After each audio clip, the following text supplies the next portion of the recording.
Bob Motorsports Media. We are having a little bit of technical difficulties this morning with our cameras. We're going to try to do our best to get that problem solved. We do know we always have an issue with signal here. It's not the track's fault, not our fault, just one of the things that happens. We will be going into time runs here shortly.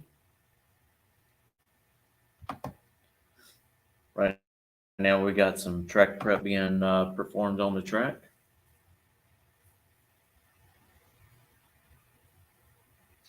So once again, ladies and gentlemen, I have called Rollins Automotive Speed and Custom Pro ET to lanes 3 and 4, overflow to 5 and 6. So Pro ET drivers, if you are pulling into the rear of the lanes and you see the cars extend to the rear of the painted lines, please move over to 5 and 6. Do not go to 5 and 6 until we fill lanes 3 and 4 to capacity. Please do not wrap around the rear of the staging lanes. Please use lanes 5 and 6 once Pro ET has gotten to the rear of the painted lines. We would appreciate your help with that.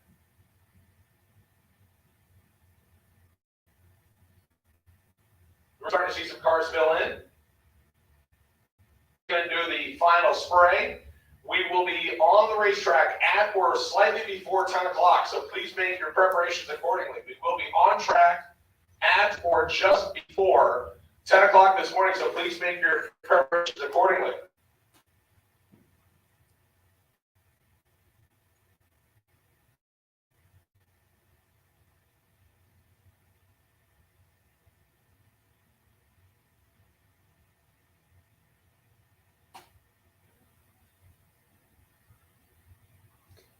Again, if you're just now joining and you didn't hear our announcer, Derek Putnam, which done a wonderful job throughout Sick Week this past week, calling all the action from all the 5 different tracks that they had to travel to.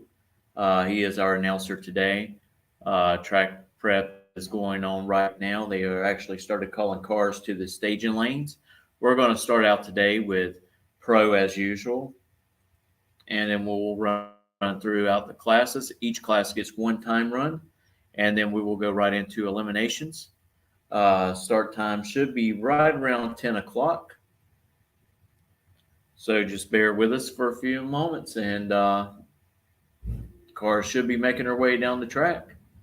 I just want to go ahead and let you know we may have some problems every once in a while with the cameras freezing up. That's out of our control. It's out of the control of the track.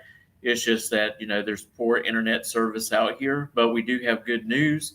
AT&T is building a tower about a half a mile away from the track, and that should allow us to use some professional grade hotspots and should be able to boost the signal and stop all this freezing up on our monitors and giving all that same look as well.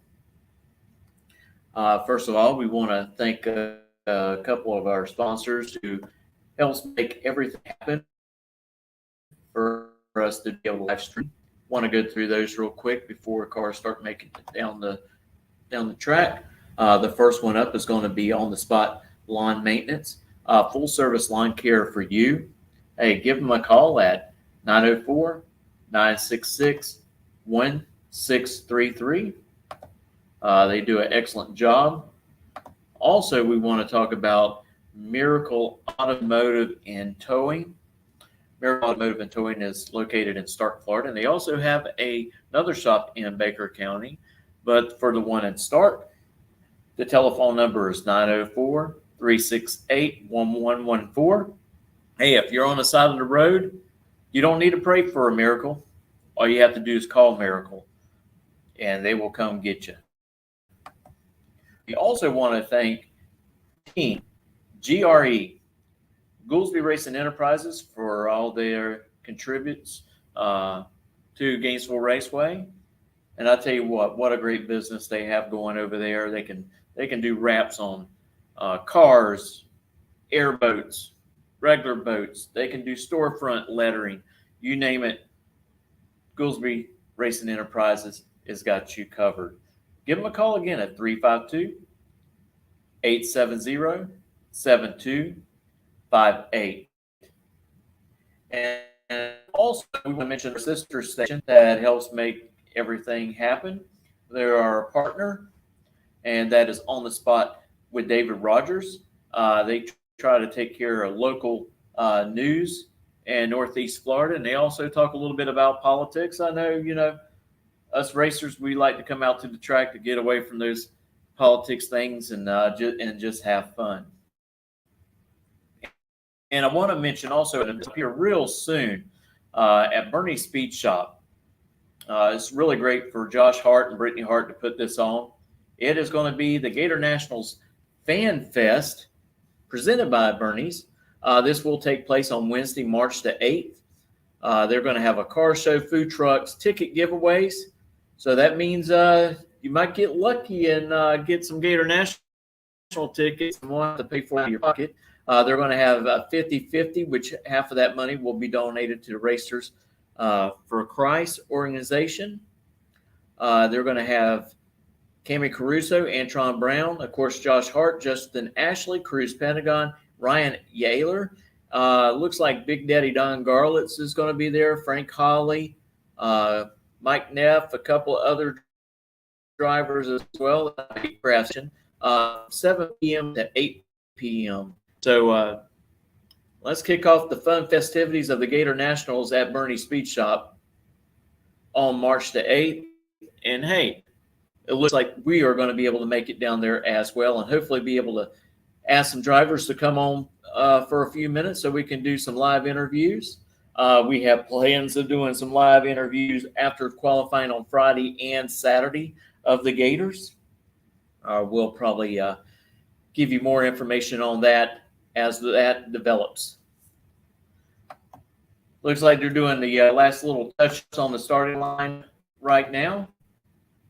And we should be getting ready to throw down here in just a few moments.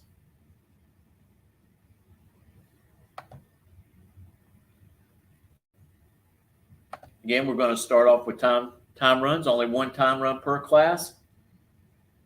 And we will start off with Pro Eliminator first, and we will move our ways down to the juniors.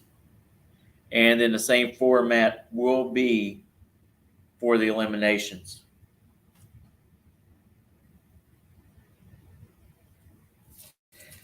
I want to thank Tim Goolsby for putting on a great chapel service this morning here on the third floor of the tower. If you haven't made it to one of these chapel services, it's a great thing, especially when you're away from home and you can't get to church. This is a way to stay connected.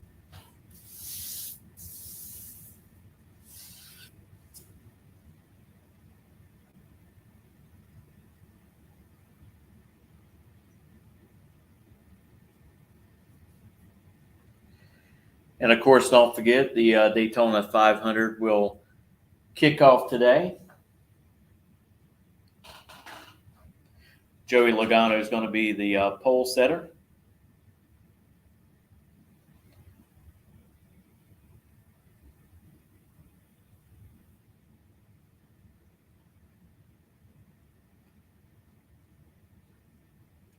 So hopefully we can get most of this race wrapped up so we can get home and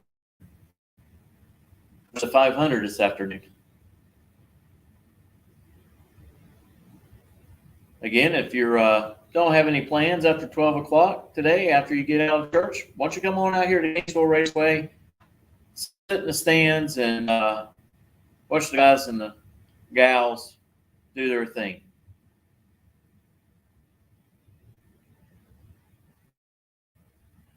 Derek Putnam should be with y'all momentarily to start calling the action. Thank you for joining us today.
ET drivers, load up, please. Pro ET drivers.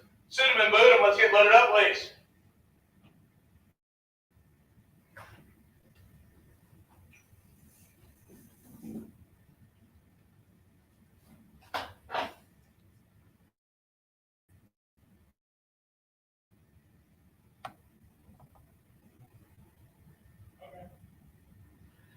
Attention to the bids, attention to the bids. Super Pro Motorcycle. Super Pro Motorcycle, I'll take you to lane number 7, please. Super Pro Motorcycle. Super Pro Motorcycle, take you to lane 7.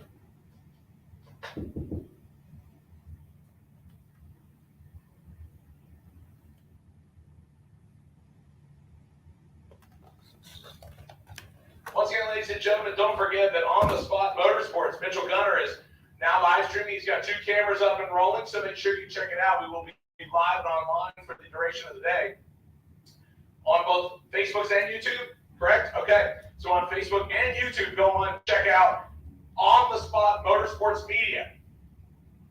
As Mitchell Gunner will live stream everything. We have a good number of Pro ET cars in the lanes. I don't have all of you, though, yet. I don't believe so. Let's get the rest of you. 1 time run and 1 time run only. We will not run a cleanup round, and we will roll from the first time run into elimination. So, again, you get 1 time shot. 1 time shot. Lanes 3 and 4, overflow to 5 and 6.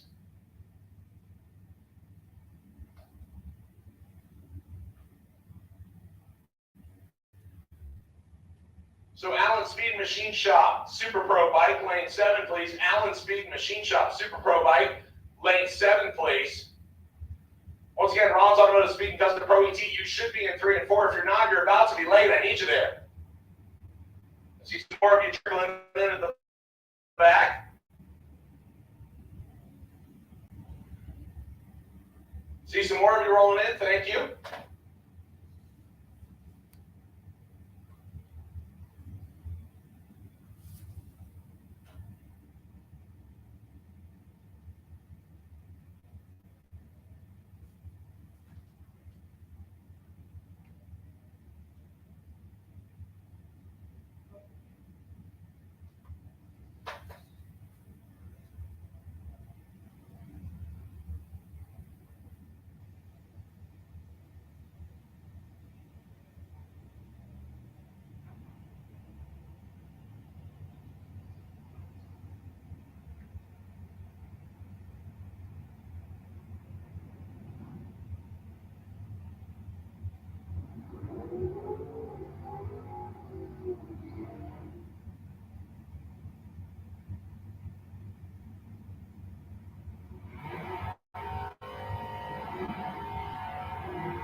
All right, ladies and gentlemen, here we go. First pair for day 2, Sunday of Summit ET Bracket Racing. First pair out, Andy Lindsay and Keith Collins, Sr. Casey Automotive back 1970 model Nova out of Keystone Heights, right-hand side. Left side is Andy Lindsay, the Ford-powered Mustang. Yeah, that's kind of a rarity these days. Most people swapping LSs or Chevy motors. Both of them away from the Christmas tree, clean and green. Head to the 8th mile stripe. And Collins will get there first, 645 at 103, 667 at 101 for Andy Lindsay in the Ford Mustang.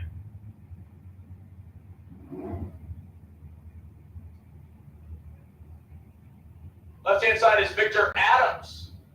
Adams in the Firebird will race against Lee Highlander. Highlander on Leesburg 94 model Camaro.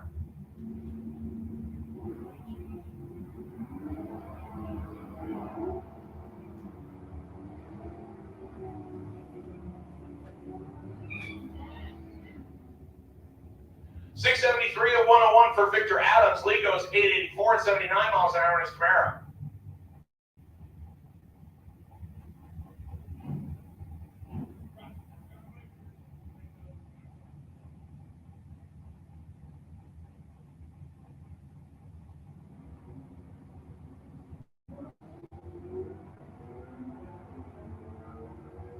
Jimmy Hodges in the Nova going 604 at 112. The Mustang following at 629 at 110 on the right. Excuse me, on the left side of the toy. That'll bring up Brett Benjamin, multi-time Gainesville Raceway track champion in his venerable little GTO, staging up out of Jacksonville, Florida. He's on the right-hand side. Left side is Charlie Wimmer. Wimmer out of Summerfield in the Camaro.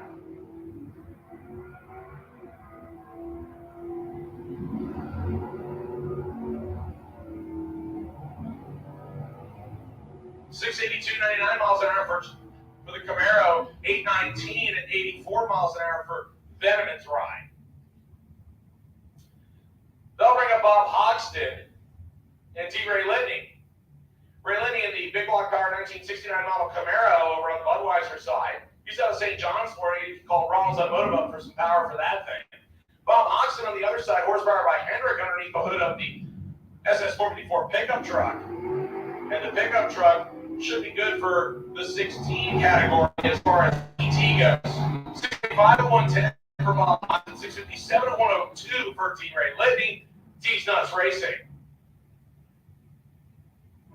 Tim Pafford and Paul Allen will hit the starting line next. Pafford in the extended front wheelbase S10 pickup truck.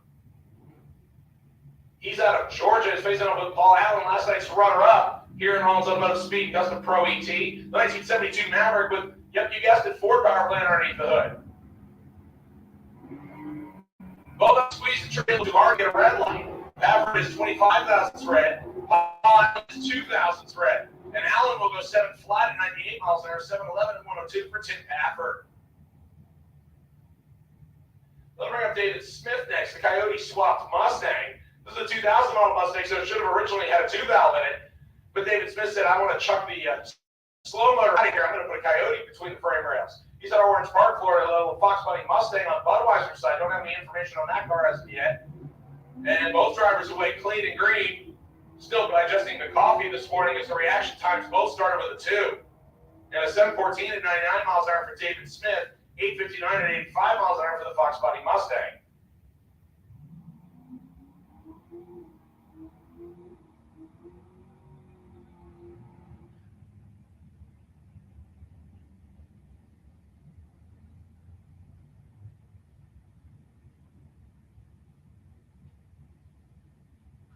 Little multicolored Mustang coming up on the Lucas Oil side next, left side of the racetrack.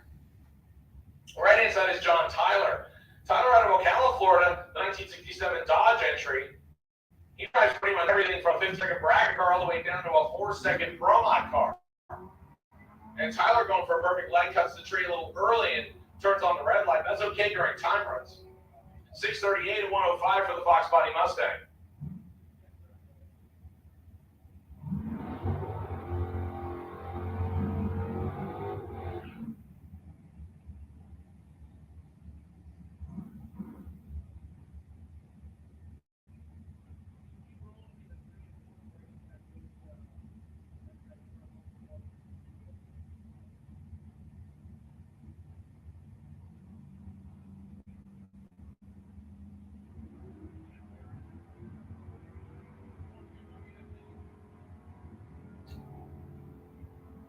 Couple more cars heading down the racetrack, 712, 95 miles an hour left side, 740 and 94 miles an hour right hand side. Pro ET, please keep it tight with the cars in front of you. We got the lanes backing up a little bit. Pro ET, please keep the lanes tight in front of you. We got everybody backing up here just a little bit.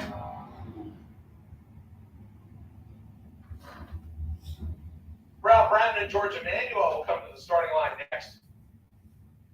Once again, Pro ET drivers, please get in your vehicles and keep them tight with the drivers in front of you. We're starting to get some big gaps in the lanes. Pro ET drivers, please get suited up and bring them up. 638 at 105 for the Fox Body Mustang. 638 at 105 for the Fox Body Mustang. Let's bring up David Smith next, the Coyote swapped Mustang. Right-hand side is John Tyler. Tyler out of Ocala, Florida, the 1969 Dodge entry. He drives pretty much everything from a 5th-second bracket car all the way down to a 4-second Pro Mod car. And Tyler going for a perfect light, cuts the tree a little early and turns on the red light. That's okay during time runs. 638 at 105 for the Fox Body Mustang. Ralph Brand, 1972 model El Camino, left-hand side. Big Block Chevrolet for power. George Emanuel out of High Springs recently got married and picked up his 1968 model Nova. And George Emanuel with a double 2 reaction time. That will move him to the top of the lead as far as a possible first-round buy run. Emmanuel going at 769 at 90 miles an hour. Ralph Brand going 690 at 97 miles an hour.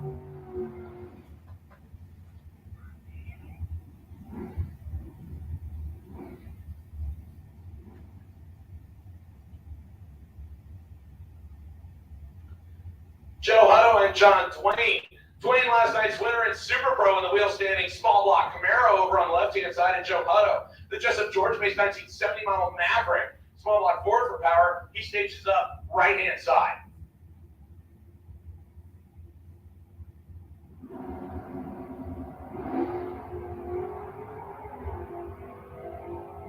Dwayne on a 19 tree, Hutto on a 32 tree. And Dwayne getting there first, 609 and 110 for the small block wheel standing Camaro, 689 to 97 miles an hour for the little Maverick of Joe Hutto. I'll bring up Dan Sawyers and the Tadaro next. Tadaro out of Gainesville, the 1974 Chevy van, the wheel standing van over on the right-hand side, the Budweiser side, both side up against Dan Sawyers. Extra Lush, 1971 Monte Carlo, small block Chevy for power. He's a truck driver out of Reddick, Florida.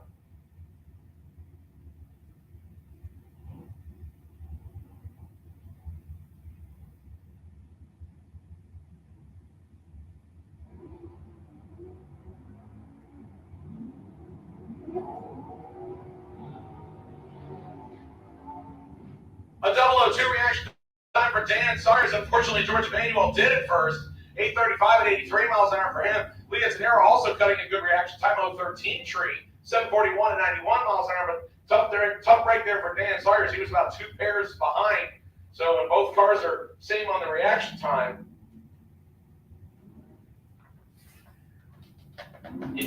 it comes to the first car.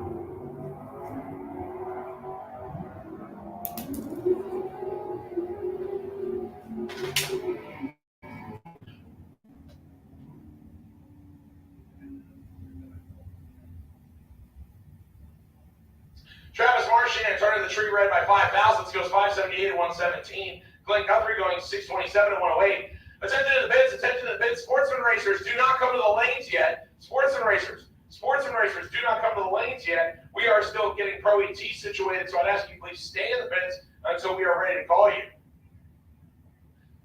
Mike Gilder and Ernie Renfro next.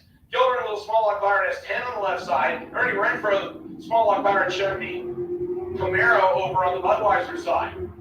Ernie Renfro 005 tree, Gilder 014 on the tree. And Gilder goes 627 and 107 for the S10, 652 and 105 for Ernie Renfro.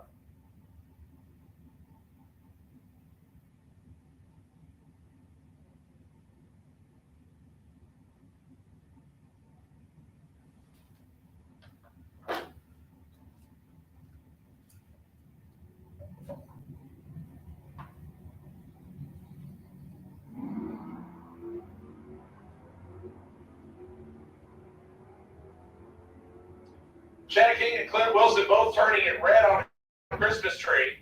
783 for King, 698 for Wilson.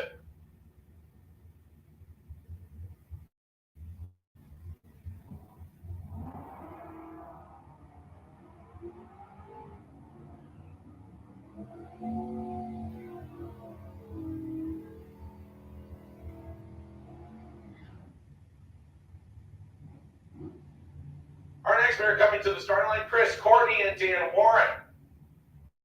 Courtney in the special edition 1978 model Pontiac Trans Am. Don't call it a bandit edition. There was no such thing. This is a special edition. It basically was an option code for black with gold stripes and specific decals that were exclusive to these style cars. He'll stage up with Dan Fuzzy Dice Warren. Warren out of Melbourne, Florida, in the 85 S10. He calls it Fuzzy's Die. And Fuzzy on an 020 reaction time. He'll get the S10 to the finish line first. And going 649 and 105, 723 and 95 miles an hour for Chris Courtney.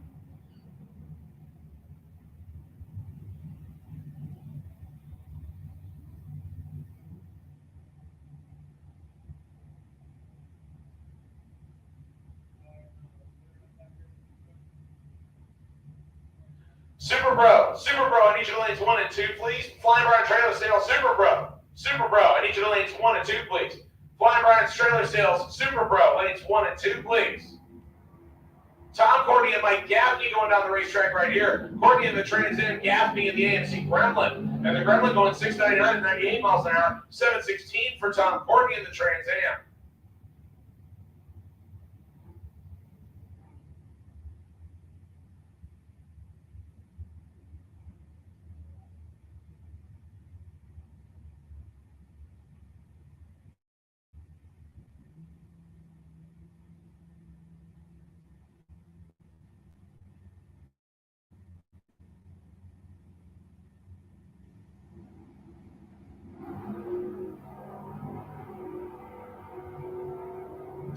Phil Green and Mike French. Green at the finish line, 597 and 112 for the wheel standing Camaro, 626 and 107 for Mike French in the Mission Wagon. Final call for Pro ET. I need you to the lanes, please. If you're not here, you're about to be late, Pro ET. I do not have you in the lanes yet. You're about to be late. Second call for Super Pro. I need you to the lanes, please. Second call for Super Pro. Lanes 1 and 2. Overflow to go 3 and 4 if you back them up all the way to the back. Super Pro, I need you to the lanes, please.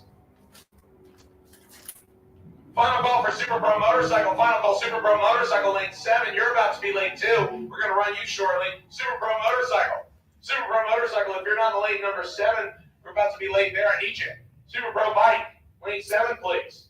Chris French and Trent Horton finishing their run. Horton going 669 and 109 in Dad's Camaro. Chris French going 620 and 110 in the wheel standing 68 Chevelle. That'll bring up Brendan George and Aaron Reynolds. A couple of guys who know how to get it done on both door cars and dragsters. Aaron making the move from junior dragsters up to door cars, and he has taken the former taco truck of Michael Smith and Matt Milano to quite a few final rounds. And it looks like we've got the red lights on us, something getting called in from the top end of the racetrack, so we're going to be on hold here for just a minute.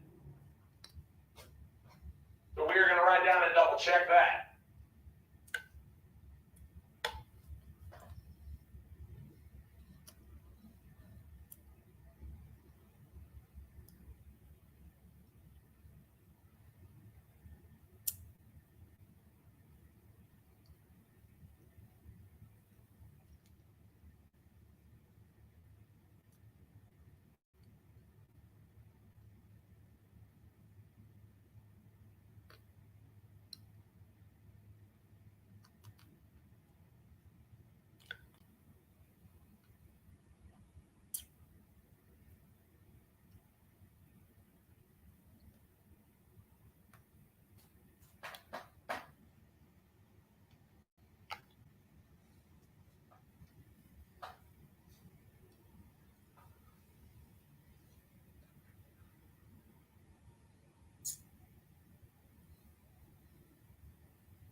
Once again, sportsman drivers, do not pull up in the lanes until I tell you to. Sportsman drivers, do not pull up in the lanes until I tell you to. We're still running Pro ET, so we have some cars mixed in. Sportsman drivers, I've mentioned it a few times, I'll mention it again. Please make sure you do not pull up into the lanes until I call you, because we have enough cars where we need to use more than one set of lanes. Aaron Reynolds and George going down the racetrack. George going 639 and 106 and Big Juicy, 613 and 110 for Aaron Reynolds in the Chevy pickup truck.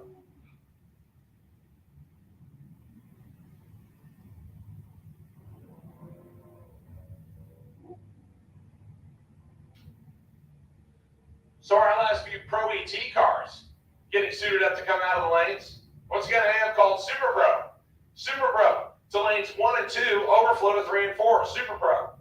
Super Pro, lanes 1 and 2, overflow to 3 and 4, please. Super Pro, lanes 1 and 2, overflow to 3 and 4. Jason Rollins out of Rollins, Illinois Speed, and cousin the 71 Nova, last night's winner, going down the racetrack, 577 and 121 for the big block Nova.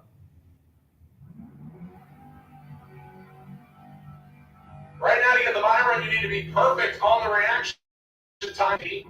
He's had 2 cars that have laid down 002s and then a 001. So now a trip tip perfect is what you need.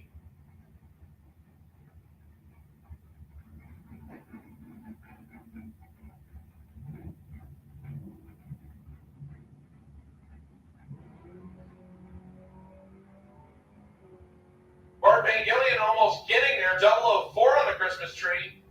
By the middle of Turner's Camaro going 678 at 100 miles an hour left side, 644 at 106 for Richard Lindsay over on the right-hand side.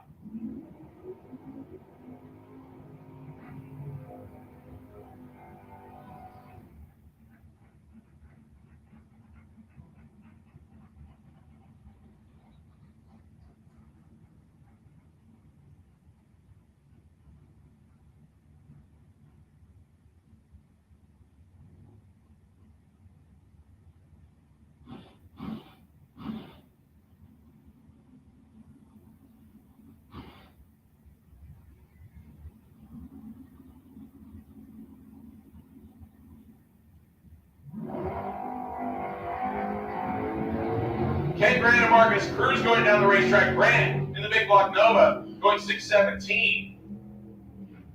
And 862 at 84 miles an hour for Marcus Cruz.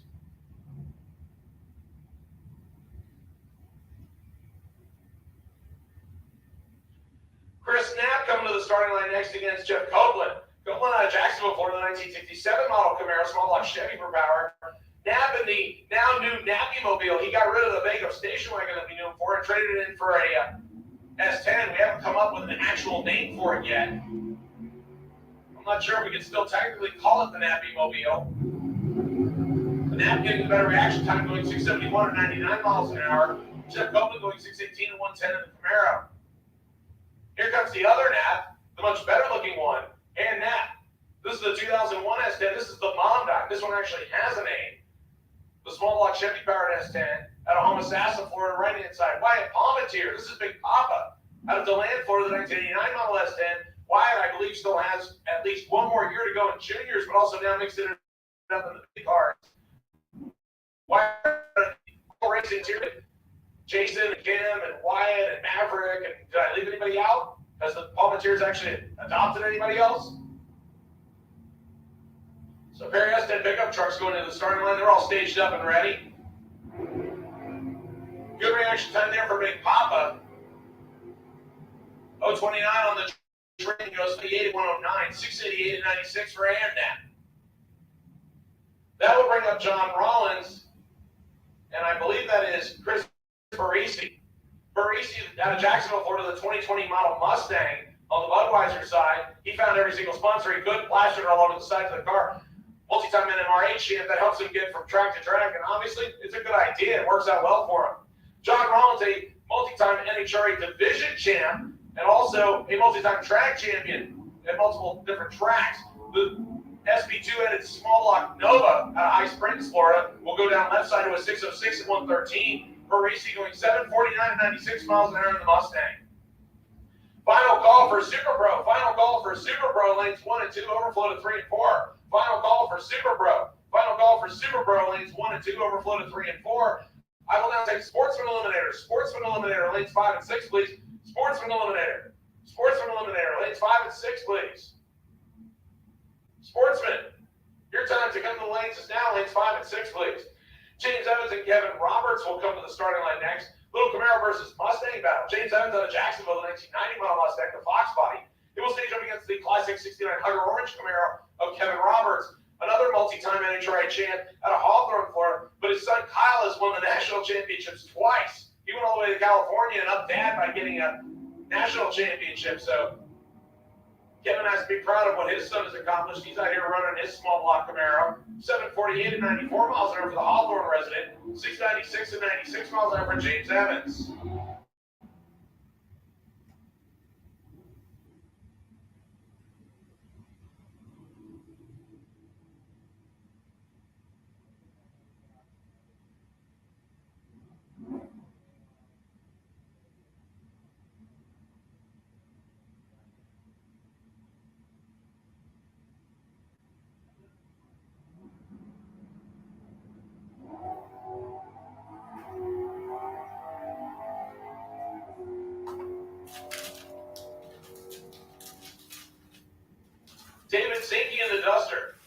96, 93, and 95 miles an hour. And that will officially wrap up round number 1 of time runs, the only round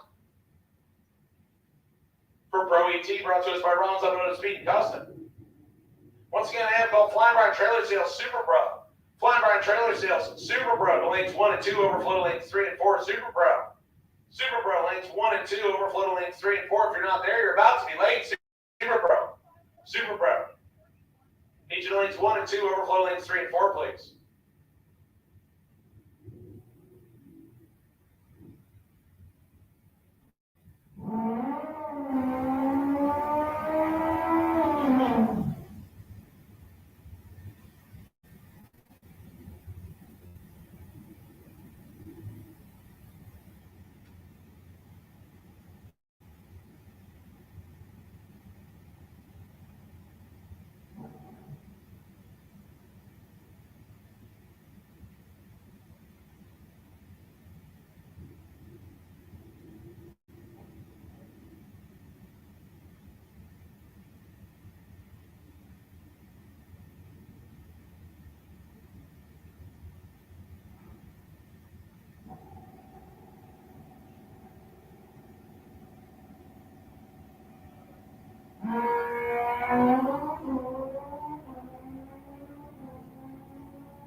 Larry Berger and Dwayne Leachman. Leachman getting a single going 561 and 122. Berger having problems. Looks like he backs the bike back out of the staging beams.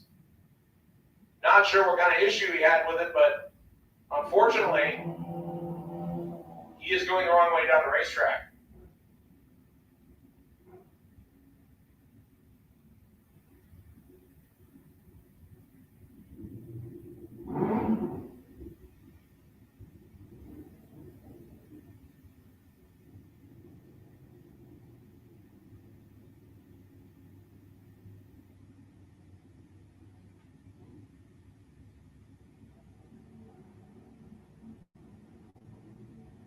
Richard Holder and Jeremy Davis.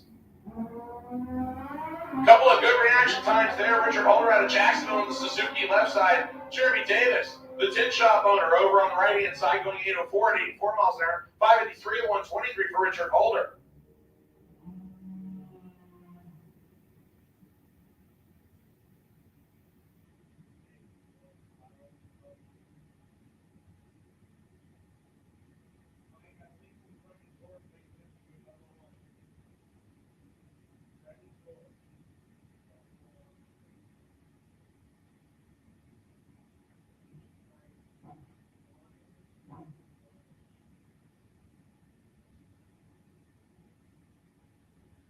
Jeff Tisdale and John Upthegrove up next. Tisdale over on the right-hand side, the Mud Skipper, as he calls it, out of Reddick, Florida.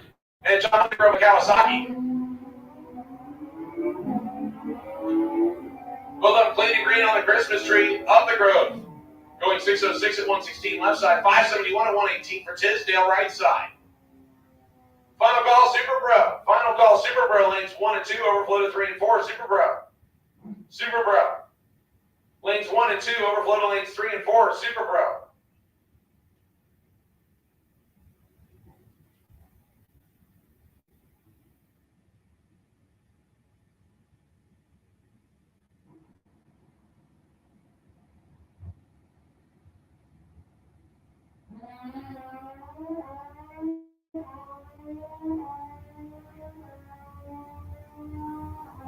Santi Rodriguez Jr. out of Bellevue, Florida, wheeling the Kawasaki to a 538 at 124. The best reaction time, I believe, of the group so far. 0-12 on the tree. Nice job there for Santi Rodriguez Jr.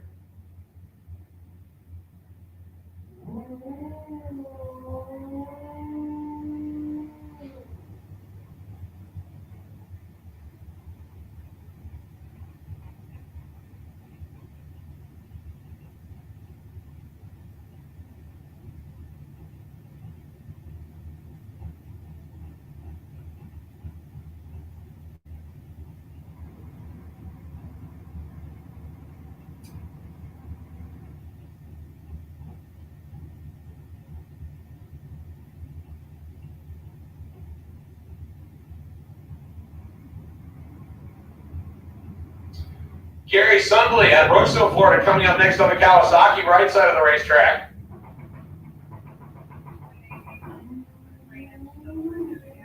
And a nice 017 reaction time. Sundley having to use up a little bit more of his lane than he probably wanted. 620 at 106 miles an hour for the Kawasaki. That will complete first round of Super Pro Bike. The only round of time runs for Super Pro Bike. And that will bring Super Pro Car to the lanes.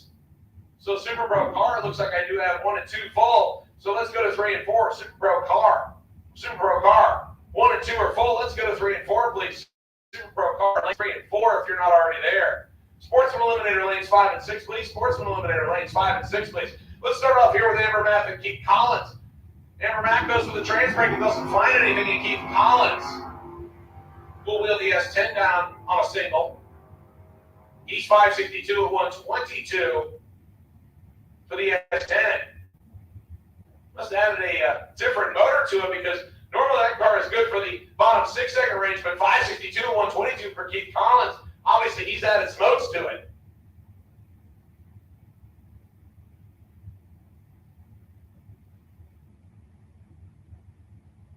So Amber Match will take the weathered 1964 model Chevelle Malibu back into the beans again. And still having problems with the trans brake for some reason.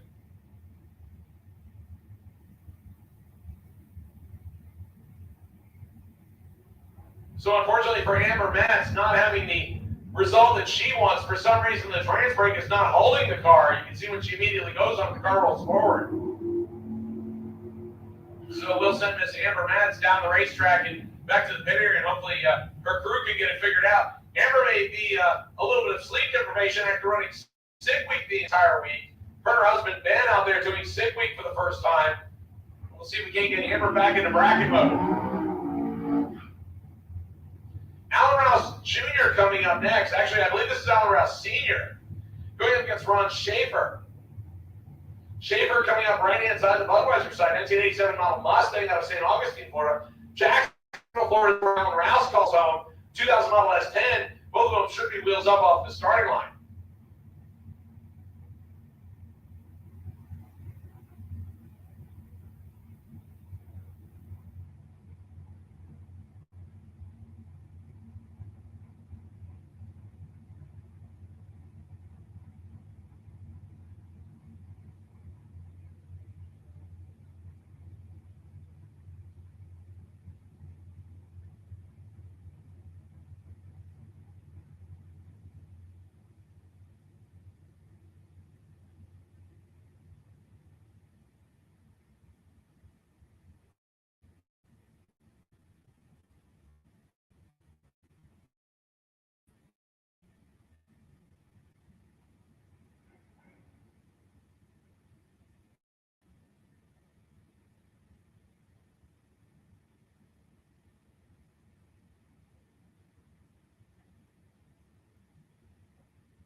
All right, so we had to reboot the system for some reason. I guess on the double re-entry of stage, we had a lockup issue, so we're going to reset the computer system.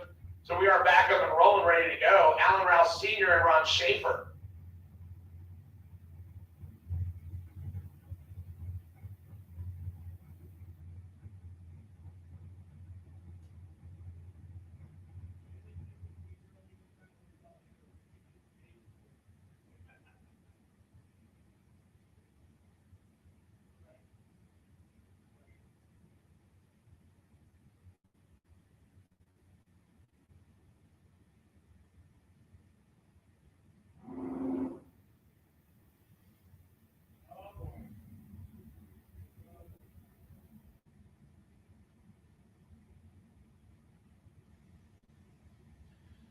So it looked like the Mustang having some trouble there. And we will put Alan Rouse Sr. back into the tree.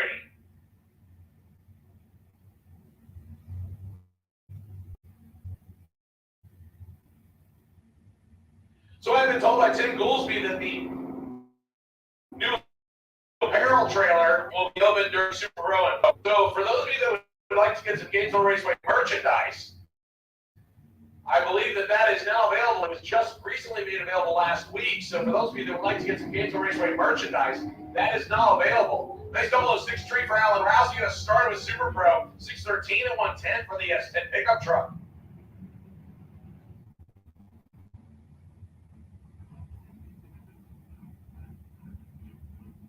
All right, here comes our next pair. James Brewer and Nick Brown. Brown with the 67 Camaro out of Orange Park, Florida, and the 69 Mustang out of Ocala, Florida for James Brewer. Both of them clean and green off the starting line. The Mustang getting the reaction time and kind of moving all over the racetrack, and then we'll get Brown the finish line first. 623 at 106. Right side goes 767 at 89 miles an hour for the Mustang.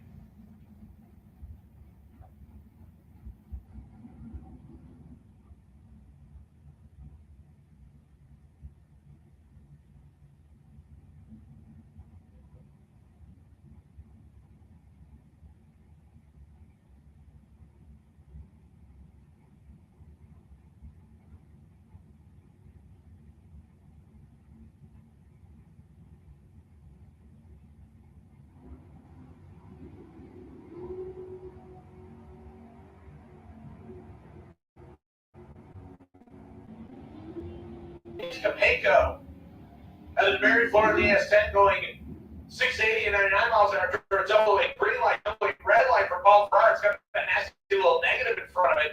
405 of the GTO. Everybody going after the Christmas tree early. They want that buy run for round number 1 of Super Pro, brought to us by Flying Rides Trailer Sales. Then we'll bring up our next two. Shirley Powell, former track champion, 1970 model Camaro Swamp Block Chevy for power. Over on the Budweiser side, left side is Bruce Garden.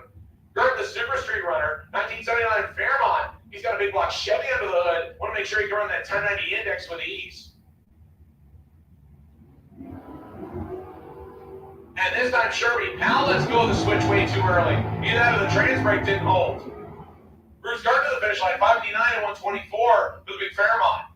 701 and 102 for Sherby Powell.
Will Highhouse going 12 red on the Christmas tree and following a 464, 147 in the Dragster. 723, 92 miles an hour for Jeff Hewitt, the old Cutlass. Then I'll bring up our next pair, Bruce Bennett and Tim Pafford. Pafford pulling double duty, running Pro and Super Pro. He's staging up the S10 pickup truck on the right-hand side. The 1978 model Camaro on the opposite side. That's Bruce Bennett out of DeBerry, Florida.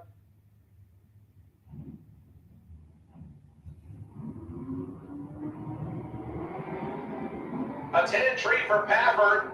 046 green for Bennett. Bennett driving around his lane a little bit, but still gets there first. 557 and 126. 703 and 102 for Tim Pafford. Once again, Super Pro drivers, lanes 3 and 4, please. Super Pro drivers, lanes 3 and 4, please.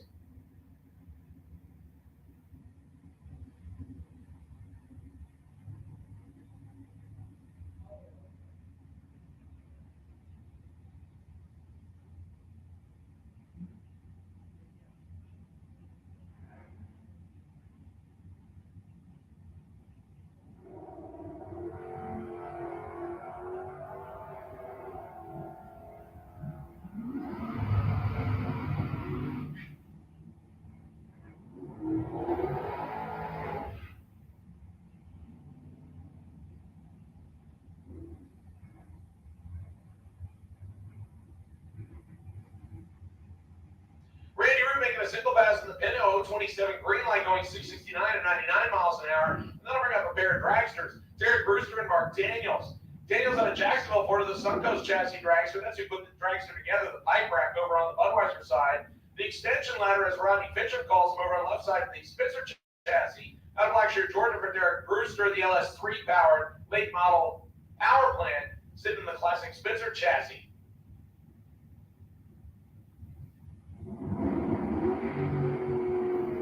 $18 red light for Mark Daniels, $14 green light for Derek Brewster. And the LS swapped dragster goes 552 at 123, 494, 139 for the conventional big block dragster of Mark Daniels. Conventional, maybe we call it regular. The usual big block power dragsters. Mike Fiddler and Troy Volkner up next. Volkner, another LS powered hot rod. This is his 2000 Model S10. They're on Automotive, just finished getting put together. Volkner usually running on a two-wheel variety hot rod, also now doing it on four wheels. Mike Fiddler, the 1973 Scamp on the left side, 451 cubic inches of O-bar. Nice 001 reaction time for Mike Fiddler.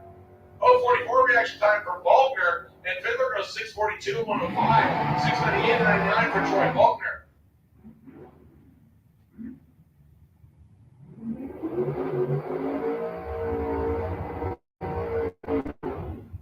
Then we're going to have a dragster versus Dorker battle. This is Tierra Carter. I believe this is Derek Brewster's daughter coming up in another LS powered dragster. Can we say LS swap on a dragster? The 98 S&W chassis dragster over on the Lucas Oil side of the racetrack. Budweiser side is Joe Pinston, a longtime Gainesville Raceway runner, now getting back into the groove of things after taking a few years off. The Williston, Florida-based 78 Malibu. He says thanks to S&M Automotive and Performance, small Chevy for power.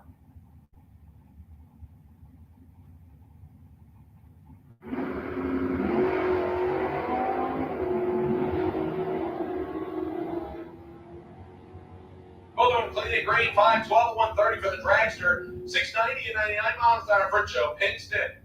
I'm going to bring up Fallon Roach and Ernie Briggs next. Roach has St. Augustine, the 93 Mustang. Coming up Budweiser side, left side is Ernie Briggs. Guy that, despite his age, continues to come out here and just make a mockery of everybody else that wants to line up in the lane next to him. So don't cut Ernie Briggs any slack just because he's smiling. Doesn't mean that he's not going to cut your head off. The Ocala Tire Service base 72 Camaro big block Chevy for power, Lucas Oil side.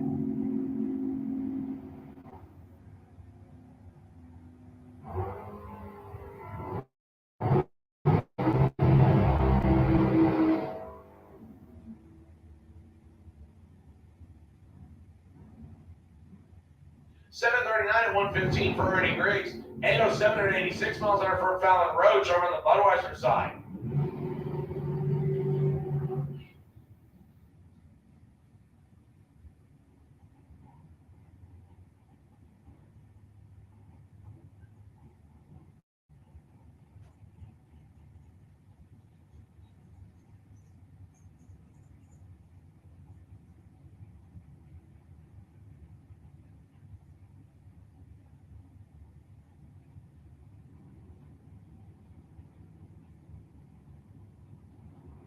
Cody Freese and Bruce Root. Bruce and Randy Root, both out here running in the Super Pro division.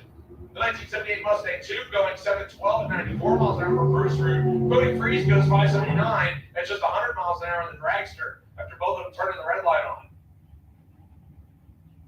Zane Hutto coming up next out of Nichols, Georgia. The down in the weeds Pontiac Firebird, one of the faster cars out here on the property. He'll line up against Barry Royale. Royale out of 74 Vega out of Georgia. 427 big block Chevy for power.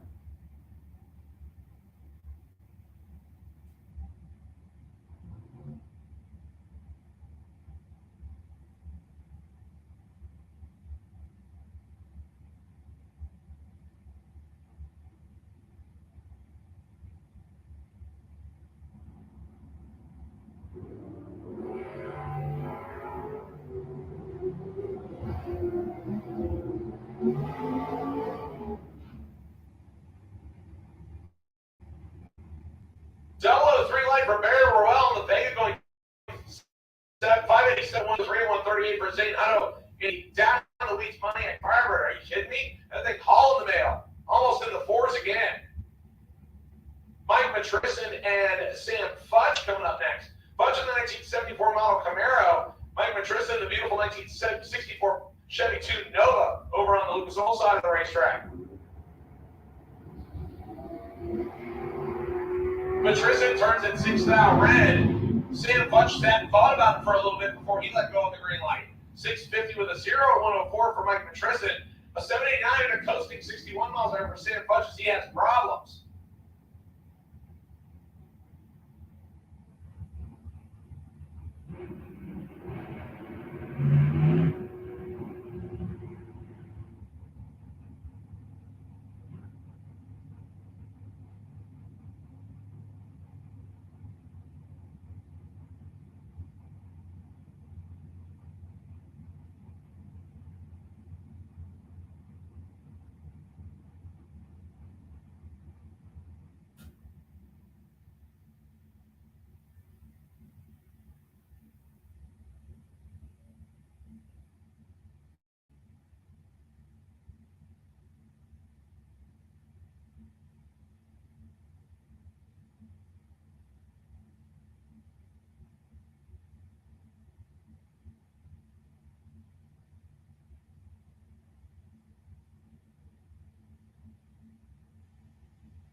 Next.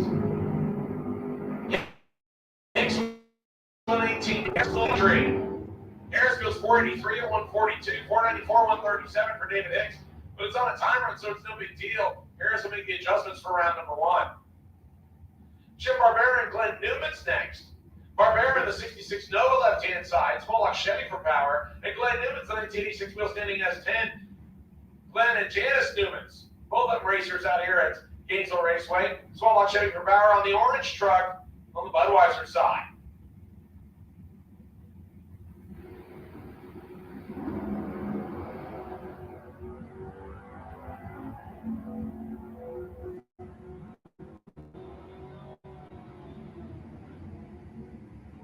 Both of them light the tree up red. 639, 104 for Newman's, 646, 104 for Jim Barbera. That'll bring up Buddy Goolsby. Guys been racing at this track pretty much since it started. 1991 S10 out of Gainesville. I'm kidding, of course. Going up against Luke Galley, the Corvette out of Lake City over on the left-hand side. Luke Galley making the jump back to a door car from a dragster last year. And Buddy Goolsby, the better of the 2 reaction times. I do believe that Luke Galley's going to get there first, though. 614 and 111, 653 and 103 for the Zip Tide S10.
So a little bit of fluid going down left-hand side. Took a minute to get that cleaned up, and we will be back underway here in just a minute. Burnout's complete. Grayson Wright out of Middleburg. 2009 model undercover chassis dragster. Not sure what he has for power. It says Chevrolet with a bunch of question marks, so draw your own conclusion on how many cubic inches you believe it is. Michael Bossy, yeah, it's not Boss. He had the E at the end of it. The Jacksonville, Florida-based 1963 topless roadster, big block Chevy for power on the Lucas Oil side of the racetrack.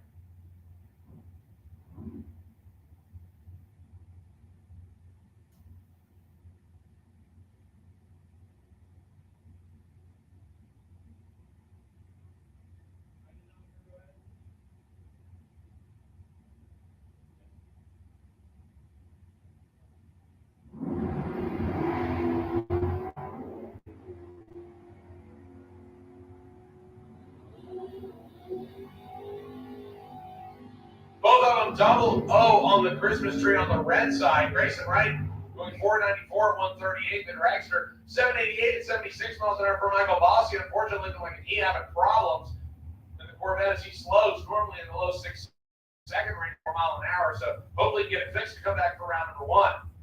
Anthony Kelly and Big Singer Jr. were up next. Anthony Kelly, the 2008 model Ford Mustang. So square edge actually, so it might be 2003. Singer in the 1980 retro Monza, still sporting the paint scheme that originally used. 001 tree for Anthony Kelly. And the Mustang goes 514 to 133, 616 to 110 for Big Singer Jr. Bummer though for Anthony Kelly, the 001 tree happening after somebody was already doubling on the tree, so unfortunately it will not count. We'll continue to leave the buy run at 001. You need to be tripped and perfect in order to get it.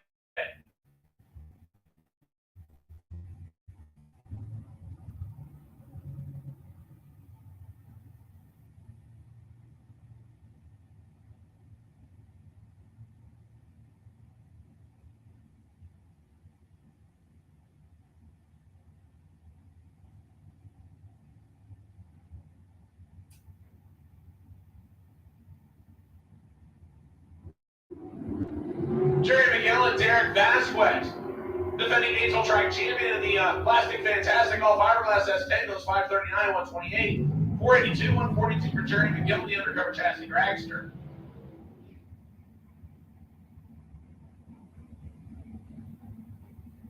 The father of Flying Brian's trailer sales, Brian Jones' own. Coming up next, this is Barry Jones. The guy who was carving up the racetrack while his son was still in diapers. And then we got Flying Brian into a junior dragster, and they say it was all downhill from there. Barry Jones, the 1967 model Camaro, a little 5-second hot rod on the left-hand side. L stage against Gary Vasquez, another guy who was doing the neat here at Gainesville Raceway when Derek Vasquez was still in diapers. So, like father, like son, Gary took over the reins of the family dragster and kicked Derek over into the S10, but I believe Derek is actually liking the S10 quite well. He did quite well with his Miller chassis dragster as well, though. Now Gary back behind the wheel. Barry Jones, a little bit of a move off the starting line, lifts out of the throttle. 468 and 146 for Gary Vasquez, as Barry Jones will coast down to a 695.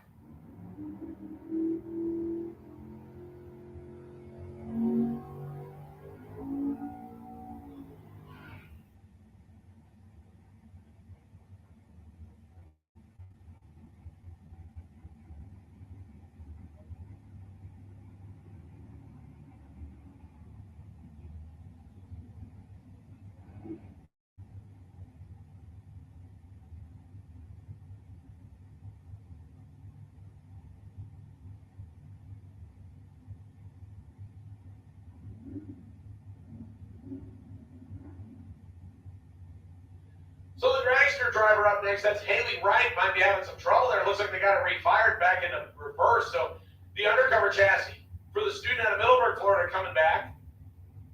Now looking okay.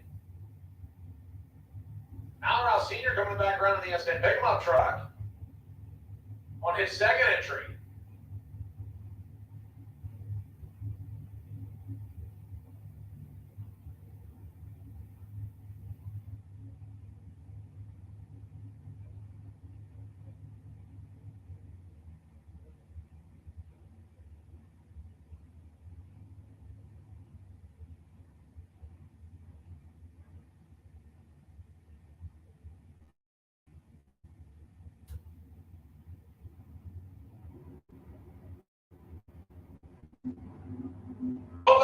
Agree.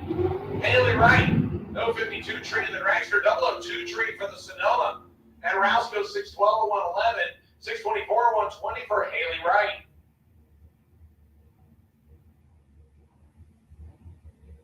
Then we got another dragster versus door car matchup right here. Mike Bonacci and John Twain, former Super Pro winners here on both sides. Mike Bonacci also picking up a $10,000 win at Bradenton Motorsports Park not too long ago. John Twain, your most recent winner, using it with a W, your most recent winner here at Gainesville Raceway. He picked up the W last night in Super Pro. And unfortunately, it looks like Mike Bonacci's car is dead in the water. Did the burnout, and he can't get it to refire. So they're going to have to push it back. I believe this will be a single pass here for John Twain in the wheel standing Camaro, who's doing double duty between Pro and Super Pro. Once again, I have called Sportsman Eliminator. Sportsman Eliminator, lanes 5 and 6, please. Sportsman Eliminator. Sportsman Eliminator, lanes 5 and 6, please. Sportsman Eliminator. Sportsman Eliminator, lanes 5 and 6, please.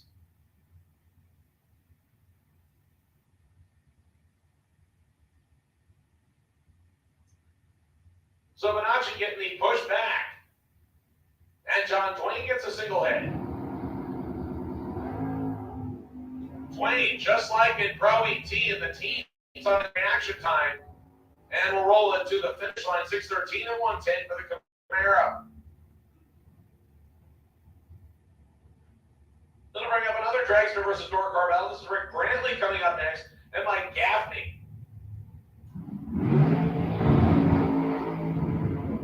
Brantley out of Orange Park, Florida, just a little bit south of the Jacksonville area. 2021 Power Chassis dragster. He's got a Par Racing engines just under 600 cubic inches, 598 inches of Fury to be exact. Meanwhile, Mike Gaffney out of Wildwood, Florida, the Gremlin. The small block Chevy for power. For those of you that have never heard this before, the AMC Gremlin, the only car that actually was designed on an airplane barf bag. Now, Mike Gaffney thankfully took what might not have been the greatest idea in the first place, and at least he put some power underneath it, so the car will run in the 6s and low 7s.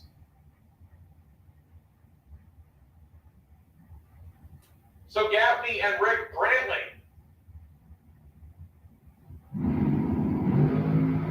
002 Tree for Gaffney and the Gremlin. 017 for Brantley. The Power Chassis get there first at a staggering 448 at 155 miles an hour. 499, 448 at 155 for the dragster. 699 at 98 miles an hour for Mike Gaffney. I was going to say that'd be a pretty fast Gremlin if it went at 499. Not sure who would be pushing.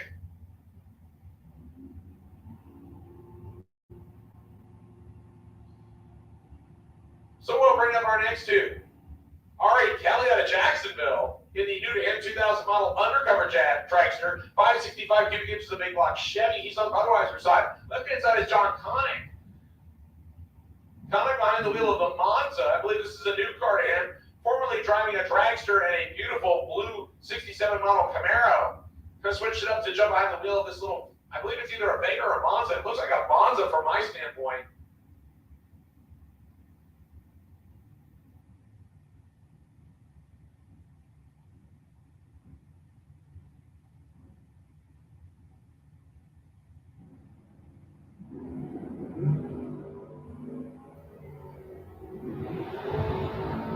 Connick missing the perfect reaction time by 2,000ths of a second. Kelly rolls it through at 497 on 138 and the dragster after a 22 green light. 769 at 87 miles an hour for Connick after a 002 heartbreaker. Then I'll bring up Sarah Allen and Alton Rollins. A couple of next generation racers following in the footsteps of their dads. Whether it was voluntary, I'm not sure. Sarah Allen, the 2010 model small block dragster. This was Lauren McMaster's first dragster. Now behind the wheel for Sarah Allen. She gets her feet wet over on the left-hand side. Right-hand side is Alden Rollins, 2003 model worthy dragster. Alden up until this year had only driven stuff with doors. Jumped behind the wheel of his dad's 72 Chevy Nova, picked up his first Super Street Wally 2 years ago. Now behind the wheel of the family dragster, 555 cubic inches of big block Chevy, another Riff Raff racing dragster.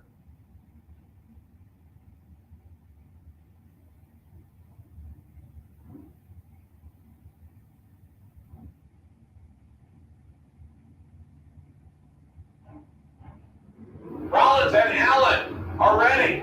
Green lights a pair, and neither one of them are going to want to ride home about the reaction times, they'll probably thumb the wheel in the delay box to make it a little bit better. 5:32, 127 for Sarah Allen. 5:06 and 135 for Alden Rollins. We'll just give them the excuse and say they probably have the sun in their eyes. As I've seen both drivers be a lot better than that on the reaction time, so we'll see if they can get it fixed for round number 1. Mike Minate coming up out of Green Cove Springs, Florida, 1995 Model S10. Little small tire, juicy hot rod on the right-hand side. He'll stay jumbled by a Palmetier, making an all S10 battle. Big Papa out of DeLand Ford pulling double duty between Super Pro and Pro. He stages up the family S10 pickup truck, left-hand side. A 001 and a 004 reaction time. That's the way you get ready for round number 1. Big Papa to the finish line. 595 at 108. 698 at 97 miles an hour for Mike Minate. And sadly, either one of those reaction times good enough to take over the lead for the bye run in round number 1. Still need to go trip zip perfect. Flying Ryan Jones and Bobby Trinell will come up next. Trinell, usually wheeling the 33 Ford Street Roadster, now back behind the wheel of his dragster over on the Budweiser side. Big block Chevy for Barrow will get him to the finish line. Left-hand side is class sponsor Flying Ryan Jones. Following in the footsteps of his father, Barry Jones, the Orangeburg, Florida-based 2000 model Paulus chassis dragster. Also, big block Chevy for power. We call that a normal power plant now for rear-engine dragsters.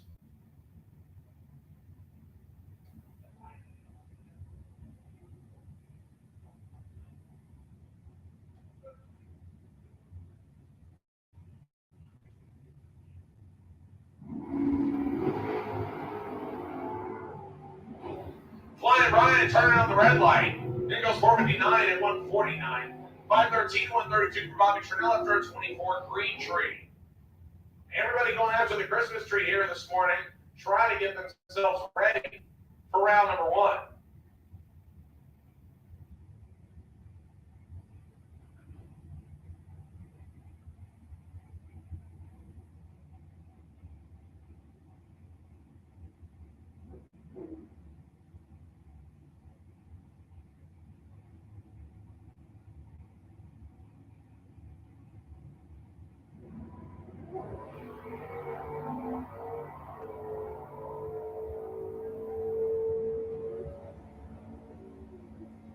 Gary Ewing and Nate Hamilton. Hamilton in the Camaro going 552, 126 right side after a 12 tree. That's a good pass there for him. Ewing lights it up red, then goes 603 at 110. Hopefully the Maryland-based Camaro over on the left-hand side will get that one fixed and ready for round number 1.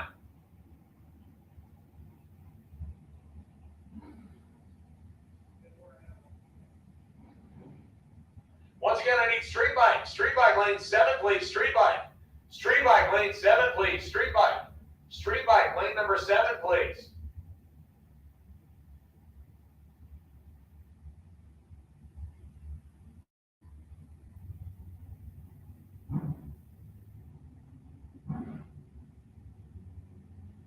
Amber Max and Jamie Kelly next. Jamie Kelly. Jamie and Joel Kelly out of Ocala, Florida, wheeling their dad's 1986 Dodge Daytona, the original Yankee peddler car. 641 and 118 on the throttle stop for Jamie Kelly. And Amber Max goes 772 at 86 miles an hour in the 64 Malibu. That will bring up a pair of dragsters next. How about James Kelly, Hicks, and Mark Horton? A couple of drivers that have been doing this for a while. Mark Horton obviously is a regular out here at Gainesville Raceway. He's behind the wheel of the Fuel Tech back dragster. Normally wheeling a third-gen Camaro, has passed the reins over to his son, and now back behind the wheel of the Fuel Tech dragster. James Kelly Hicks, a multi-time Gainesville Raceway track champion, and take a little bit of time away from the dragster. Now back behind the wheel of the 2014 Miller chassis on the Budweiser side. Probably quite a few people that had lost to James Kelly Hicks and were like, glad that he retired now. He just comes right back into the fold. Drag racing is like that. It just pulls you right back in.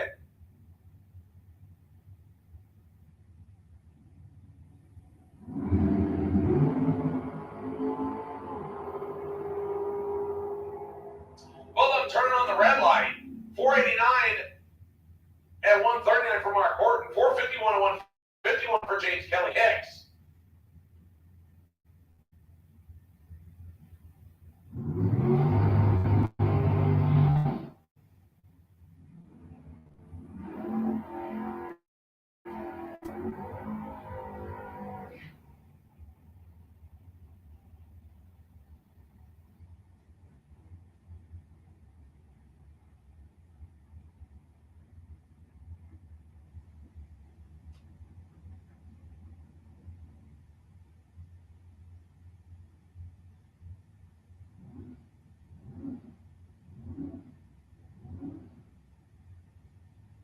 next pair to the starting line, Dan Dobson and James Hicks Jr. As all the Hickses are back out here at Gainesville. The St. Augustine, Florida-based Miller chassis dragster. He's on the Budweiser side. Dan Dobson, the 1980 model Monza, also a throttle stop to ride for Super Street. Small block Chevy for power and little gray Monza. He'll come off the starting line, just go on the throttle stop. Nice little 007 treat for James Hicks Jr. And Hicks will get there first. 499 with a fourth end of it at 136. 682 at 103 for Dan Dobson.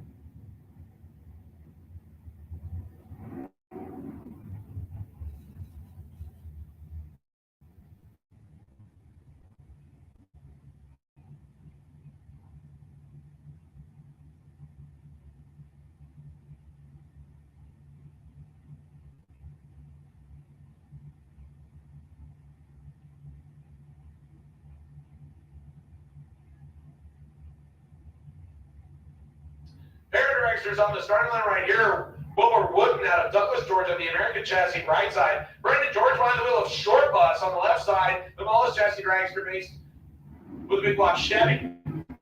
And George turns it fourth out red. 24 green for Wooten.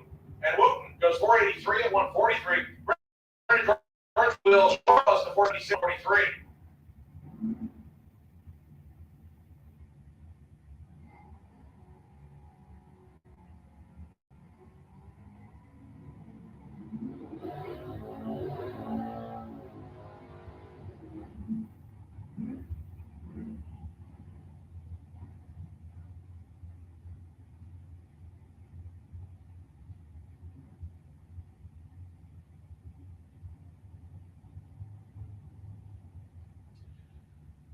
Our next pair on the starting line, Chad Kennedy and Bobby Rich.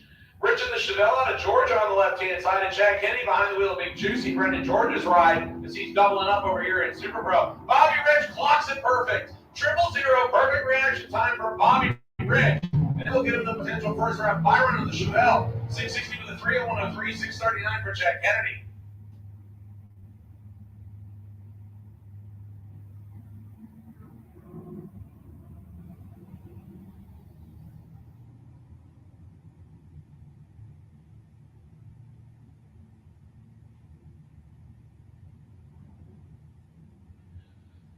Billy Dunn and Tony Morris will come up next. Pair of chassis dragsters on the starting line.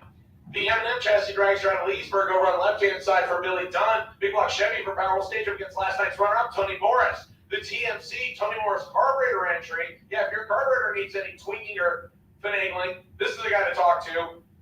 2015 model Mullis chassis dragster, big block Chevy power.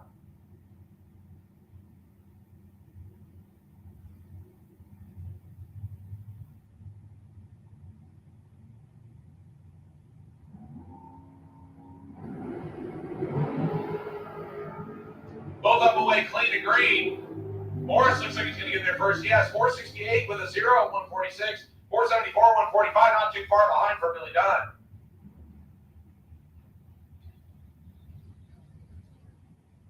Once again, final call for street bike. Final call for street bike. Need you to lane 7, please. Final call for street bike. Final call for street bike. Need you to lane 7, please. Final call for sportsman eliminator. Final call for sportsman eliminator lanes 5 and 6, please. Final call sportsman eliminator lanes 5 and 6. Victor Adams and Ron Schaefer doing battle here. Both of them good on the Christmas tree. 008 for Adams, 12 for Schaefer. Schaefer goes 664 at 102. 655 at 104 for Victor Adams.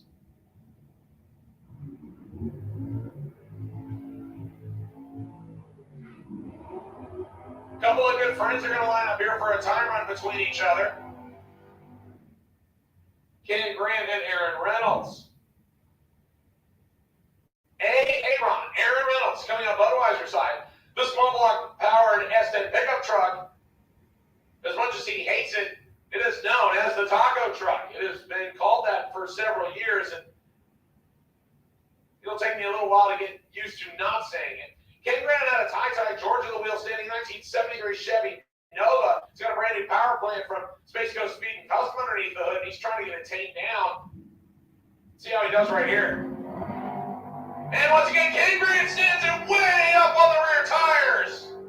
Still trying to get that thing figured out, and will coast to a 580 at 120 miles an hour. But Ken Grant once again doing the huge Two-Face.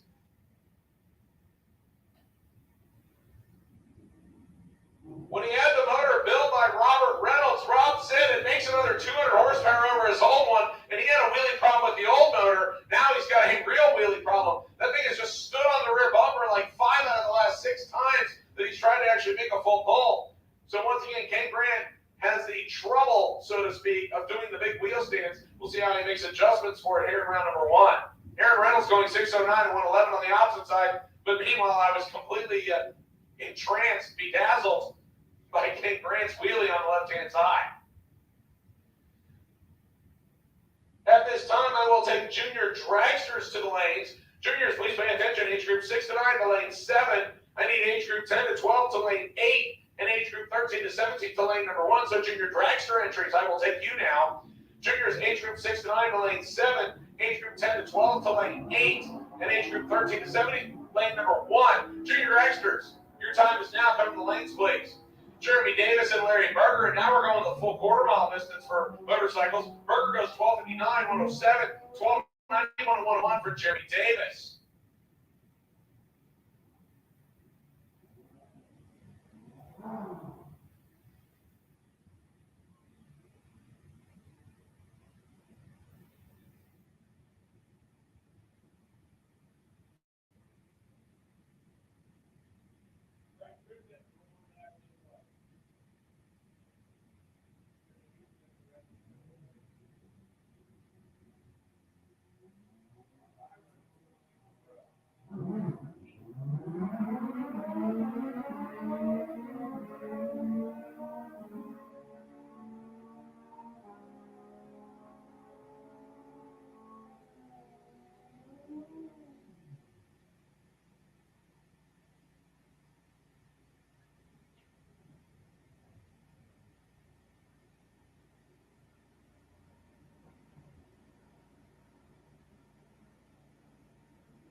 Dwayne Schmidt Jr. coming off the starting line and having trouble getting the bike into the next gear.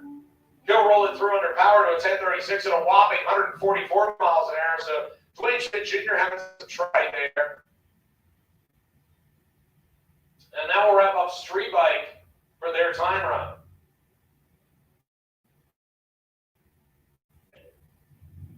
Once again, junior dragster drivers, age group 6 to 9 to lane 7, age group 10 to 12 to lane 8, and age group 13 to 17 to lane number 1. Junior dragster drivers, age group 6 to 9 to lane 7, age group 10 to 12 to lane 8, and age 13 to 17 to lane number 1. Juniors, I will take you now. John Amendola and Mike Bennett. Bennett, the EF addict, Honda over on the left-hand side. And John Amendola, we call him behind the wheel of Penelope. 1304 103 for the Jeep. 1755 and 78 miles an hour for Mike Bennett and the Honda.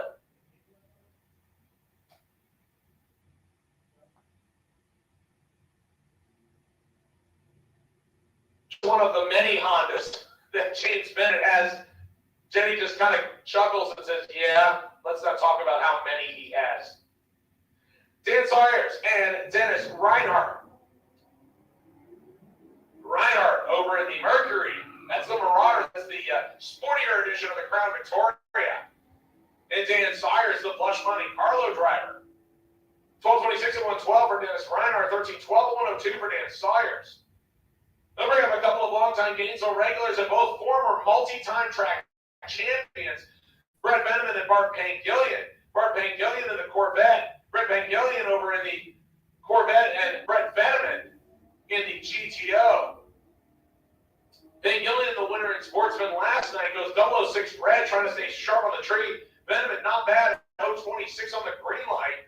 And the GTO will follow through the Corvette, 1248 and 109 for Pangillion, 1291 and 103 for Brett Veneman.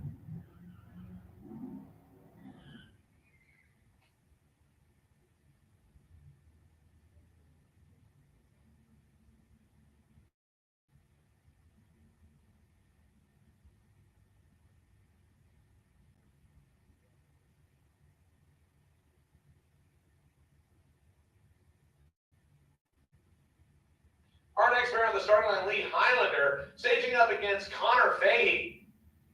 Connor Fahey and the Fahey family Mustang over on the right-hand side. And Lee Highlander turning on the red light. This is the next generation of the Fahey family, as both mom and dad, Dennis and Jennifer, already currently competing in the Fahey family, and now roping Connor into it. 12:27 at 1:14 for the black Mustang. Lee Highlander goes 13:77 at 99 miles an hour in the Camaro.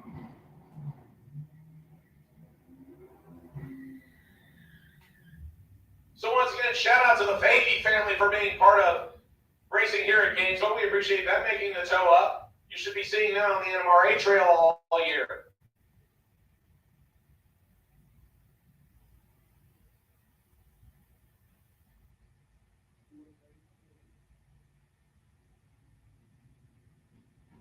Our next pair to the starting line.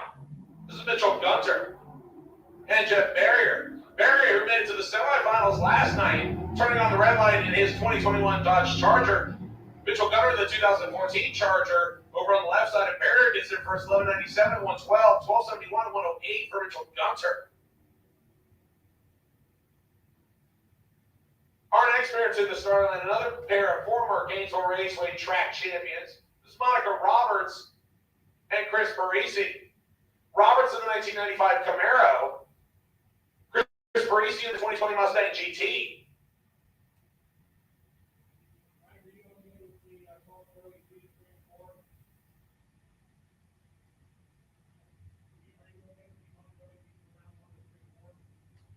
Attention to the pits, attention to the pits. Pro ET, I need you to lanes 3 and 4, overflow to 5 and 6 for round number 1. Pro ET, lanes 3 and 4, overflow to 5 and 6 for round number 1, please. Pro ET, I need you for round number 1, lanes 3 and 4, overflow to 5 and 6.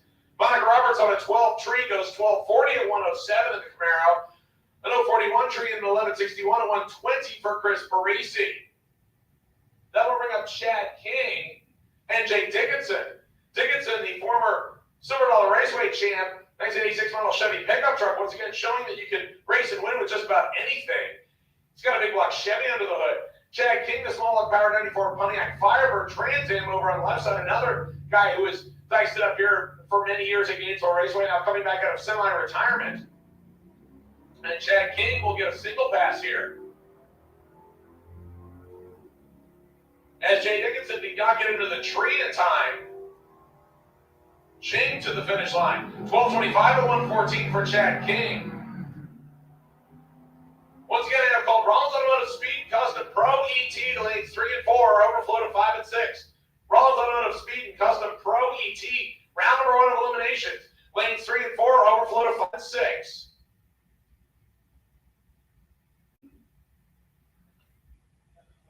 Cindy Hall coming up next in the Shenanigans 1962 Ford Falcon. She is a longtime NMCA Nostalgia Muscle Car runner. Small block Ford for power. She'll face off against little Pontiac Firebird Transit over on the left-hand side.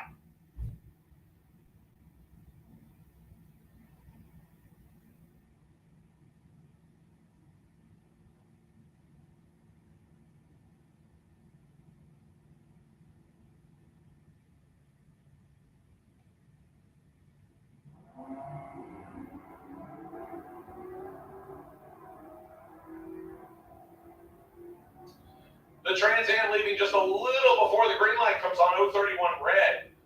City Hall is green and goes 1271 to 104, 1144, 116 for the Trans Am. Once again, Pro ET drivers, lanes 3 and 4, overflow to 5 and 6. Pro ET drivers, lanes 3 and 4, overflow to lanes 5 and 6. Pro ET, your buy run for round number 1 is Brendan George, car 261G, 001 on the tree. He is your buy run for round number 1 of Pro ET, if there is one. Jennifer Roberts and John Angelico. I'm just used to seeing a different person behind the wheel of the Trans Am over on the right-hand side of this. I guess the car may have been sold. Out of Yulee, Florida, Angelico, 1980 model Pontiac Firebird Trans Am. I believe it has an Oldsmobile underneath the hood. And Jen Roberts, the 1983 S10 pickup truck. An 024 reaction time for John, right side. 032 red line for Jen Roberts.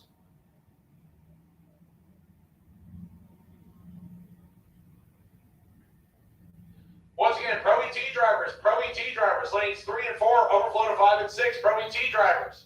Pro ET drivers, lanes 3 and 4, overflow to 5 and 6, please. Pro ET drivers. Pro ET drivers, lanes 3 and 4, overflow to 5 and 6. We need all golf carts out of the staging lanes, please. All golf carts out of the staging lanes, please, as we continue to need those for cars. So junior to extra parents, when you get the cars unloaded, please move the golf carts over in front of the grandstands to make sure you leave a through lane so everybody can get through. We would help appreciate it. Sean Warren and Jeff Grafton. Grafton with the Tesla. Sean Warren with the Kia. And the Tesla on its way. Right hand side goes 1166 and 113. Sean Warren in the Kia. Enjoying the view. 1721 and 81 miles an hour for the Kia driver, left hand side. Once again, Pro ET drivers. Lanes 3 and 4, overflow to 5 and 6, Pro ET drivers. Pro ET drivers, lanes 3 and 4, overflow to 5 and 6. Brendan George, car 261G, you are with Byron. Clint Wilson. Wilson with a 005 tree in the Nova. Dennis Harsh going a little bit red in the Infinity. Clint Wilson with the finish line of the small block Nova goes 1140 at just 103. Dennis Harsh goes 1402 at 103.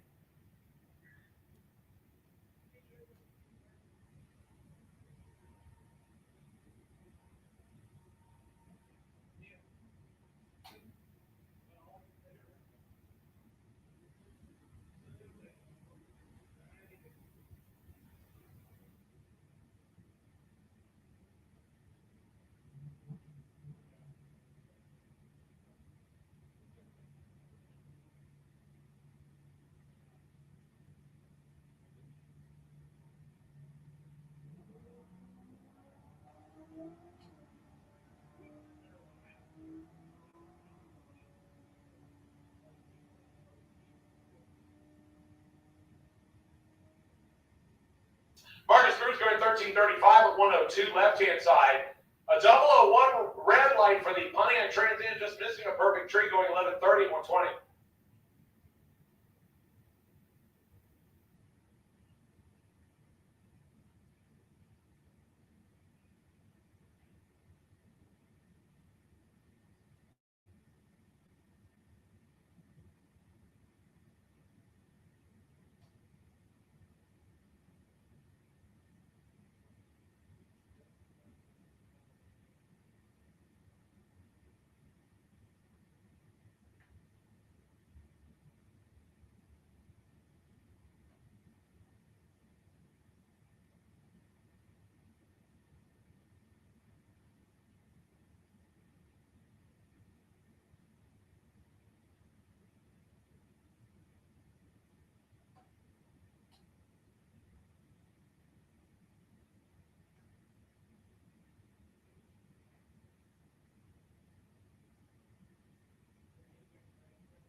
again, I need Pro ET, round number 1. I need you to do the staging lanes, please. Lanes 3, 4, 5, and 6, I believe.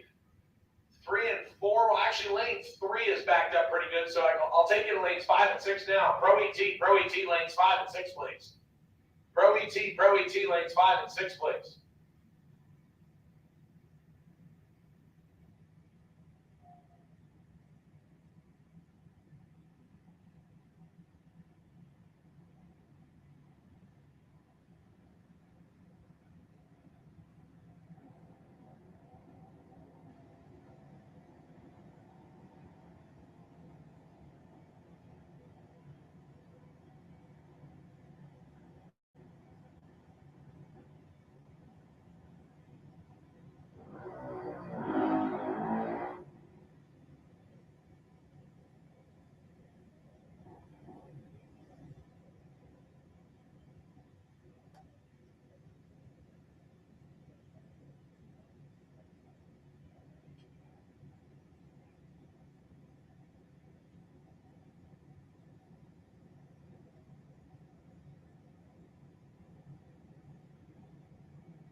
So our next right to the starting line, Chloe Tanner and Sandier Cook. Cook over on the left-hand side, the Cook brothers entry, as both of them are in competition here this weekend.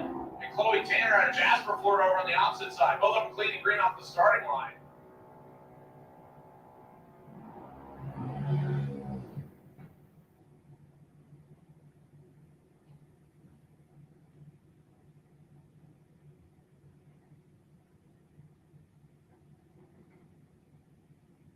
.886 left side, 9 flat right side.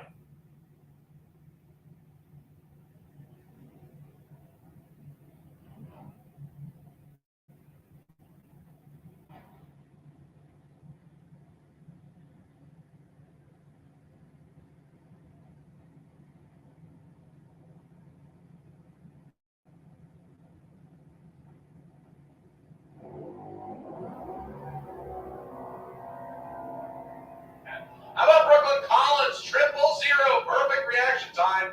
Budweiser side of the racetrack, 889 with a 1 at 73 miles an hour. But good job there for Brooklyn Collins. As she was lined up with Erin Kennedy, and Kennedy, last night's winner, probably put a little bit of extra spunk in her step, and she went trip zip perfect. Erin Kennedy going 892 after an 036 tree. That's respectable, but not next to a trip zip. You're 36 out behind. Our next right to the starting line, Jason Johnson Jr. and Lincoln McMaster. McMaster out of McMaster Pest Control Services, dealing on Springs-based junior dragster with David and Laura McMaster out there playing cop. They want to make sure they get Lincoln in just the right spot. On the opposite side, James Johnson Jr., Lucas Oil side of the racetrack, already pre-staged and ready out of McDonough, Georgia, staging up the junior dragster on that side.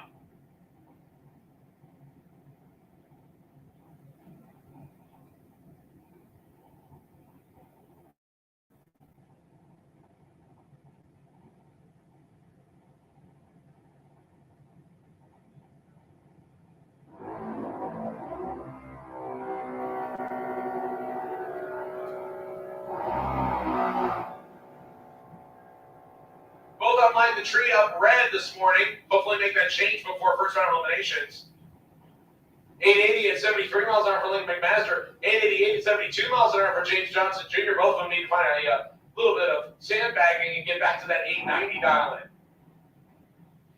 Our final car in age group 10 to 12, this is Julia Brannon. Brannon out of the Goolsby Racing Services operation. GRE Signs backing their efforts.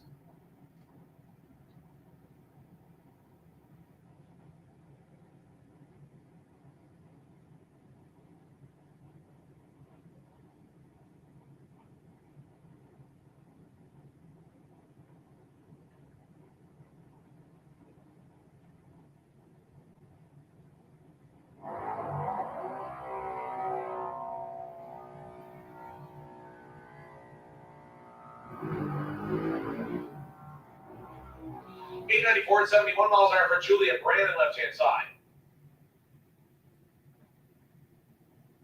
That'll bring up our next junior dragster pairing. This is Colson Height and Ryden Cook. This is the other Cook brother. Yeah, they're twins. They were born, I believe, just a minute apart. Ryden Cook out of Orange Park, getting staged up by Dad Ricky. Over on the right-hand side, Colson Height over out of Graham, Florida. On the left-hand side, that's the Lucas Oil side of the racetrack. We'll stage up a junior dragster on that side. That's the black with green accented cage.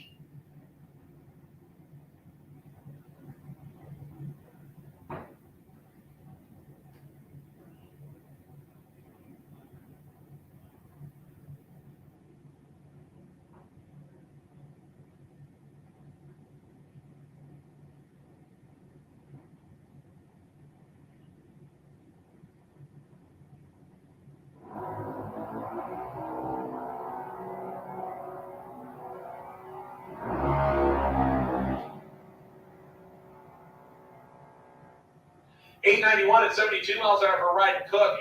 $884 at 70 miles an hour for Colson Height. Now we'll bring up our next car. The Sierra Height out of Keystone Heights. We brought all the heights. We pretty much rounded all of them up, brought up Gainesville Raceway. The Keystone Heights back to junior dragster over on the Lucas Oil side of the racetrack will make a single pass here. So it sounds like we have the 13 to 17 group started up and ready to go. So at this time, I will call Super Pro Bike. Super Pro Bike for round number 1. Need you to lane number 7, please. Super Pro Bike. Super Pro Bike. I need you to lane 7, please. Super Pro Bike. Super Pro Bike lane 7 for round number 1. And Height turns it red. Again, this is a time run, so it doesn't count. Just some stuff for you to kind of get figured out for round number 1. Take a shot at the tree. If it doesn't work, back it up and try it again. 851 to 75 miles an hour for Sierra Height. Speaking of backing up and trying it again, that's about 4/10 too quick. They're going to need to slow it down a little bit. I've heard of correcting for density altitude, but that's ridiculous. We'll go to age group 13 to 17. Next, Savannah Highhouse and Autumn Jarosset. Jarosset out of Valdosta, Georgia, over on the left-hand side. Pair of ladies will start us off here in age group 13 to 17. And Savannah Highhouse, already a winner this year against Raceway. She is, again, the next generation of drag racer, following in the footsteps of her brother Will and her father Billy. I believe the only one that hasn't made a pass here yet this year is the mom/wife. And I believe that she's already expressed her interest and said she'd like to get behind the wheel of the family dragster. The question is who gives up the seat, Billy or Will? They have two dragsters, and Savannah completing the trio. Savannah getting watched over by her brother Will, who just transitioned out of junior dragsters, making sure that she does everything correctly. If not, I'm sure he'll be happy to point that out. For the Fly Rounds Trailer Sales junior dragster category. And a green light for Savannah. Autumn turns at 11, foul red. That's like a sneeze too soon. 774 on the left side, 780 on the right side. It's at 90, number 1. Here, Papa, left 10 in 2 classes, Super Pro and Pro. He decided to go ahead and make it a triple effort and drop behind the wheel of the junior dragsters. He still, I believe, has at least one more year to go, possibly 2. So Big Papa, triple dipping over on Lucas Oil side. Right hand side is Curtis Beacon, Equipment, Georgia. Former Gainesville winner. He will stage up Budweiser side.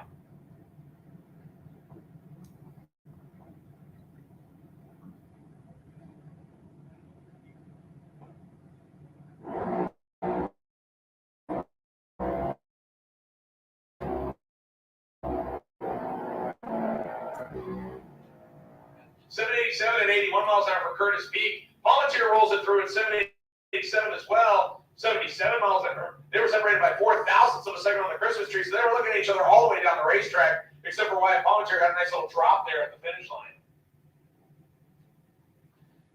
I believe this is our last junior dragster, and then we will go to round number 1. So again, final call for Rollins Automotive Speed Custom Pro ET.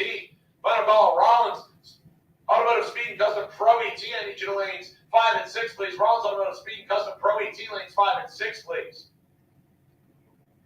This is Braden Davis out of Douglas, Georgia, the Mike Boss chassis dragster. They'll make a single shot on the Budweiser side to wrap up time runs. And Braden turns it a little bit red. We'll wheel the Georgia-based dragster down the Budweiser side, 778 at 82 miles an hour. So Corey Deemer will now do a little bit of track prep before we get round number 1 eliminations ready to go. For those of you that don't get a win light in round number 1, you can come to the first floor of the tower and give us a little bit of money, and we'll say, too bad, sorry about your luck, and you get a second chance to go to round number 2.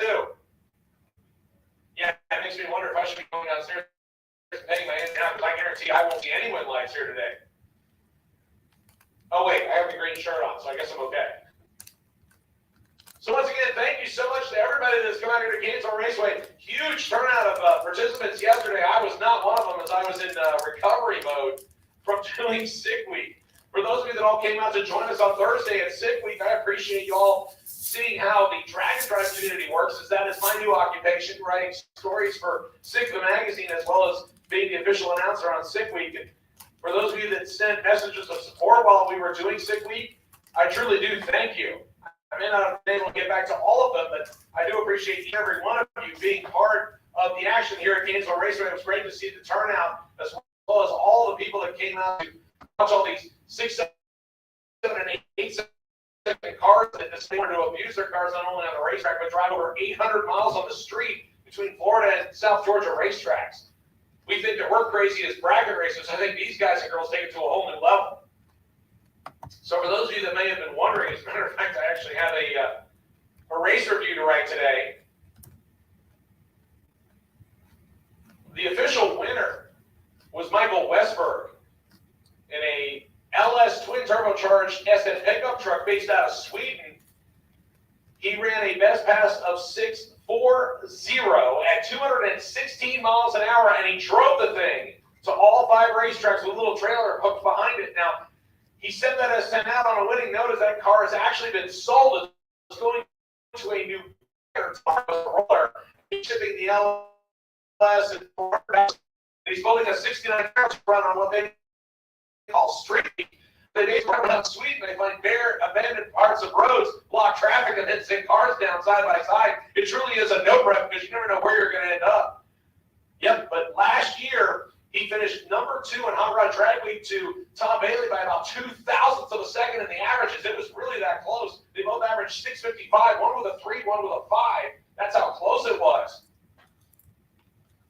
So this year for Michael Westberg to get it done, it was kind of a celebration / sombering moment, because when he staged the truck first on Sunday test day 1 week ago today, it was already sold. He knew it was out the door. So basically at that point, it was like, okay, well, if I'm going to send it out, I'm also send it out on the effort. And he had a good battle against Stefan Gustafsson, who was last year's winner in the 1989 Corvette, who also was from Sweden. And he made a best pass of 6.43 at 216 miles an hour on that run. And then at Gainesville, the car was just having so much trouble staying hooked. I mean, it was running over the rear tires, and it was basically basketballing itself down the racetrack. So we got the launch turned down correctly, and then went 6.56 at a booming 223 miles an hour, and then backed it up and headed south to Orlando, and somehow made it. Yep, it is absolutely insane. And I'll tell you what, though, in my opinion, from the years I've been doing bracket racing, what we call the drag and drive community, that's basically what this is. It's basically the exact same thing. I've seen people that have literally taken every spare they've had out of their box for somebody they've never met before and give it to them on the side of the road just to get one more competitor back in competition, because it truly is just like bracket racing. Getting 2 cars to the starting line and finishing the week are basically the same goals. It doesn't matter whether you win or lose or how you place in your class. Finishing the week is truly a feeling of accomplishment. And for those people that finish top 3 in their class, even better. For example, we'll use Houston McLean. He was his first ever drag and drive. Got a former heads-up racer, decided to jump on board, and Houston made it to the 4th day with no real issues. Got 20 miles away from the final checkpoint, and his fuel pump died on him. He was sitting on the side of the highway with no way to possibly get to the checkpoint. And the rule is that if you call a tow truck, you're out. You can't get towed. The only way you could get towed is by another competitor doing it for you. So good luck finding somebody that probably has a car or a truck that's able to actually haul you. Now, you could get to, say, a repair shop or whatever, and you could do overnight repairs. That's fine. You could have people loan you parts and pieces, but follow a drag and type to be able to actually give you spare parts and pieces. You have to be able to carry everything in your vehicle and a single axle tow behind trailer. Now this year they changed the rules and said it didn't care how big the size was. Previously, I believe there was a cubic foot requirement that perfectly fit a U-Haul spec trailer, so you could just go and rent one. But basically, it's enough room to where you could basically put about 3 cans of gasoline, some spare parts, and some tools, but that's about it. You're not going to really be able to put much more than that in it. Some people went without a trailer. There was actually a guy who ran 770s and 780s in a Mustang with a Gen 3 Hemi and a single turbocharger, and he put everything on the hood. He didn't even haul a trailer. So, yeah, or not on the hood. I apologize, not on the hood, on the roof. See, this is how tired and out of it I am. So, yeah, a 1983 model Ford Mustang out of Ohio, Big 3 Racing, and had a Gen 3 Hemi, a fuel-injected 392 Hemi with a big single turbo, like big enough to lose an arm in. And he put the big slip tires that he needed, as well as all his spare parts, in a roof rack. Now, some people have told me the roof rack is great because you don't have to undo the trailer every time. Other people have told me they've switched to a trailer because the problem with the roof rack, you need to completely empty it before you get it off the car, then put it back on the car and load it again. Whereas the trailer, you can just kind of unconnect it and just sit it off to the side. So for those of you that may remember Steve Morris showing up in the Buick Roadmaster they call a Boostmaster wagon, he did the same thing. He had a roof rack last year, and this year he said, I'm tired of reloading and loading that. So he went to a trailer this year. Although it did look really good behind with a roof rack full of boxes dressed up looking like Christmas presents. All right, so Corey getting close to being done. So we are about to get ready. So Pro ET drivers, I need to get you loaded up for round number 1. Pro ET drivers, I'll take you to get loaded up for round number 1, please. Pro ET drivers, I'll take you to get loaded up for round number 1. I'm being joined in the tower here by Phil Green, the Reverend from RFC, who is going to give us the invocation, followed by our national anthem. So as Corey parks the tractor and we get ready for round number 1, I'd ask you all to please rise and remove your headgear. As Phil Green, who probably wants to say his own blessing here this morning, he wants to go green. So Phil Green will lead us in the invocation from RFC, followed by our national anthem. Phil, if you would, please. Thanks for rubbing salt in that boom, Derek. But would everybody please bow with me? Heavenly Father, Lord, we thank you for this day. Lord, we got day 2 here at Gainesville Raceway. Thank you, Lord, for the beautiful weather again. It's a little warmer today. We thank you for that. Lord, thank you for the chapel service that started the day. Lord, we had a service with a guest singer today. Thank you, Santi. Lord, I just ask for your continued blessings upon this facility and the staff here, Lord. Keep us all safe and hydrated and focused, Lord, as we make it through this Sunday, the Lord's Day. Lord, just thank you for all your many blessings. Thank you for the ability to be here. Thank you, Lord, most of all, for your Son, Jesus Christ, dying for us on the cross. For without him, Lord, we would have no hope. All these things we ask in his precious name. Amen. Mm-hmm.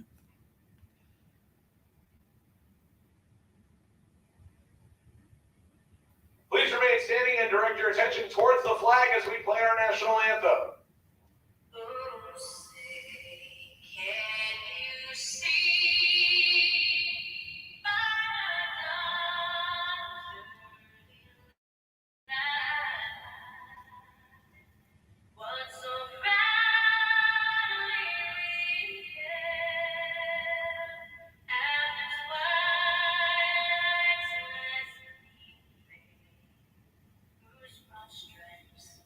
And bright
gentlemen, suit up round number 1 of Pro ET. Bronzos by Rollins on with speed and custom. Kick the tire, light the fires, or his right hobby way.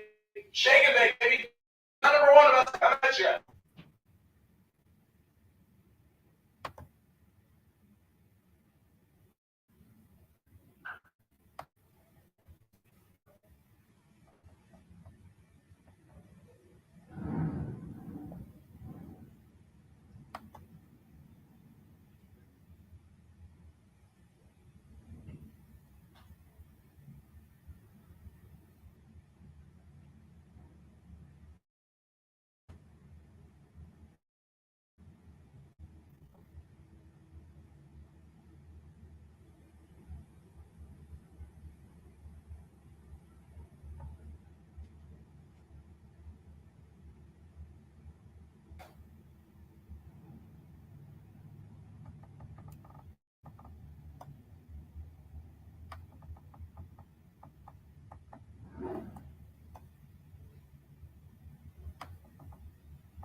All right, ladies and gentlemen, round number 1 of Rollins up on the Speed Custom Pro ET coming at you right here. Once again, if you do not get a round 1 win light, you can go ahead and go down and visit Debbie downstairs, and she will give you a re-entry in round number 2.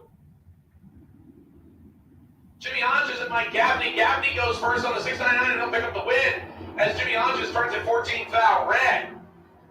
Gaffney on a good 11 tree goes 1-0 on a 699, puts together a 31. Jimmy Hodges 4 above, and after the red light was probably toast considering Gaffney was closer to the dial and a nice 11 tree. So that will give Jimmy Hodges the buyback window of opportunity. Mike Gaffney goes to round number 2. James Harrell and Lindsay, the patriotic raggedy Mustang, 667 the dial in. 625 for James Harrell in the Fox Body Mustang over on the opposite side. Harrell goes in the chase roll, and Andy Lindsay will go first. And Andy Lindsay turns it red. James Harrell will get an automatic win.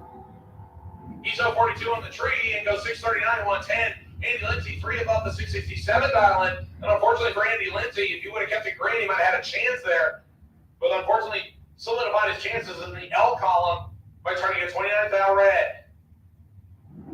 How about a matchup right here between Dan Cyrus and Brent Veneman? Obviously not the first time these two have run each other. Both of them longtime Gainesville Raceway regulars, and both of them won a round 1 victory. Dan Cyrus doing the gentleman thing and waiting for Brent Veneman to get set because he's going to go deep.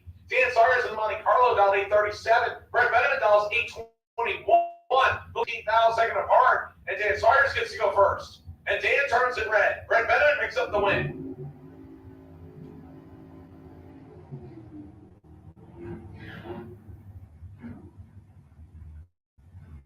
843 on an 821 on 042 green light. Dan Cyrus goes dead on with an 8 to forestall the wound after going red.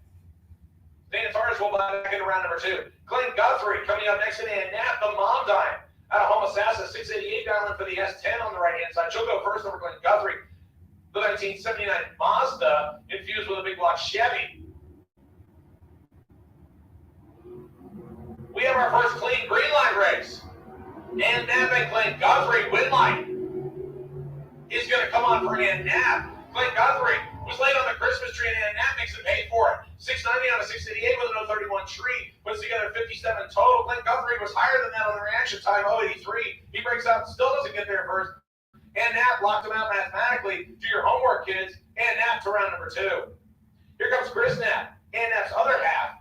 The new S10 truck to him as he recently traded in the old Nappy-mobile. Not sure if we can actually change the name over on the S10. He'll stage up with Mike Gilder in all S10 battle. Gilder on 627, which means Chris Knapp needs to go first. Also hold the headlight. A couple of great reaction times here. A 003 and a 12 win light going to Chris Knapp. Mike Gilder going 622 with a 9 on a 627 after a 12 tree. Chris Knapp goes 677 on a 674, ladies and gentlemen. Mike Gilder took 64th thou a stripe. This isn't a hot dog eating contest. You want to take as little stripe as possible. So unfortunately there for Mike Gilder, he just gave it away by taking too much stripe. Dawson Bass and Trent Holton. Horton out of the 3rd-gen Camaro being wheeled normally by his dad. 670 down on the right side, 713 for Dawson Bass, and a double red light. So here's where True Star takes over. The least offensive red light is Dawson Bass. So Bass gets the win light left side. 720 on a 713. Trent turning on the red light a little bit worse. 672 at 670. What it does is both cars go red. The least offending red light, meaning the one that's closer to a green light, gets the win light. Bass was 20 red. Horton was 37 red. So Bass gets the win. I'll bring up last night's Super Bowl winner, John Twain against Tim Paffer. Tough battle right here. Tim Paffer, the S10 pickup truck, 713 dialing. He'll get almost 1 second ahead start from John Twain. 1994 Camaro out of Jacksonville. The wheel standard dolls at 614. He'll play chase. Paffer goes first.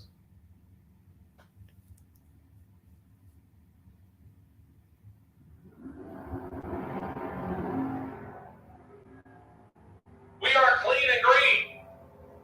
John Twain in control. John Twain with the win. 615 on a 614 put together 37 total. Tim Pepper was a little bit late and goes 2 above. John Twain had that one locked up from the start.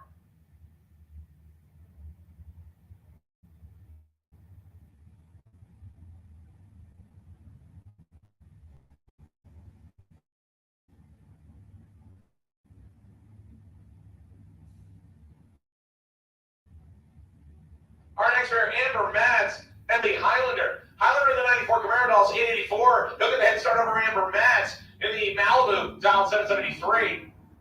We have clean green lights on both sides of the racetrack. Lee Highlander on the 884 on the right side. Amber Matz on the 773 in the Malibu left side. And the win light's going to come on for Amber Matz. As Amber Matz behind on the Christmas tree, but she makes it work anyway. Amber Matz going 774 on a 773 with a 122 reaction time. Lee Highlander has the better reaction time, takes over a 10th of stripe. Like I said, this isn't a hot dog eating contest. More is not better. You need to take the least amount of stripe as possible. And Lee Highlander taking way too much stripe and breaks out by 300s. That'll regulate him to the buyback window. George Emanuel and Chris French next. French and Bill Snake Chevelle dial 617. George Emanuel dialing 771 in the Nova. We are clean and green on both sides of the racetrack. 6,000 separated on reaction times win light to Chris French. How about 617 on a 617 with a 7 on the end of it? Put together 45 pack. It takes 6 thou a strike. George Emanuel, 032 on the tree. What about the 771 dialing? 6,000's behind. That's a good drag race right there. Chris French to round 2. Keith Collins Sr. and Chris Parisi next. Collins in the Nova. Dial the KC Automotive back ride at 642. He'll swing the head start to Chris Parisi. 20 model Mustang dial 755. And we have clean green lights on both sides of the racetrack. Parisi right side. Collins Sr. left side. And Parisi gets the win on this one. 758 on a 755. He's 3 above the dial-in. 087 on the tree. And had lots of room as Collins was a little bit late. And then goes 9 above the dial-in. Neither one of those work very well when you're trying to get the win light.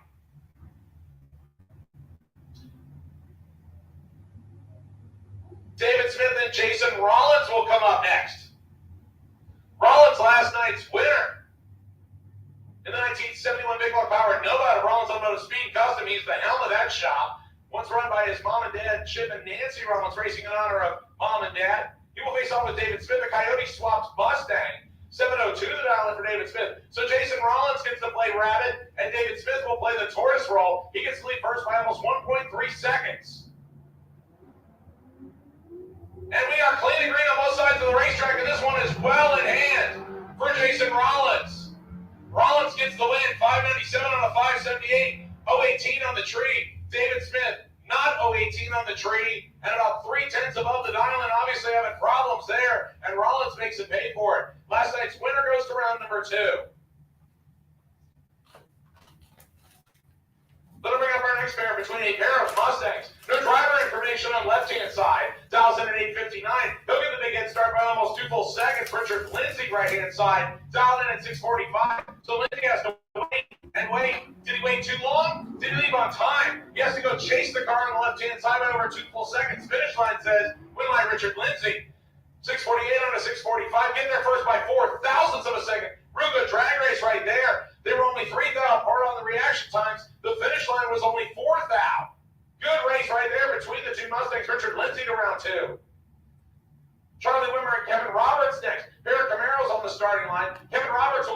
in the Hunter Orange 69 Camaro, valid 451 or 751, and he gets the win line as Wimmer turns the red light on.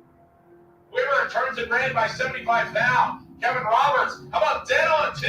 751 with a 2 on a 751 with a 25 tree. He was going to be a tough man to handle anyway. Kevin Roberts, 27 total, goes to round number 2.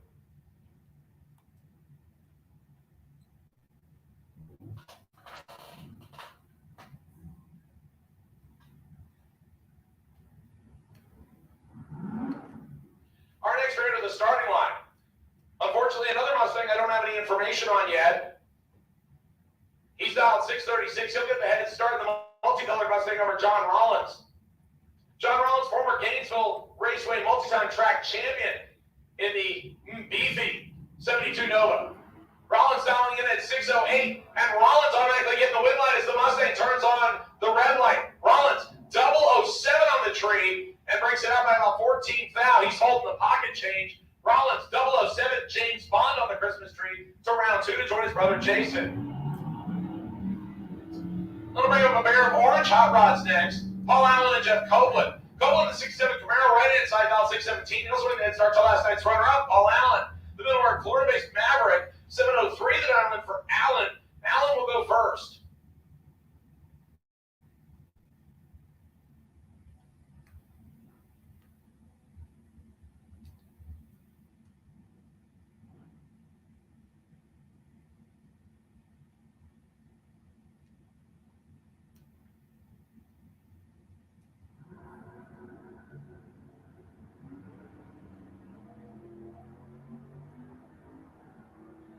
This one should be well in hand for Paul Allen. And Paul Allen going 708 on a 703. He had an 035 tree. Jeff Copeland, a little distracted on the starting line and then breaks it out. And still doesn't get there first.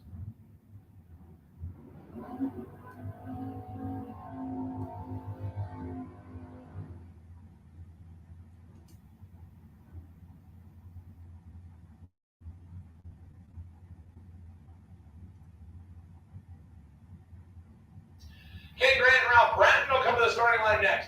Grant, Tie-Tie, Georgia-based wheelie 73 Nova, big block Chevy for power, all of the power. 570 the dial-in.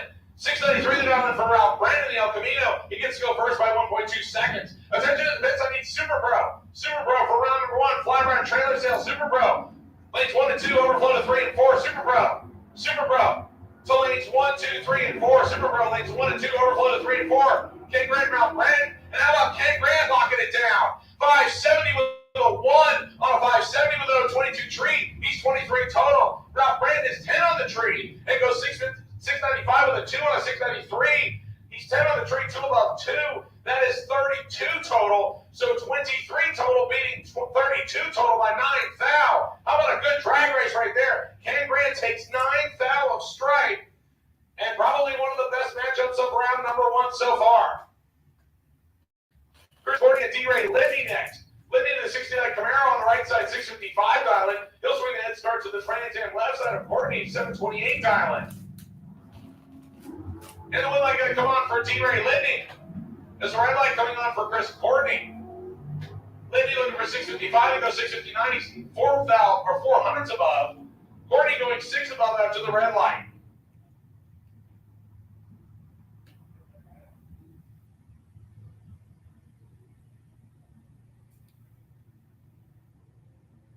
Last call for Super Pro Bike. Last call, Super Pro Bike, lane 7, please. Super Pro Bike. Super Pro Bike, I need you lane number 7, please. Super Pro Bike. Super Pro Bike, lane 7, if you would, please. Looks like I got most of you there. I need the rest of you if there's anybody that's still lingering. Once again, I need Super Pro Car. Super Pro Car, lanes 1 and 2, overflow to 3 and 4. Super Pro Car. Super Pro Car, lanes 1 and 2, overflow to 3 and 4.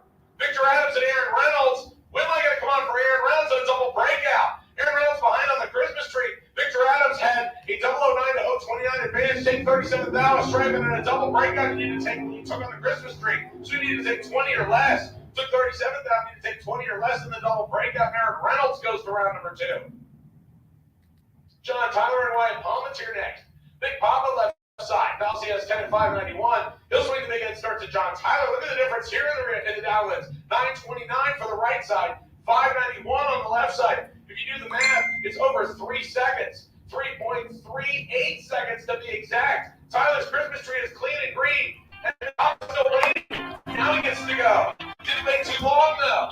Somebody is 004 on the Christmas tree. And it's on the side of the win line as Tyler breaks it out. 592 and a 591 for Big Papa. He'll go to round number 2. John Tyler just had to try and judge 40 miles an hour and couldn't do it. Just broke it out. A good job though. 004 on the Christmas tree. Just couldn't get the job done on the back.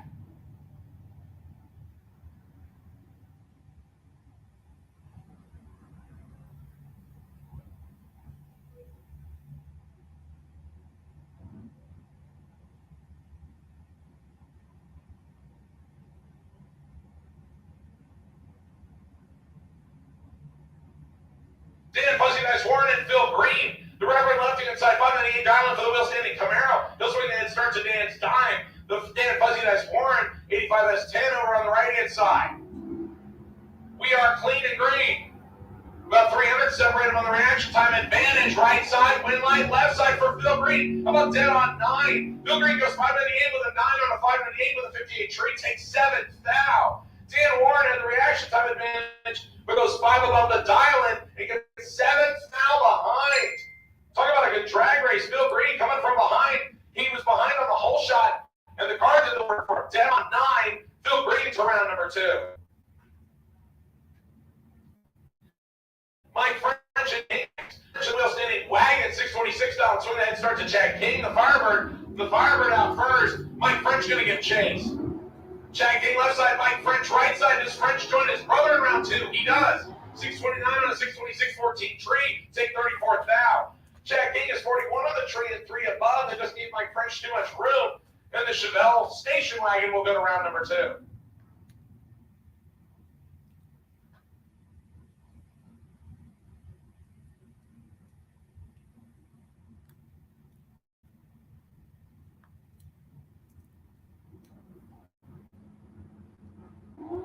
David Zinke and Bob Hoxton. Hoxton in the pickup truck, Zinke in the stock eliminator legal duster.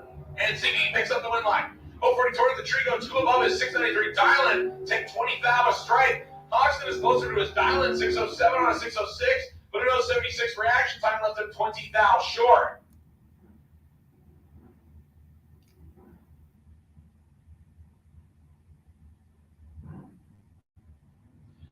Joe Hutto and Amber Matt's coming back around. Matt's on a double entry. She already got the first one through. She's looking to make a 2 for 2, but she's got a tough customer on her hand. Joe Hutto. Joe Cool Hutto. 1970 model Maverick out of Georgia. Looking for a 691 on the dial-in. Amber Matz needs to go first.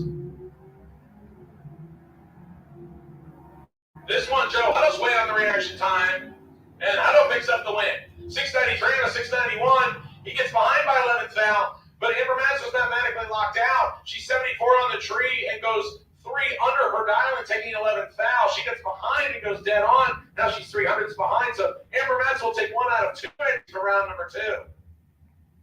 Tom Courtney out of Gainesville, Florida next. 1978 model Trans Am with the Pontiac 400 out of Rollins Automotive Speed. Custom on board. 723 to dial-in. He'll swing a little bit of head start till the Tadero. Tadero out of Gainesville with the Chevy van. 740 to dial-in. The wheel standing van gets to go first. And Tadero looking like she's still having trouble off the starting line. I'm not sure if it's going to cost her here with Tom Courtney. Win light comes on for Courtney. 724 to 723, first 42 thou. Tadero 8 above the dial-in. And unfortunately for Leah Tadero, she continues to have trouble. As it looks like our final few cars coming around the bend here in Pro ET. Once again, a hand called Super Pro. Super Pro. Looks like we now need you to lanes 3 and 4, please. Super Pro. Super Pro. Lanes 3 and 4, please. Bart Pangillion and Marcus Cruz. Cruz in the Mopar over on the right-hand side. Top at 860. 677 for Bart Pangillion. Marcus Cruz made it to the final last night. Sportsman to come on the run route to this man, Bart Pangillion. And he gets the runner up again right here as he's 4th out red. Bart Pangillion in the Turner-based Camaro is 027 green and breaks it out by a thou. Just a thou away from being a really good pass. But Pangillion will go to round number 2 as Marcus Cruz turned it red.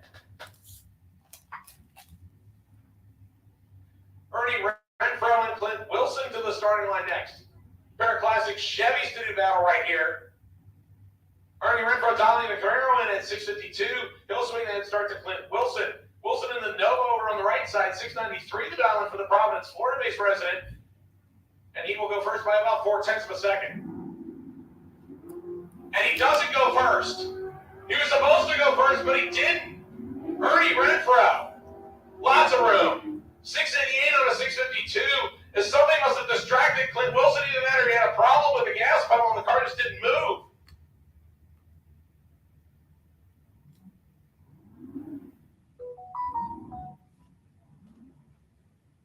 He was supposed to go first, but he didn't.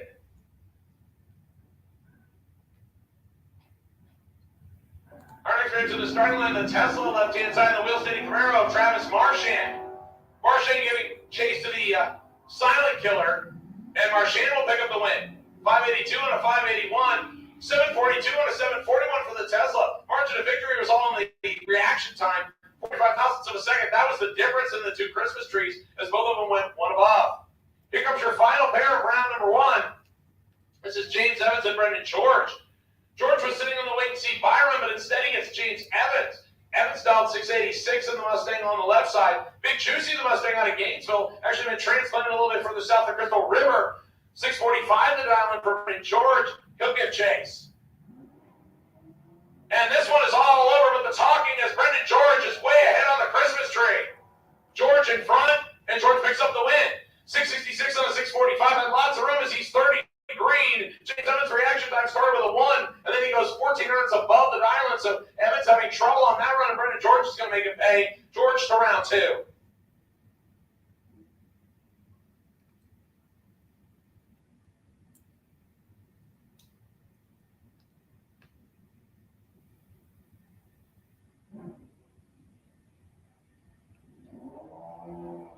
Once again, final call for Super Pro. Final call Super Pro. I need you to lanes 3 and 4. Final call Super Pro. Final call Super Pro. I need you to lanes 3 and 4. Attention in the pits. Attention in the pits. First call Sportsman. First call Sportsman. Lanes 5 and 6, please. First call Sportsman drivers. Sportsman drivers. Lanes 5 and 6, please, for round number one. Sportsman drivers.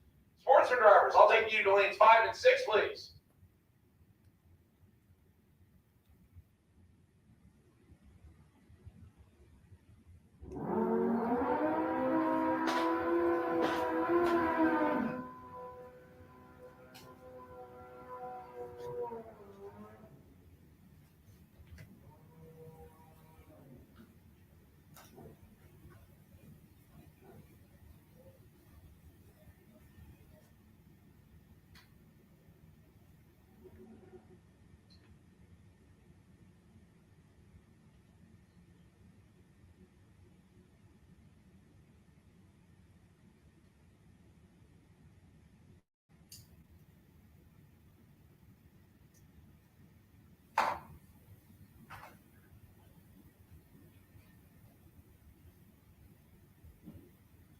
Richard Holder and John Upthegrove will get us started in Super Pro Bike round number one. Holder dial in the Suzuki at 585, triple nickel on the left-hand side. 606 the dial in for John Upthegrove. We are cleaning on both sides. John Upthegrove on the right, Richard Holder on the left. Upthegrove with the reaction time advantage, but he breaks it out. He takes too much. 8th thou under for John Upthegrove, and Richard Holder will get away with one here. Turning the four-leaf clover, 564 and a 585 with a 152 tree. John Upthegrove was in control on that one and just took a little bit too much strike.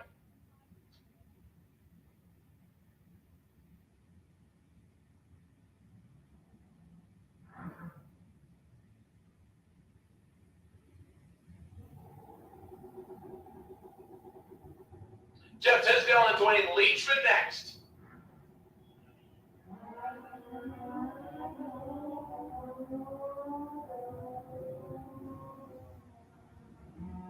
And a double breakout after being separated by a foul on the Christmas tree going to Dwayne Leachman. 561 with a 6 on a 562. He's 4th thou under. Tisdale goes 568 with a 9 on a 572. He's 31 thousandths under. The difference is 26 thousandths of a second. That swings right-hand side. Jeremy Davis and Larry Berker, a couple of street bikes next. Jeremy Davis will go first on the 820 to 879 difference, and Davis turns it red. Berker will get the win. 19 green on the side for the Jacksonville resident after having trouble during time runs. He goes 809 on a 798. Jeremy Davis goes 835 on an 820 after the red light.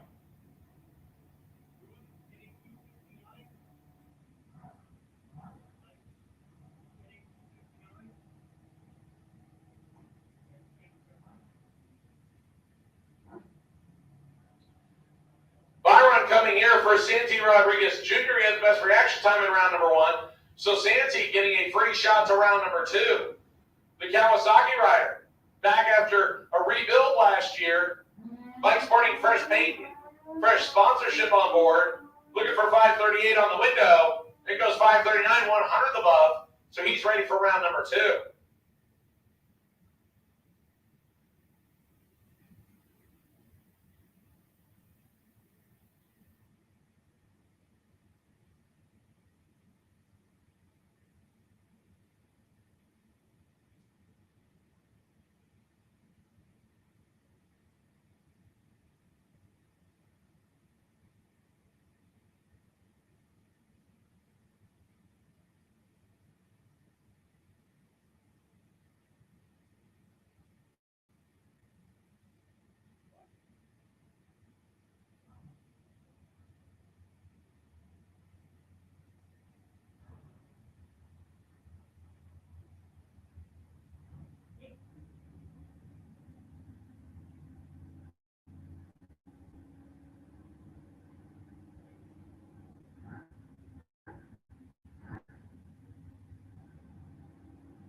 Derek Brewster and Ron Schaefer will get us started in round number 1 of Fly Ride Trailer Sales Super Pro action.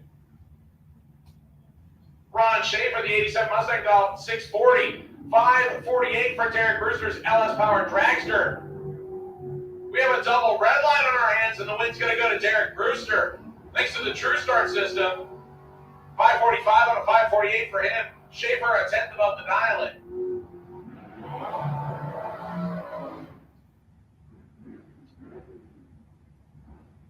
So Derek Brewster to round number 2. His daughter Tiara Carter would like to join her. The nurse out of Blackshear, Georgia, the S&W chassis dragster, also with the LS swap. We'll line up next on the left-hand side, 515 dial-in. Swing the head start right side to Paul Farrar. Farrar out of Jacksonville, Florida, the recently repainted 1966 GTO Big Block Pontiac Power hot rod, 649 dial. He gets to go first by 1.34 seconds, almost one full Christmas tree, and then Tiara Carter will play catch up.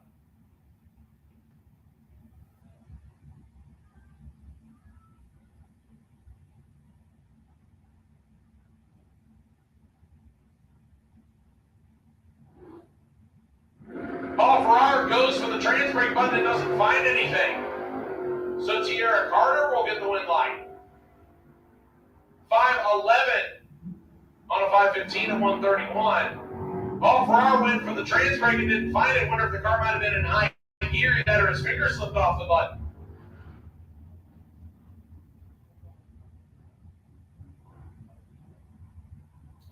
Our next pair up is Dan Dobson and Alan Rouse Sr. Senior out of Jacksonville in the GMC Sonoma. Yet I'm calling it an S10. This is a GMC Sonoma. This is the higher grade of Chevrolet pickup truck. We'll face off against Dan Dobson. Dobson out of Gainesville, Florida, the 1980 model Chevrolet Monza. Little short wheelbase hot rod, dialed in for Super Street action. 682 the dial, and you'll see him come off the start line. The car just kind of sits down and then gets back underway again. Once again, they have called Sportsman Eliminator. Sportsman Eliminator, lanes 5 and 6, please. Sportsman Eliminator. Sportsman Eliminator, lanes 5 and 6, please. Called Sportsman Eliminator. Sportsman Eliminator, lanes 5 and 6, please. Don't worry, Chris Parisi won't bite, so you can pull up in the left lane if you want.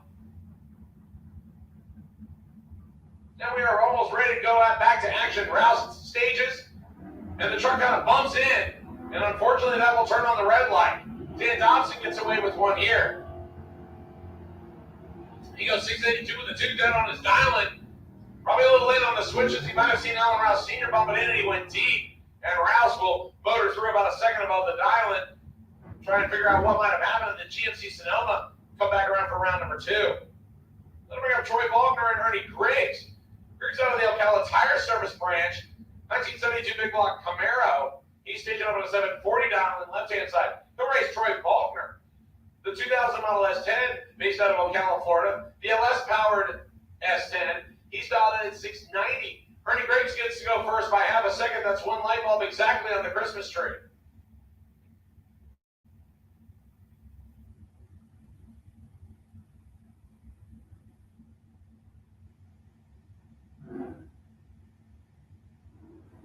And Ernie Griggs continues to have throttle or trans brake issues, so he couldn't keep the car on the beams on the first time, and once again just rolls right through.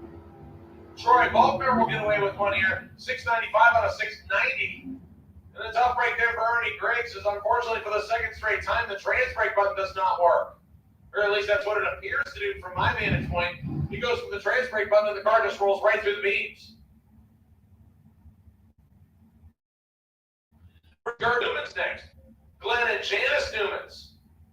On the left side of the racetrack out of Alachua, Florida, the 1986 S10 pickup truck, small block Chevy for power, 640 the dial-in. He'll get the head start for Bruce Gurton. The big block Chevy powered 79 Fairmont. Normally a super street racer, today doing bracket duty. 565 dial-in for him. That'll swing the head start to Glenn Newman's by 7,500 from a second call, 1.5 light bulbs. The S10 out on a wheel stand start, about 9 valves separated on the reaction time. Gurton to bed on the reaction time, gets the win on a double breakout. Glenn Newman's under by 15 thousandths. Bruce Gurton under by 3 thousandths. Glenn Newman's took the strike by 3 thousandths, and he didn't have any room to take it. He needed to get behind. He was behind on the Christmas tree by 9 thou. Bruce Gurton gets the win. 564 with a 7 on a 565. Bruce Gurton to round number 2. Here comes David Hicks and Will Highhouse.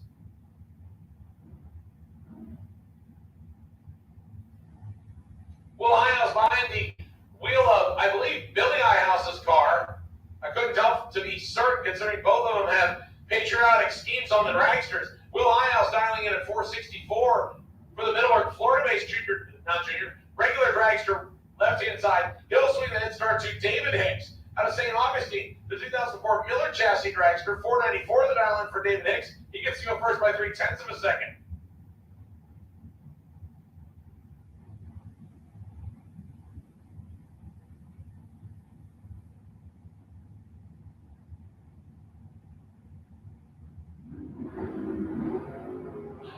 Will Highhouse turning on the red light by 0.4 of a second. David Hicks with a 21 green tree and goes 492 with a 1 on a 494. Will Highhouse breaks it by 1,000th of a second. Tough break there for Will Highhouse. 4 thou red, 1 thou under. David Hicks to round 2. Sherby Powell and Bruce Bennett will come up next. Bennett dials 560 in the 1978 Camaro. That's the blue car on Lucas Oil side. He'll swing the head start by about 1.03 seconds to Sherby Powell. Rico Springs, Florida-based 1970 small block Camaro. He dials in 663.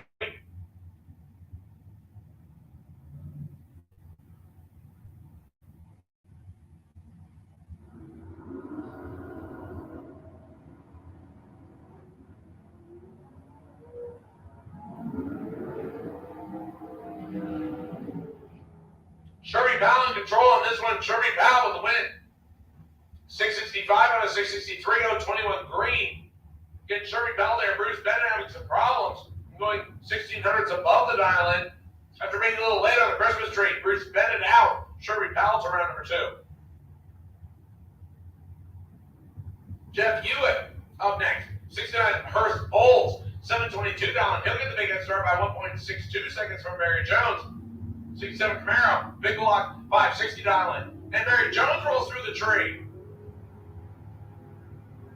Several people having trans brake problems here today, and Barry Jones will not go to round 2 on that one. Jeff Hewitt would have been tough to handle, though. Check out the scoreboard. 722 with an 8 on a 722, and he was 15 green on the tree.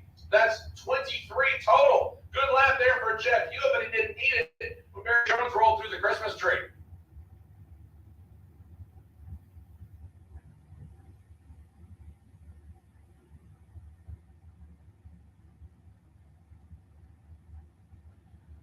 next pair to the starting line, Derek Vasquez and Mike Fiddler. Vasquez, your defending Gainesville track champion in the S10 pickup truck, 542 dialing. He'll swing the head start by almost 1 full second to Mike Fiddler, the really nice looking 1973 Plymouth Skin Dodge power plant underneath the hood. He's looking for 641, and Fiddler turns it red by 14 thou. Derek Vasquez is 10 green on the tree and breaks it out by about 300, legging it through at 128 miles an hour. Derek Vasquez to round 2. Fiddler can find the buyback window after he goes dead on 3, but that 14 thou red light ended his chances early. Nick Brown and Gary Vasquez will come to the starting line next. Nick Brown on Orange Park, Florida, the 1967 Chevy Camaro, the purple car on the left side of the racetrack. 622 dialing for him. He'll get the big head start from Gary Vasquez. The senior Vasquez dials 469 in the Miller chassis dragster, big block Chevy power. This used to be Rico Suave's ride, Derek, and then Derek built the S10, and Gary got back behind the wheel.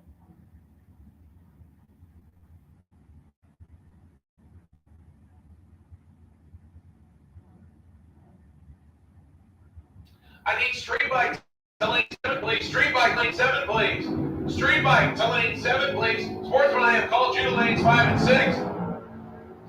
Better reaction time to Gary Vasquez. Win lines and Nick Brown as a double breakout happens here. Gary Vasquez is 13 thou under. Nick Brown is 9 thou under. Difference in the breakouts was 4 thousandths of a second. Nick Brown got there second and had the least amount of breakout. So even though he's behind on the Christmas tree, Nick Brown in the Camaro gets the win, goes to round number 2. Gary Vasquez uncharacteristically will buy back for round number 2. David Harris and Mark Horton up next. Horton in the fuel tank back dragster right side, 490 the dial in. He'll get a little bit of head start by about 500ths of a second from David Harris. McClinty, Florida-based 2022 Spitzer chassis dragster with big wing to the back, 485 the dial in. So Mark Horton goes first, right-hand side, just by 500ths of a second. It's almost a heads-up race. And Horton turns it red by 13 thou. David Harris getting away with one here. 483 on a 485. Horton 488 on a 490. Horton is not going to want to see the other side of the time slip as David Harris was a little bit late. But because of the red light by Mark Horton, David Harris goes to round number 2. Barry Royale coming up next. Left-hand side of the racetrack, the Georgia-based 1974 Chevy Vega, big block Chevy power plant, 588 dialing. He'll swing the head start to James Brewer. Brewer out of California, the white 1969 Mustang on the right-hand side, 694 dialing. Brewer gets to go first by a little over a second, 1.06 seconds to be exact. And then Barry Royale will give chase in the Vega. And Barry was supposed to be leaving over a second behind, and James Brewer has problems. Barry Royale to the finish line. Goes 595 on a 588 with a 005 tree. James' reaction time didn't start with a 0. He saw the green light before he actually moved. Something might have happened there in the 69 Mustang. See if he can get it fixed and buy back in round number 2.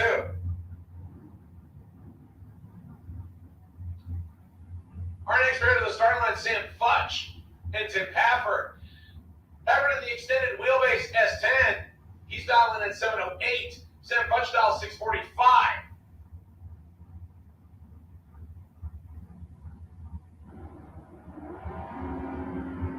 And unfortunately, Tim Pafford turns it red. Sam Futch getting the gift in round number 1, and Tim Pafford's not going to want to see the other side of this time slip as Sam Futch goes 2.43 seconds over his dial-in with a 190 reaction time, and the win light is on. Tim Pafford is 12 red, breaks it out by 300ths of a second, and unfortunately turning on the red light gave away Tim Pafford's chances as Futch has problems but still gets the win light. Randy Root, Buddy Goolsby next. Root out of the Root and Root Racing operation. 71 Pennant with a small block Chevy on board. 668 dial, and he'll get a small head start from Buddy Goolsby. Goolsby dialed 653 on the zip tied S10 on the right side. Your difference is 0.15 of a second. We are clean and green on both sides of the racetrack. Randy Root, the better reaction time in the Pinto. Can he hold off Buddy Goolsby? The answer is no. Randy Root breaks it out by a bunch. Take 99 thousandths of strike to break it out by 53 thou, and Buddy Goolsby gets away with one here. 656 on a 653 with a 29 tree. He puts together 59 total. Root was 13 on the tree, take 99, and needed to take 46 thou or less. round 2. Luke Galley and Mark Daniels next. Daniels in the Suncoast Jesse Dragster, Dallas 495. Luke Galley dialing in 614 in the Corvette. Luke Galley gets to go first. We are clean and green on both sides of the racetrack. 006 for Luke Galley, 23 green for Mark Daniels, and Luke Galley gets the win. As Daniels breaks it out by getting there by 88,000, breaks it out by 26 thousandths. Take 88, needed to take 64 or less, or 62 or less. Luke Galley 6 green, 7 above the dial, and he gets away with one as Daniels just took too much.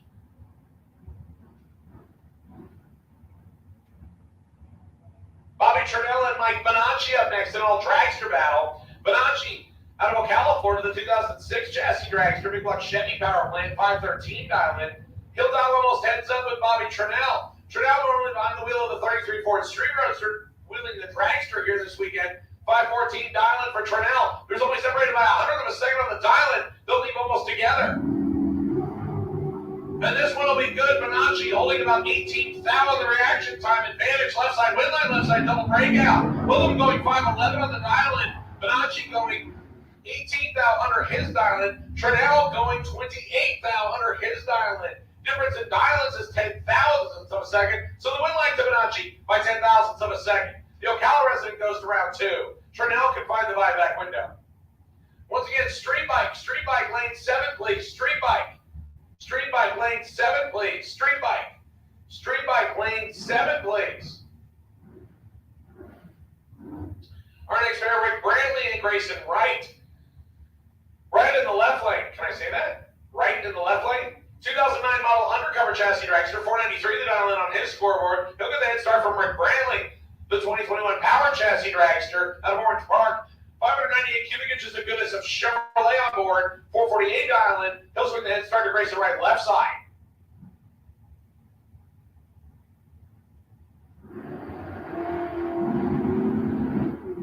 And Brantley having problems off the starting line. Are you kidding me? Grayson Wright breaks it out by 3 thousandths of a second. I have seen more unusual ways to win here in round number 1 of Super Pro. Holy cow, Grayson Wright, 005 on the tree, take 2.68 seconds to break out by a mere 3 thousandths of a second. That one will go on 00 Bleep Show. Rick Brantley, 1.5 second reaction time, 1.18 seconds on the dial-in against the win light. All right, let's see if we can have a regular race here. Mike Matrison and Mike Minnick. Minnick dialed 7 flat in the S10. Matrison dialed 649 in the Nova. We have a clean race here. Mike Matrison 009, Mike Minnick 024. And the win light will go to Matrison. Nice little package right here, 650 with a 2 on a 649, 009 tree. He's 21 total. That locks out Mike Minnick's 024 tree. Take 13th thou to break out 17th thou. He was 24 green and mathematically ineligible. Good drag race right there. Mike Matrison gets the win in the Nova. Bruce Root and Anthony Kelly next. Kelly in the 2003 Mustang dial 515 on the window. He'll swing almost 2 seconds ahead start to Bruce Root, the 78 Mustang 2 on the left side, 712 to dial in. We are clean and green on both sides, about 100 separated in reaction time advantage. Right side, win light.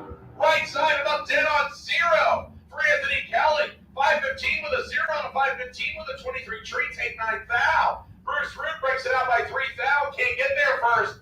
He was mathematically ineligible with a 35 reaction time. Anthony Kelly putting up a perfect run, 515 with a 0. He matched his dial-in perfectly. So an 023 package based on his reaction time. Kelly to round 2. Bruce Root can find the buyback window. Then we have Alden Rollins and Joe Pinkston.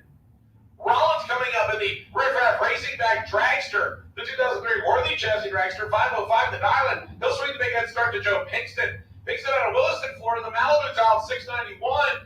So Pinkston gets to go first by well over 1 Christmas tree, 1.86 seconds of handicap. We have green lights on both sides of the racetrack, and Joe Pinkston in control on this one. Advantage right side win light to Alden Rollins. Dead on 0, then again. 505 with a 0 on a 505, and all Alden Rollins was behind on the Christmas tree. Joe Bankston takes too much stripe and breaks it out by 28 thousandths. So Joe Bankston, after having the reaction time advantage, takes too much stripe, and Alden Rollins will get a break and go to round number 2. Michael Bossy next. 1963 model Corvette topless roadster. Big block Chevy power 579 dialing. He gets the big head start from James Kelly Hicks. One of the second quickest cars on the property. Hicks dials in the Miller chassis dragster at 451. Against Michael Boss, about 1.28 seconds of handicap. Almost called it one full Christmas tree. And then James Kelly Hicks will like to catch up.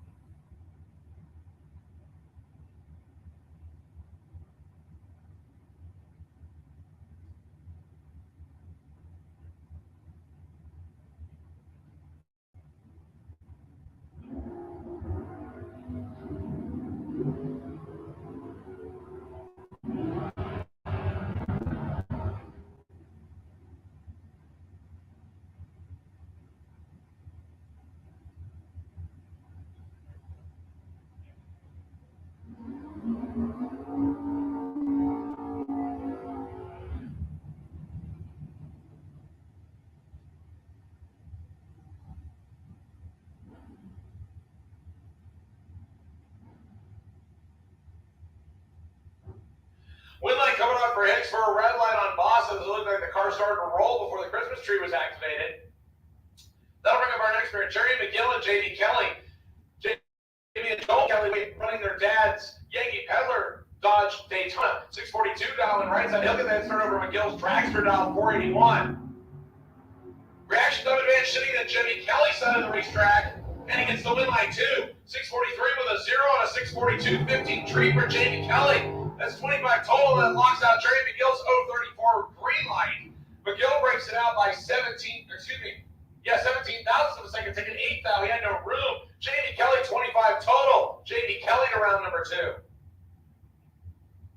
Our next pair, Flying Brian Jones and Keith Collins. Flying Brian Jones Trailer Sales, the official class sponsor. Yorkburg, Florida-based Mullis chassis dragster, 460 dialing. He'll swing 1 second and 100th. Handicap head start to Keith Collins. The Keystone Heights backed Casey Automotive 2000 model S10, 561 dialing. The pickup truck goes first by 1 second.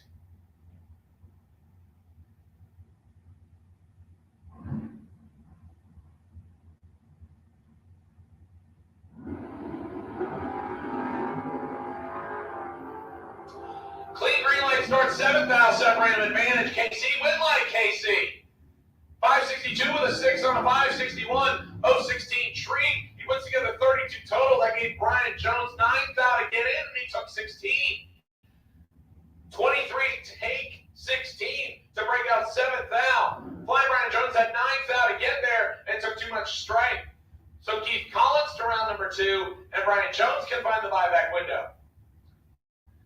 Our next pair is Haley Wright and John Connick. Connick and the Monza waiting patiently on the left side, 769 dialing, and it looks like Haley Wright's car has once again lost fire. And it looks like she does get it restarted. And John Connick, being the sportsman he is waiting patiently for Haley Wright to back up. True work of sportsmanship right there on John Connick's favor, as Haley Wright was having problems during time runs as well, getting the dragster refired. But she gets it back behind the starting line, and now we will have 2 cars go to the starting line. John Connick, out of Ocala, Florida, previously out of the Northeast, former SOW chassis employee, stages up the Monza on a 769 dialing. He'll get the big head start by 2.39 seconds, a handicap over Haley Wright. Middleburg, Florida-based 2001 undercover chassis dragster, big block Chevy power, 530 the dialing.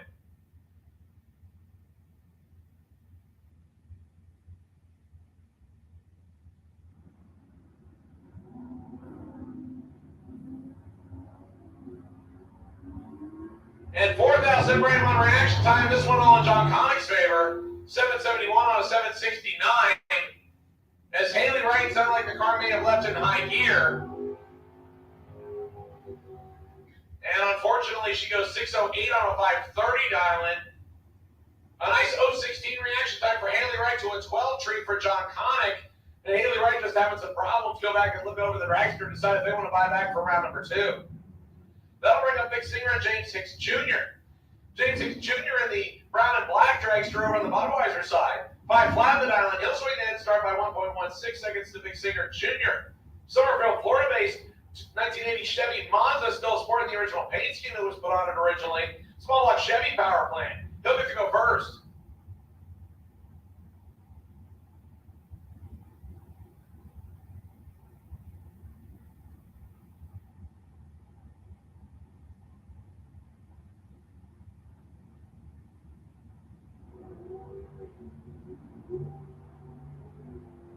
Eighth out, separated on reaction time advantage. Hicks, win line, Singer.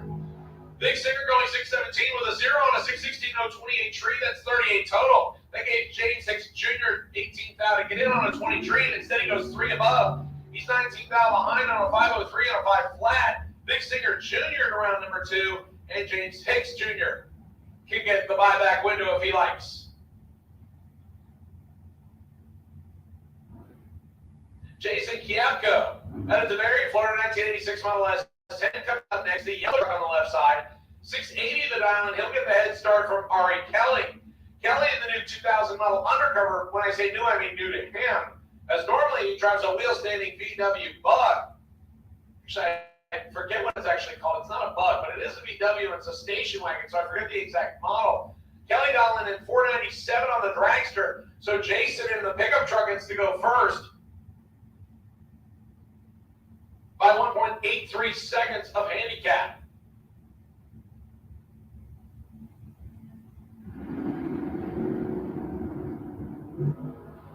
And having trouble on the pickup truck, he gets it stopped in time at the wall. As I'm assuming either a broken axle or the steering wheel, possibly. As the truck came off the starting line and made a move right to the wall. And Ari Kelly sees it in time and gets off the gas to go 5:15 to 47.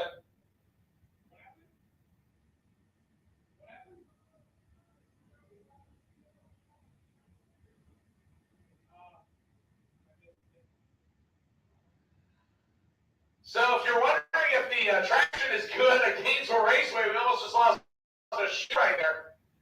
And it looks like Jason is out of the pickup truck. Not sure if he broke an axle or if he might have lost the steering shaft of the steering wheel as the truck immediately went left. And unfortunately for him, he will not get around one win, but thankfully it looks like he stopped it just before the wall. I don't know if it tapped or not.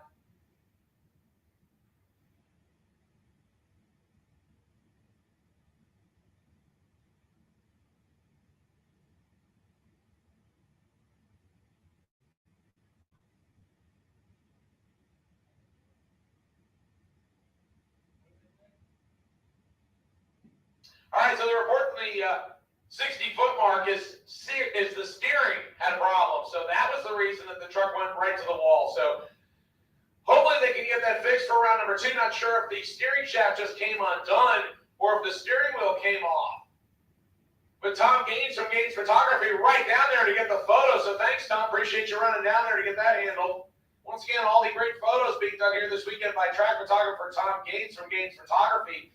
You can find all the photos online, but if you go and check out his Facebook page, Gaines Photography, that's Gaines. We appreciate Tom and Renee coming out and joining us once again for 2023 racing here at Gainesville. So we're going to be on hold here for just a minute while we get Jason's truck back off the start line. Seeing if he can get the steering hook back up on it.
so the starting line clear. Our next pair getting the signal to do the burnouts, Billy Dunn and Jim Barbera.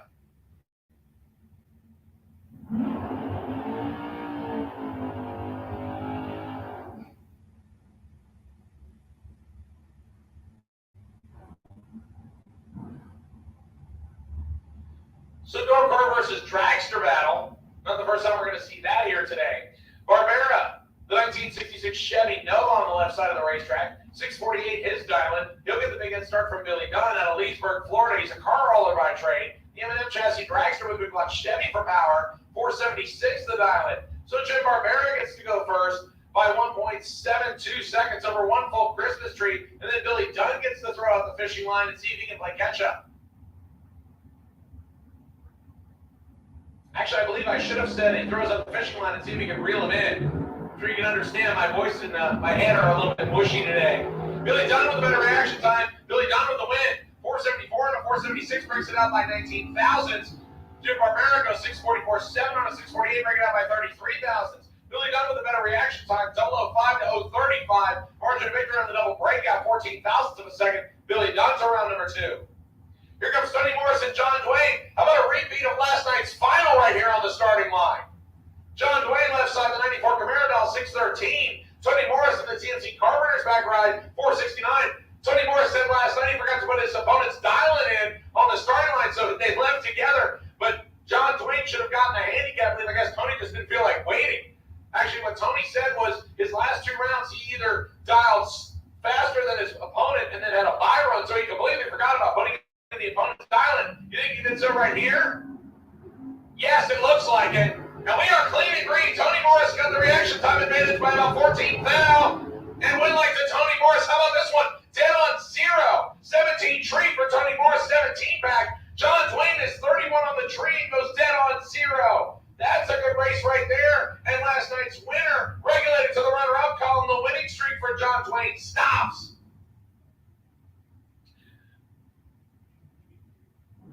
Once again, final call, street bike. Final call, street bike. I've called you twice. This is third and last time. Street bike. Street bike. If you're not in the lane, you're about to be late.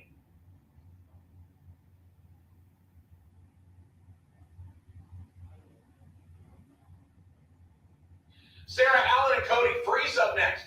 Freeze out of Dade City, Florida, the dragster about 577. Budweiser side gets a head start from Sarah Allen. And Allen will pick up the win light as Freeze left way too soon. Allen on a 19 green light and goes 528 on a 533. She's about 500 under the dial in. Because the win light is Cody Freeze is red by quite a bit and then goes 2 above.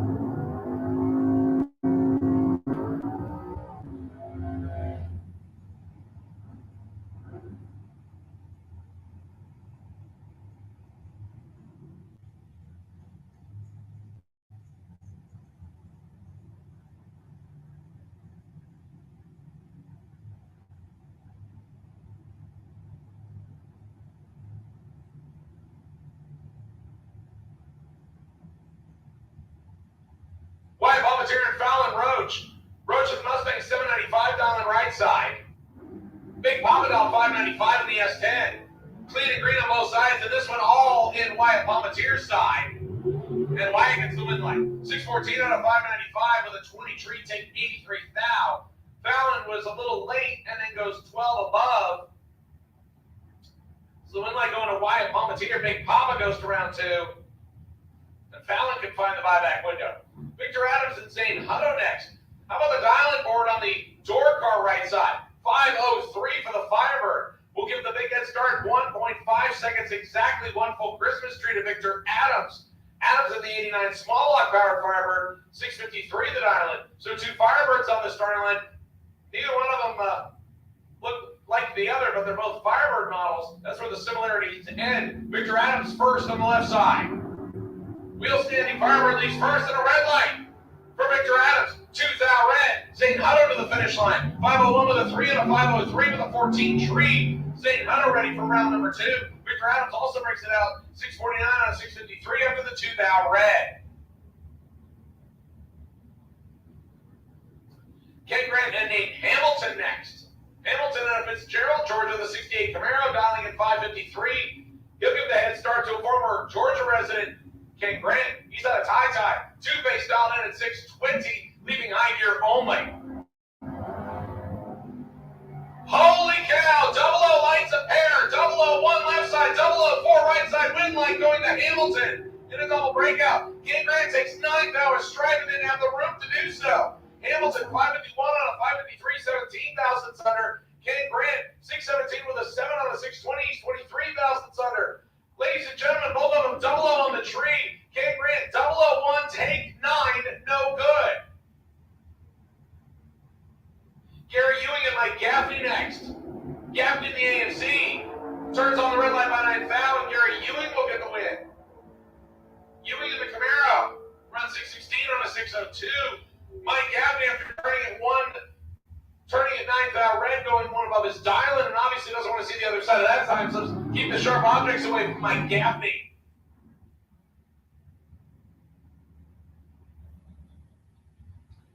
Our next pair to the starting line. Brendan George and Wilbur Wooten.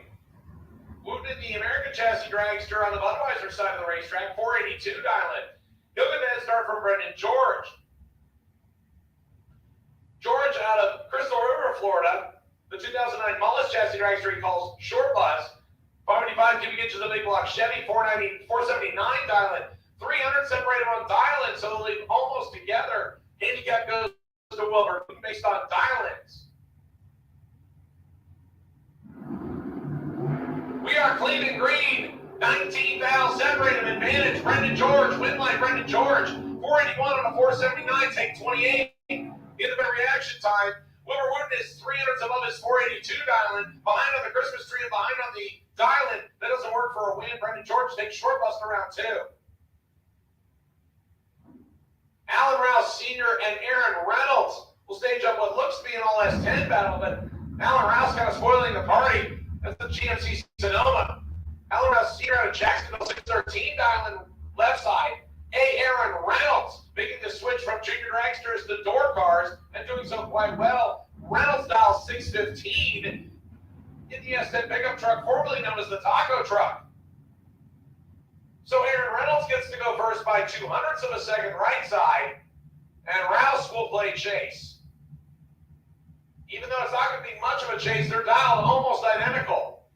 Once again, final call for street bike, final call for sportsman, final call for street bike, final call for sportsman. If you're not in the lanes, you're about to be late. Both trucks lead wheels up. Better reaction time to Alan Rouse. Advantage left side, win line, left side. Both of them, one above the dial-in. 614 on the 613 left side, 616 on the 615 for Aaron Reynolds. Reynolds was behind on the tree, 31 to a 009. Alan Rouse Sr., one above 6, 009, 25 total, and that cuts Aaron Reynolds' 0-31 reaction time off at the legs. Here comes our last pair of round number 1 of Flat Round Trailer Sales Super Pro. Bobby Rich on the left side with a Chevelle dialed 639. He'll face Jack Kennedy. Kennedy out of Middleburg, Florida, racing the Big Juicy Mustang of Brendan George, 643 dial-in, and a whole lot of smoke coming out of Bobby Rich's car as he gets it staged up in time, and he's having problems off the starting line, so this one all in Chad Kennedy's pocket. If he turns around and looks, and he gets there in time and hits the brakes, 657 on a 643, a whole lot of fluid on the starting line from Bobby Rich, as he only goes 779 and a whole lot more smoke at the top end of the racetrack. So ladies and gentlemen, we're going to be on hold here for just a minute, obviously, probably more than a minute, while we get everything cleaned up. As unfortunately, Bobby Rich had some smoke around the starting line, and then it just got worse as he went down the racetrack. So Chad Kennedy gets the win in Big Juicy, and unfortunately for Bobby Rich, that one looks like a twofer. He got the L, and then unfortunately had problems. So we're going to be down here for a little bit. So ladies and gentlemen, if you're suited up and got helmets on, go ahead and pull them off. It might take a minute.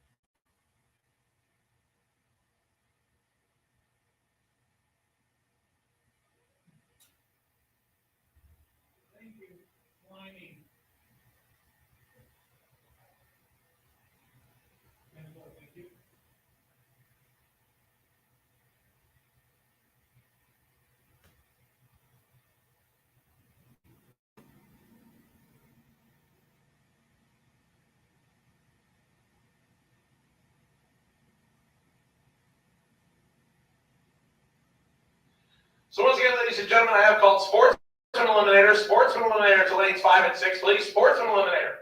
It looks like all of you were there, maybe most of you. Your Sportsman Byron for round number 1 is car C243. You are the wait and see Byron. And we are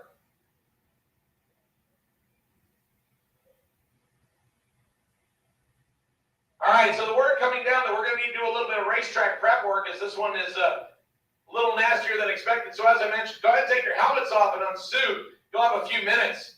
Jason Rollins, you can go get yourself a water while we got some time.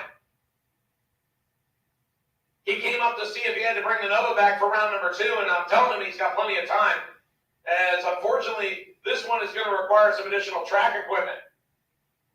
So ladies and gentlemen, right now is a good time to remind you, please make sure you keep your fluid levels up. The sun beating down on us already, and we're getting through round number 1 at about 12:50 is what our current time is. Make sure you go visit the concession stand if you didn't bring yourself any beverages, because I want to make sure that everybody keeps their fluid levels up. You don't want to get dehydrated, and that's really easy to do during the daytime race, so please make sure you keep your fluid levels up.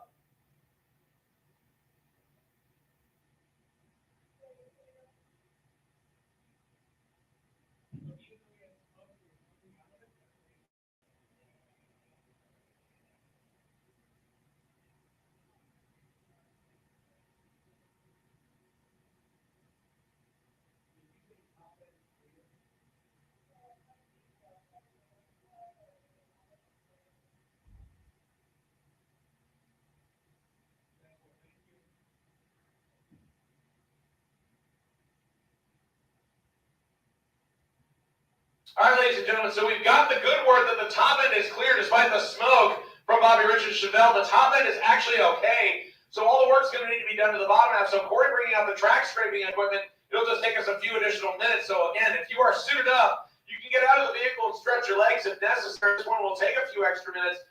A big shout out to Ben White again, giving us a hand on the starting line once again. We appreciate all of his hard work, as well as Billy Highhouse. Highhouse has also been out here running the blower in between cars. So a couple of racers jumping in to give us a hand while we're a little short-handed here at Gainesville today. So thank you so much for your additional help. We do appreciate it.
All right, attention in the bits, attention in the bits. I have a car blocking in a racer's pit area. It is a white Ford, tag number 21B as in Bravo, HYG 21 Bravo HYG. You are blocking a racer's pit area. We would kindly ask you to move it. If you don't move it, racers will get creative and move it for you. You might come back to where you think your car is parked and it's nowhere near there. So we would like to at least give you the chance to move it. So once again, white Ford, tag number 21 Bravo HYG. White Ford, you are blocking a racer's pit area. If you would be so kind to move it, we would appreciate it. Otherwise, racers have floor jacks and ratchet straps and all kinds of things. They'll move it for you. They'll get creative.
All right, ladies and gentlemen, so Corey has completed the scrape part. Now we just need to put some fresh rubber down. So we'll take us a couple additional minutes. Once again, please mind your fluid levels while you're out here today. Again, it's much warmer today than it was yesterday. I'm taking the words of racers that were out here because I was trying to recover. The fact I still have a voice is amazing. For those of you out there that are suffering because of my voice, my apologies.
All right, motorcycles, load back up, please. Motorcycles, load back up, please. We're almost ready to go. Motorcycle riders, for street bike, motorcycle riders, load back up, please.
Jeremy Davis and Roy Johnson. Winley going to come on for Jeremy Davis. 021 on the tree. Going 6 above the dial into tonight. Roy Johnson's 004 reaction time. Johnson gets there first by 81 thousandths to break it up by 2. Take 81 needed to take 79 or less for Roy Johnson. The 004 tree goes all for naught. And Jeremy Davis survives to round 2.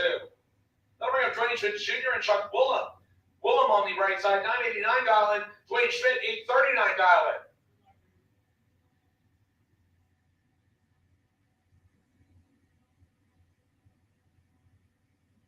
So Dwayne Schmidt Jr., 839 dial in for the Suzuki left side. He'll give the head start to Chuck Woollum in the Yamaha, dial 989 right side. Difference in the dial-ins is 1.5 seconds. That's exactly what Christmas tree lane. Woollum on the way. And now Dwayne Schmidt Jr. gives chase. And the win line to Schmidt goes 840 on an 839. Better reaction time, take 2,000. Chuck Woollum breaks it out by 23 thousandths of a second. And still didn't get there first. Win line going to Schmidt. Larry Berger getting the buy run here with the odd number of motorcycles in round number 1 of street bike. At this time, I will take round number 2 of Pro ET. Round number 2 of Pro ET, buybacks and winners. To lanes 3 and 4, overflow to 5 and 6. Round number 2 of Pro ET. Round number 2 of Pro ET, I will take you now to lanes 3 and 4, overflow to 5 and 6, Pro ET. I will take you now.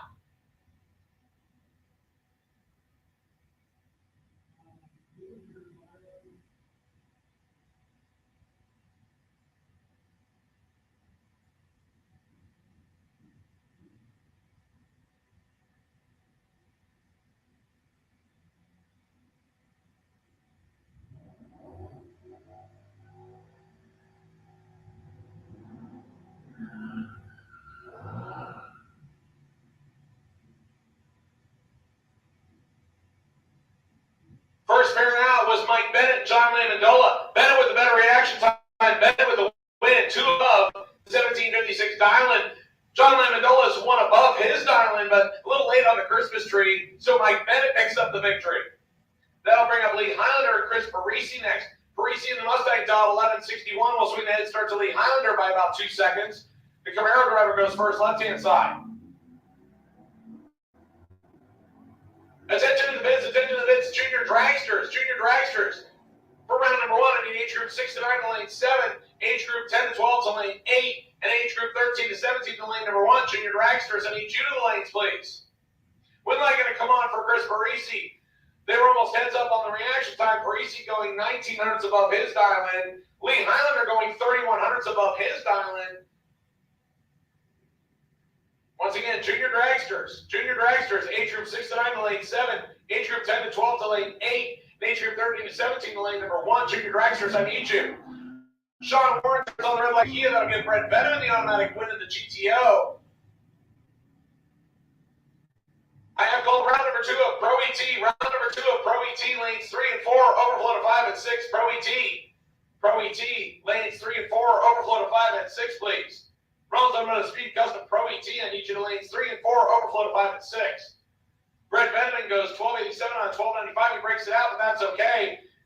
The red light on the opposite lane, so Benjamin will survive to round 2. Dennis Reinhardt, the Mercury, coming up next on the right side. We'll race the Trans Am on the left side. They dialed identical, but one of them left a little in front of the other one. The Trans Am down the left side in front, he just needs to not break out. And he does so. 11:49 on 11:44 has a better reaction time. Dennis Reinhardt slows in the Mercury, 12:19 and 11:44. So Dennis Reinhardt gets the loss, and the Trans Am goes to the next round.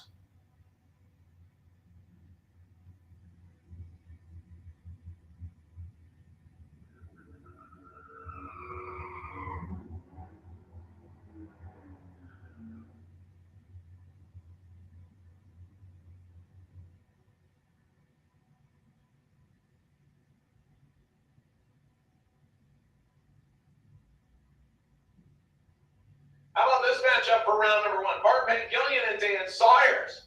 Bart Pangilian, last night's winner in the 1994 Corvette, dialing in 12:53. 13:14 for Dan Sawyers in the Monte Carlo. Monte Carlo gets to go first, and Bart Pangilian will play catch-up.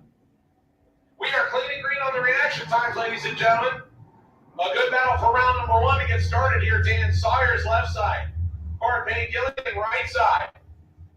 The advantage going to Dan Sawyers on the Christmas tree. But the breakout means Bart Pangilian gets the win. 12:54 with a 9 out of 12:53. He gets behind by 83 thousandths of a second. Dan Sawyers had 3 thousandths on the Christmas tree. So it was really close on the two of them. So he had a total of 22 thou to take, and instead takes 83. So he'll come back and try it again for round number 2.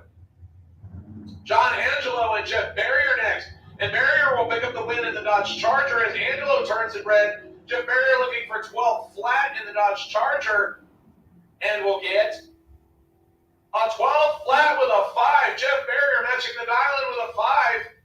We'll get into round number 2. That's a good run for him. John Angelo red lights away his chances. Connor Fahey and Chad King next. Fahey out of Brooksville, Florida, 2011 model Mustang GT, the Coyote power plant underneath the hood, 1237 dial-in. He'll get a little bit of a head start from Chad King. Chad King dials in 1228. In the Firebird.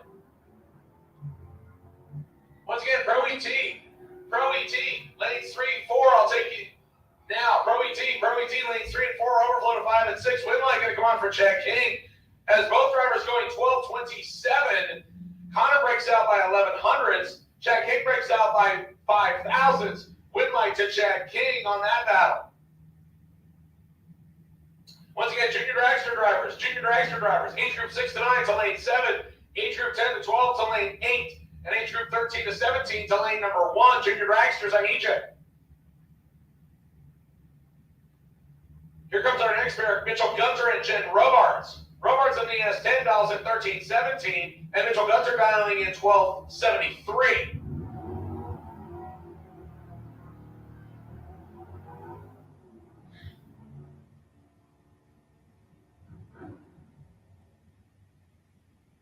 And a double breakout Winlight coming on for Mitchell Gunter. 037 on the tree, take 14 thou to break it out by 8 thou. Jen Roberts behind on the tree breaks it out by a 10th. Double breakout means the least offensive gets the win, and that is going to go to Mitchell Gunter. Dennis Harsh and Monica Roberts next. Harsh in the Infinity dials 1411. Monica Roberts in the Silver Camaro dialing in 1240. And we are clean and green on both sides of the racetrack. Monica Roberts, left left-hand side of the Camaro. Dennis Harsh on the right-hand side of the Infiniti. Monica trying to play catch-up to the Infiniti driver. And she gets it done. 12:41 on a 12:40 with a 10 tree. That's 27 total. Dennis Harsh breaks down by 12ths of a second. Still doesn't get there first. Monica Roberts with a better reaction time. Monica Roberts with the win.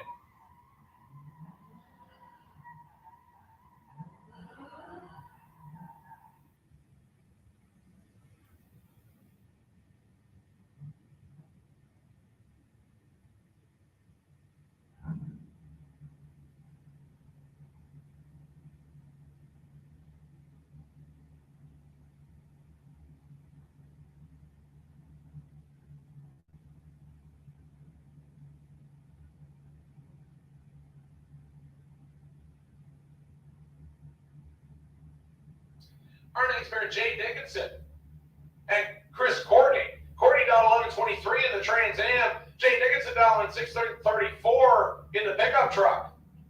And the win light's going to go to Jay Dickinson as Courtney turns it red by 14 thousandths. Dickinson's 046 green on the tree. And he will get a time run out of this one and go 16:54, 2/10 above. The Trans Am going 11:30 on 11:23, but it's all for naught as he red lights it away. Our next race to the starting line, the Tesla against the 62 Ford Falcon. Sydney Hall in the Shenanigans Ford Falcon, 1270 to dial in. She gets a head start from the Silent Killer, Jeff Grafton out of Loxahatchee, the 2020 model Tesla. Sydney Hall in the Shenanigans car. And Jeff Grafton in the Tesla. Tesla already trickling on the brake lights and gets the win light. 11:82 and 11:67 as Jeff Grafton had plenty of room as Sydney Hall, unfortunately, uncharacteristically late on the starting line, and then she breaks it out just for good measure. Grafton gets the win. Here's your last pair of sportsman drivers for round number one. Marcus Cruz and Clint Wilson. Clint Wilson has a better reaction time from qualifying. What is his reward? He gets to face off with Marcus Cruz. Cruz out of McLean, Florida, the Dodge Challenger over on the left-hand side. Dialing in 13:42. He was last night's runner-up. He's looking to keep that round going. He needs to get around Clint Wilson to do so. The 68 Butternut Yellow Nova over on the right-hand side. Dials 11 flat, the small block powered hot rod. Marcus Cruz away. And Clint Wilson turns on the red light. Marcus Cruz will go to the next round.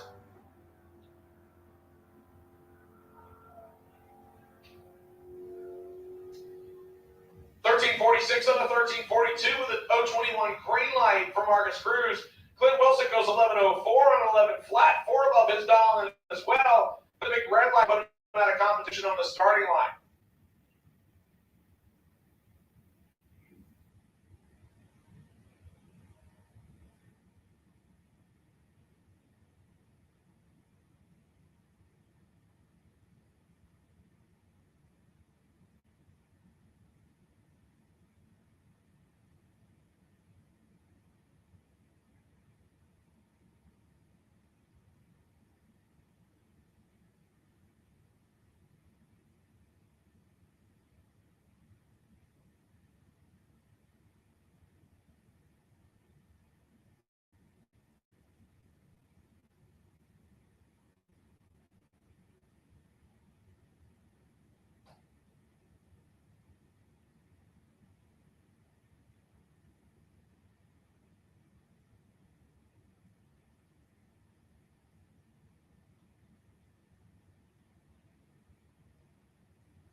All right, so our buy runs for the next round of competition. Pro ET K269 is your wait and see buy run. Super Pro H246 is your wait and see buy run.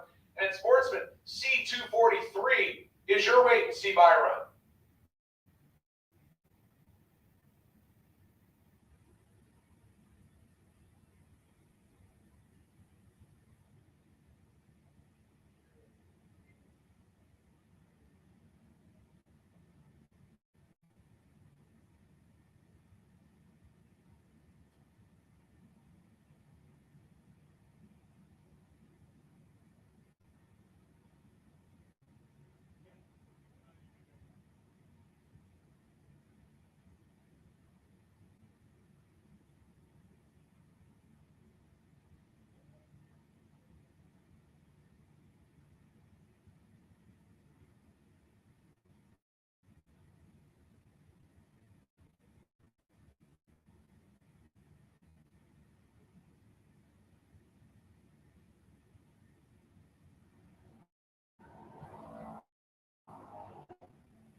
in age group 6 to 9 category, Blake Jones and Morgan Wooten. Wooten out of Douglas, Georgia, stationed up on the right-hand side with the 1190 dial in on the Budweiser scoreboard. Blake Jones says, I like that dial in, I'll match it. Out of the Flying Brian trailer sales entry, stationed up alongside Dad, Flying Brian Jones himself. Also 1190 dial in on the left-hand side of the racetrack.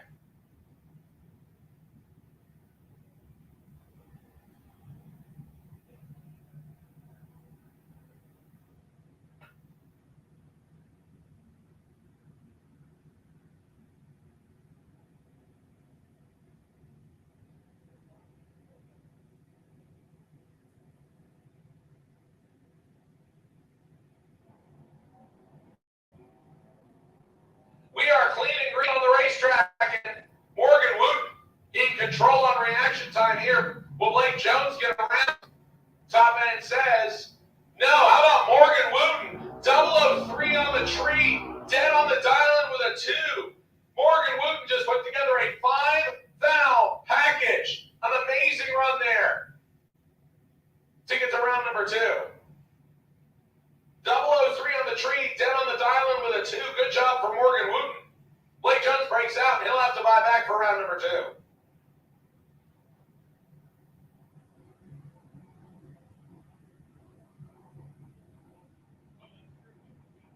That technically was your final. Thanks, Mike. Appreciate you leaving me there. So that was our 6 to 9-year-old final. Not sure if there'll be a buyback or not, but we will find out.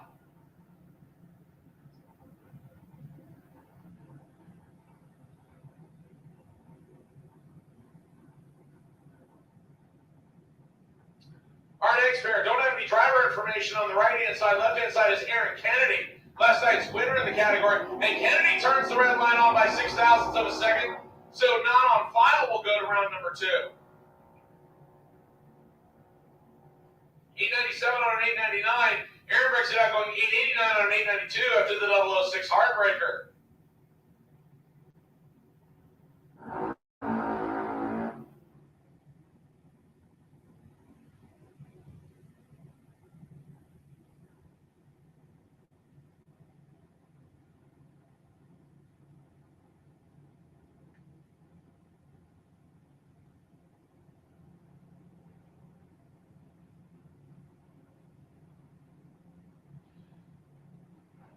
So Colson Hyatt and Ryden Cook are next pair up. Cook on the right-hand side, one of the two Cook twins, dialing at 890. Also dialing 890 is Colson Hyatt out of Graham, Florida. Will provide competition on the Lucas Oil side. Again, a heads-up 890 dialing on both sides of the racetrack.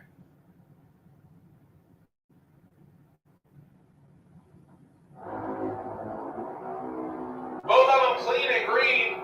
Hyatt with the better reaction time. Cook's going to have to work to get around it at the top end. Winlight says, Ryan Cook, 893 on an 890 gets around the whole shot as Colson Hyatt takes 15 hundredths of stripe to break out by 68 thousandths of a second. So take 15, take 157, and should have taken a little bit less.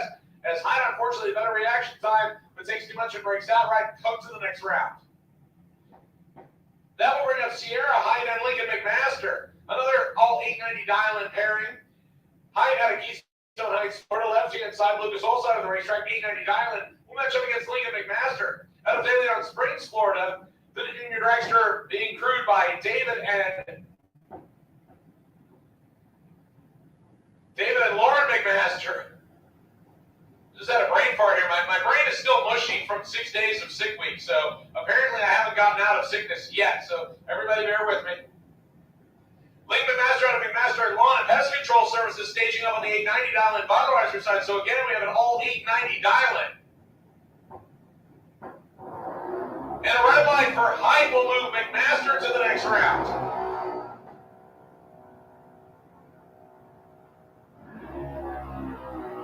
And both of them going under the 890 dial-in by a lot, as the 890 is the quickest you can dial in the age group 10 to 12, but both dragsters showing that they have plenty left in the tank.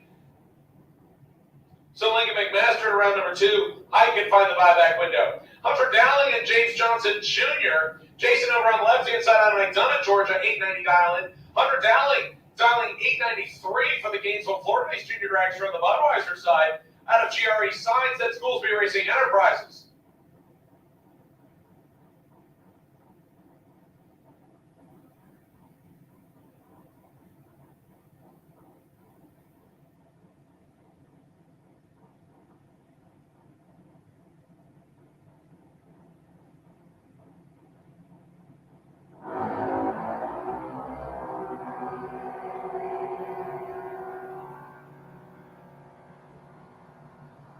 Better reaction time to Jason.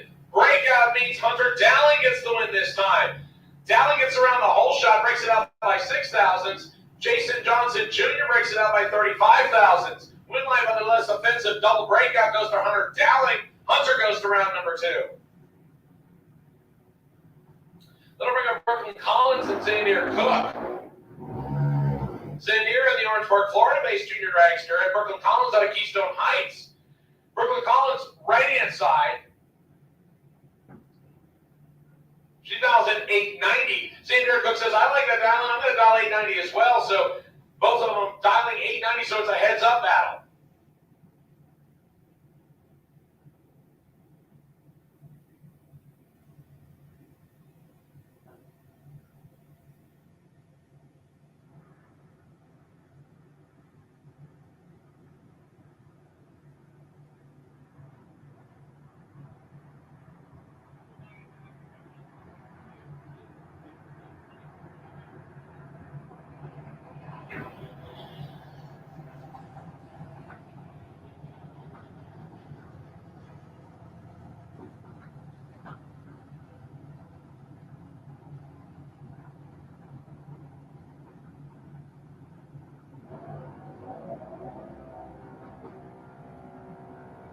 Brooklyn Collins and Xavier Cook on the way to the finish line. 200 separated on the reaction time win line.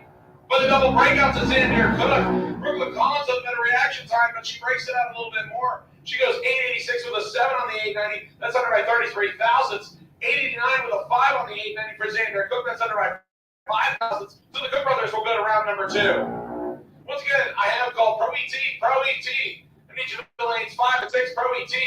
Pro ET lanes 5 and 6, please. I will also take Super Pro Bike to lane 7. Super Pro Bike to lane 7 for round number 2, please. Super Pro Bike.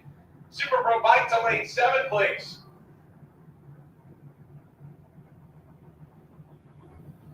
We will move to the 13 to 17 age group. Savannah Highhouse and Wyatt Palmatier get us started. How about a heavy hitter right here? Savannah Highhouse and Wyatt Palmatier. Ladies first over on the Budweiser side. Savannah out of Middleburg. The third in the Highhouse family to sit behind the wheel of a junior or a full-size dragster, 790 Thailand. Wyatt McPapa Palmatier over on the Lucas Oil side of the upside farm team, and he red lights away his chances. Savannah Highhouse was ready. 10 green on the tree. Now looking for 790 on the window. Can she get it?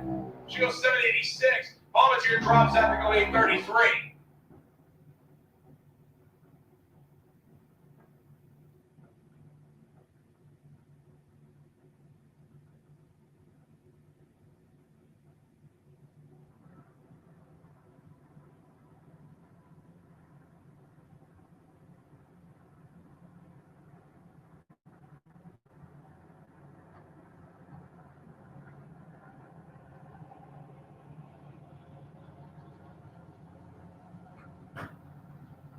Our next pair to the starting line, Brandon Davis and Autumn DeRosset.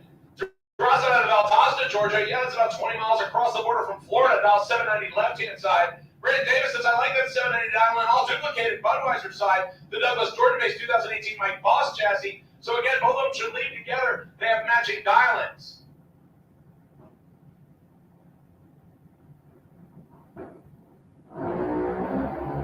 And unfortunately, a red light for Autumn DeRosset. That ends her chances round number 1. Brayden Davis was ready. 015 green on the tree and breaks it out by about 26 thousandths. Autumn DeRosset breaks it out by 6 thousandths after the 014 red light. Keep in mind, Autumn can buy back into round number 2 if she so desires.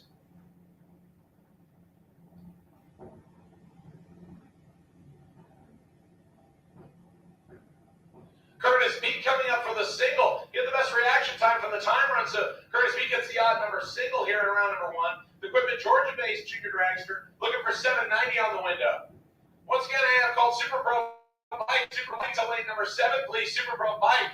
Super Pro Bike, lane number 7, please. Pro ET, I'll take you to lanes 5 and 6. Pro ET, lanes 5 and 6, please.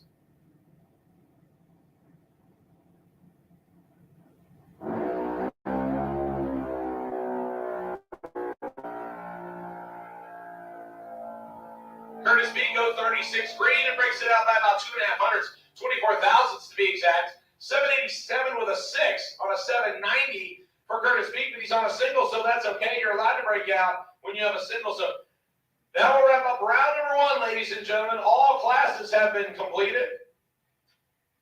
And we appreciate everybody once again coming out to join us here at Gainesville Raceway for race number 2 of weekend number 2 of 7AT bracket racing. Shout out also to Allen Speed and Machine Shop, Ron's Auto Speed and Custom, and Flying Brian's Trailer Sales, all being class sponsors. We appreciate all of you being part of Gainesville Raceway here at, again, weekend number 2 of 2023 for 7AT bracket racing.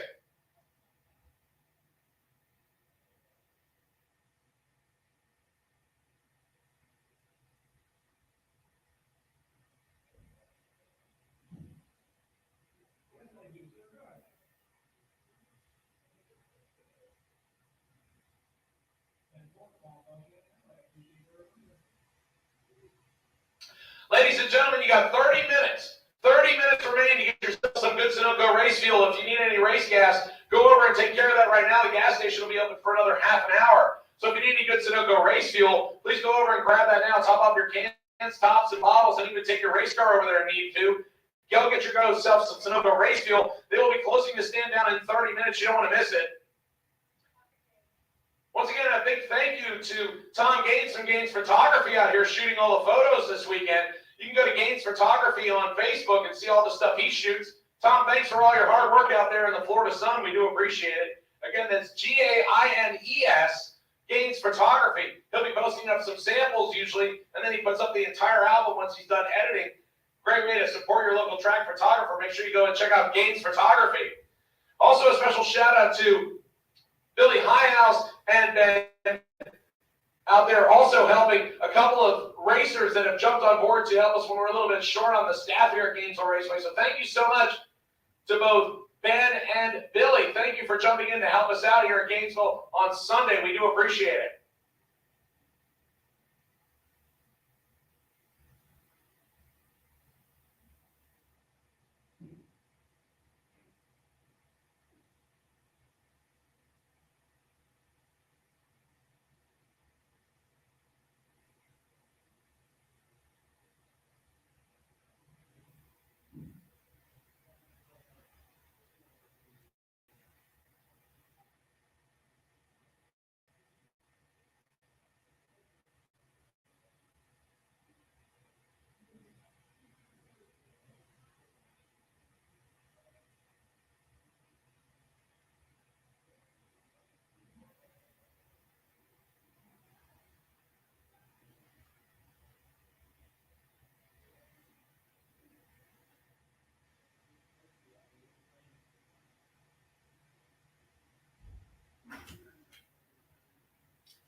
We want to welcome everybody joining on the Spot Motorsports Media today, right here live at Gainesville Raceway for the Summit ET Racing Series, Race 4 on the calendar for the year.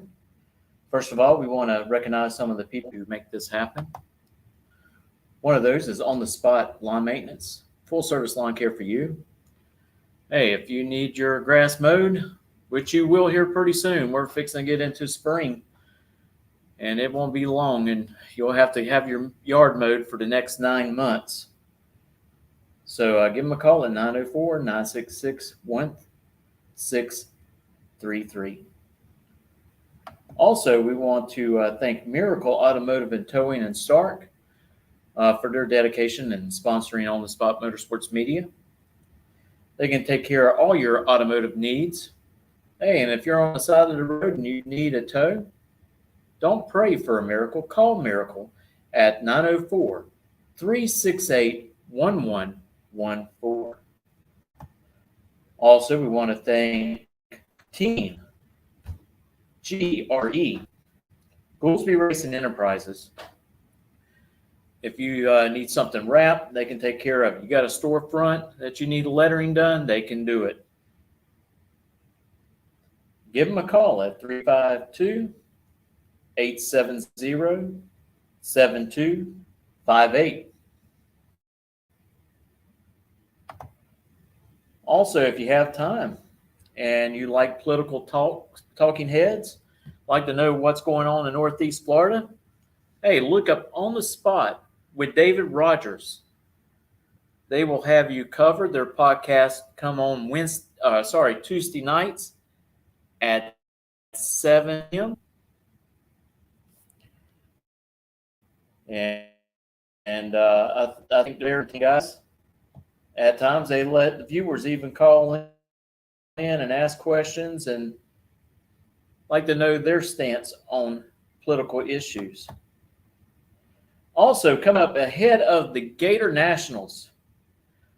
This is a cool thing. You know, most of the shops in Indianapolis does this for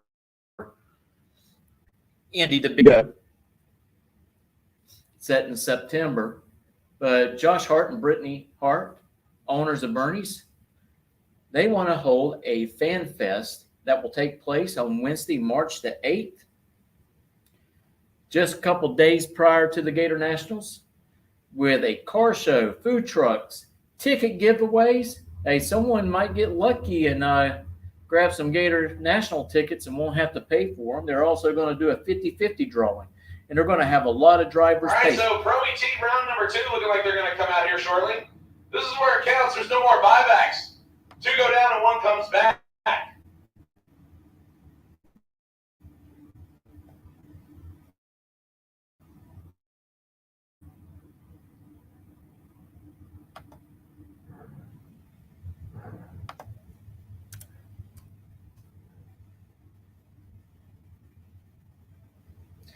But yeah, head on down there to Bernie's Speed Shop on Wednesday, March the 8th. They're going to have Cammy Caruso there, Antron Brown, Josh Hart, Justin Ashley, Ryan Yaler, Cruz Pentagon, Big Daddy Don Garlis is going to be there, Matt Neff, and a bunch of other racing personalities signing autographs. And here's Derek as we get started with. All right, ladies and gentlemen. Elimination 2. Round number 2 of Apollo's Water Box. Pair of S10 pickup trucks will get us started.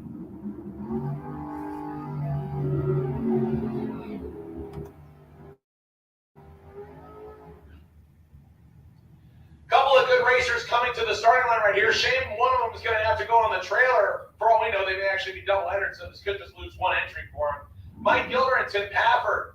Pafford in the 1988 extended front wheelbase S10, not the rear. He shortened the rear up and needed the extra room for the LS up front.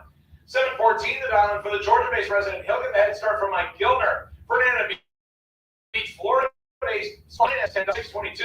Pafford gets to go first by 92 hundredths of a second. And a red light on for Gilder. How about Tim Pafford? 001 on the Christmas tree. And goes 711. So he's holding a little bit of reserve, but Pafford was ready for that one. 001 on the Christmas tree. And Mike Gilder goes slow and led away away his chances, but Pafford was ready on the other side. Just 1/1000th of a second away from being perfect. Tim Pafford gets ready for round number 3.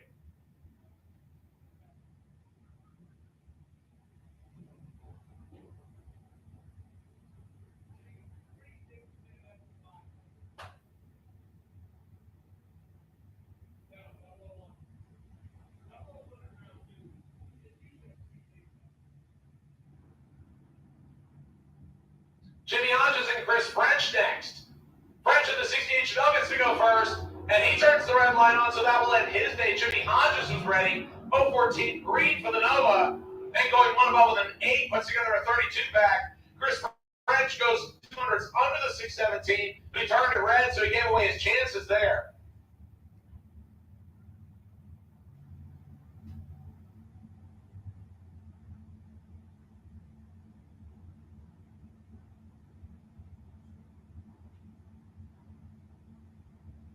Here comes our next pair. Fox Body Mustang left side, 862 dialing, 670 the dialing for Trent Horton. And both of them away clean and green. About 17,000ths of a second separating on the reaction times. Advantage for Horton, win line for Horton. Following in his dad's footsteps. 647 on a 670. He gets there second. The Mustang getting there first by 0.12 of a second to break it out by 0.09. Take 12, need to take 0.03 or less. Win line goes to Trent Horton.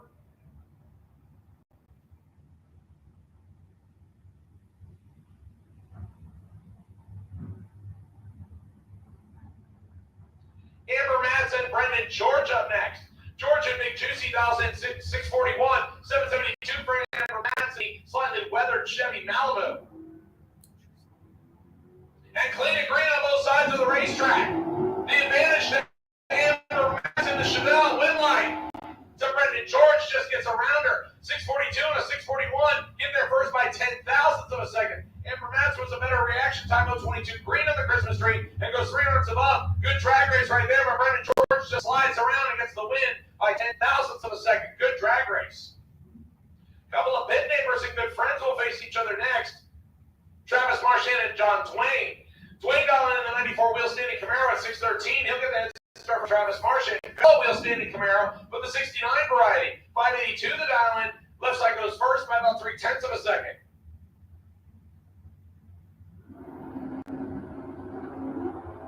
We are clean and green on both sides of the racetrack, and this one is all John Twain. Advantage left side, win line.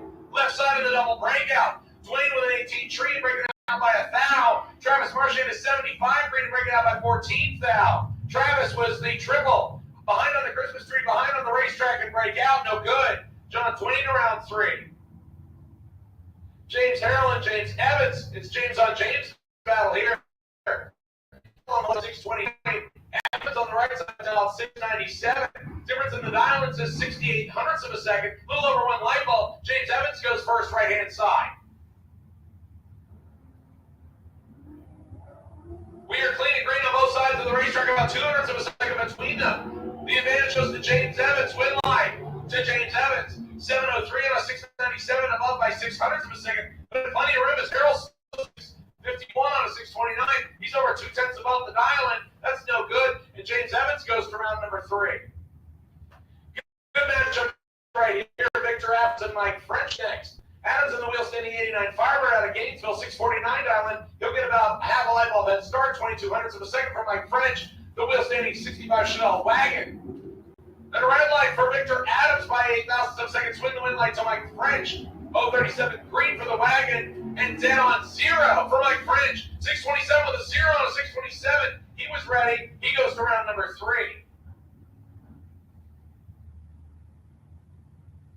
Our next pair, Ralph Brandon and Knapp.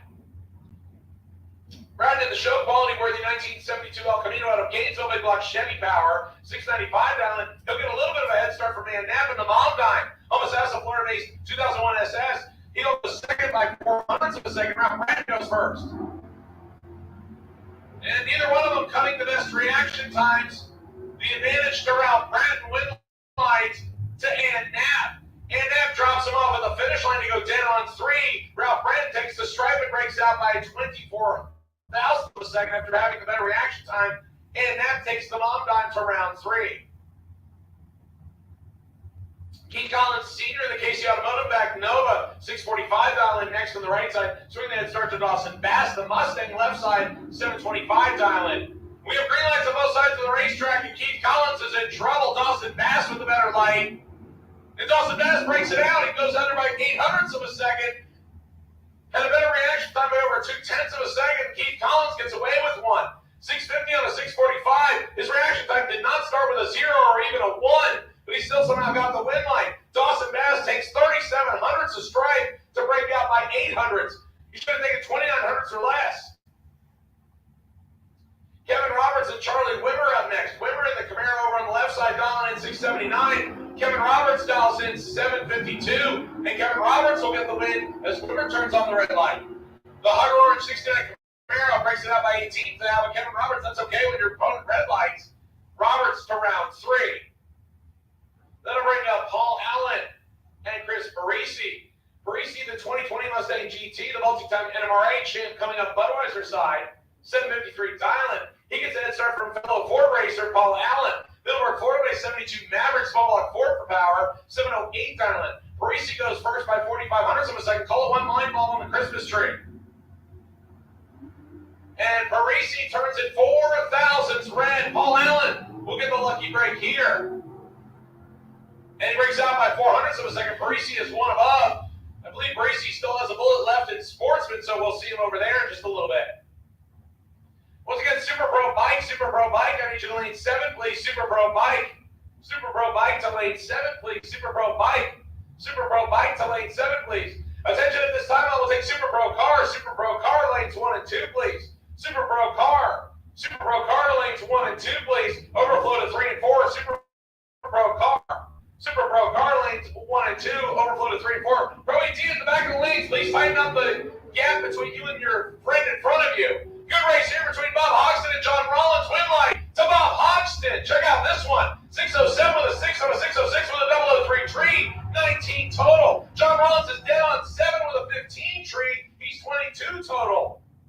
19th out pack beating 22 pack in round 2. Bob Hoxton by 0.03 of a second goes to round 3. John Rollins will probably get the best losing package award if there was one. 22 pack off the bottom and no win light.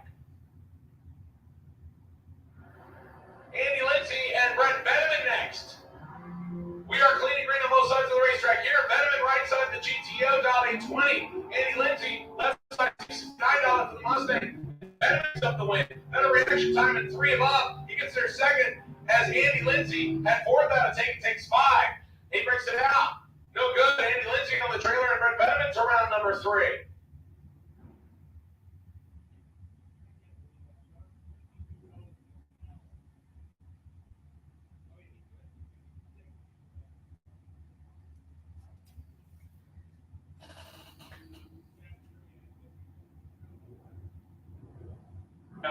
Ernie Renfro and Joe Hutto next. Joe Hutto in the Maverick. Ernie Renfro in the Camaro.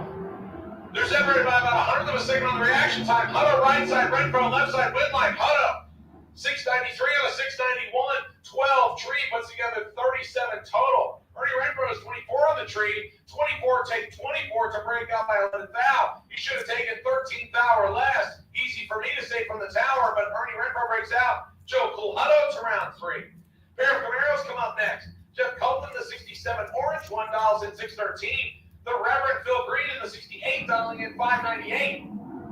And red lights on both sides, and Phil Green gets away with one here as he's 004 red. Jeff Copeland is 50 red. So thanks to True Start, Phil Green goes to round 3. 597 on a 598. Jeff Copeland going 3 above after the red light. Another good matchup coming up here as this is Dan Sayers against Aaron Reynolds. Aaron over on the right side out of Melbourne in the Space Ghost Speed and Custom back ride. 616 dial-in. 834 the dial-in for the plush Monte Carlo of Dan Sayers. He gets the big head start. 2.18 seconds over 1 full Christmas going to Dan Sayers. Once again, they have called Super Pro. Super Pro lanes 1 and 2 over the 4 Pro. Super Pro lanes 1 and 2 over 3 and 4. Super Pro. Super Pro lanes 1 and 2 overflow to 3 and 4. We're cleaning green on this one. Aaron Reynolds with a better reaction time in the truck, but Dan Sayers getting the win. How about dead on 0 for Dan Sayers? 31 on the tree, take 5 thou to go dead on 0. Aaron Reynolds 11 on the tree, 1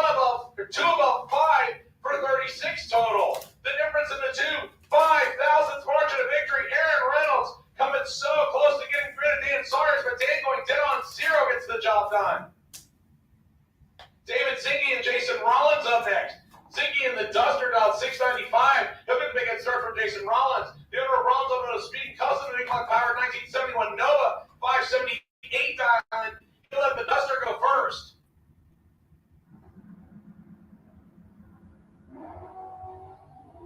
And a red line for David Zinke will end his day in Rollins. 21 green looking for 578. Then goes 577 with a 6 at the throttle crack away from dead on.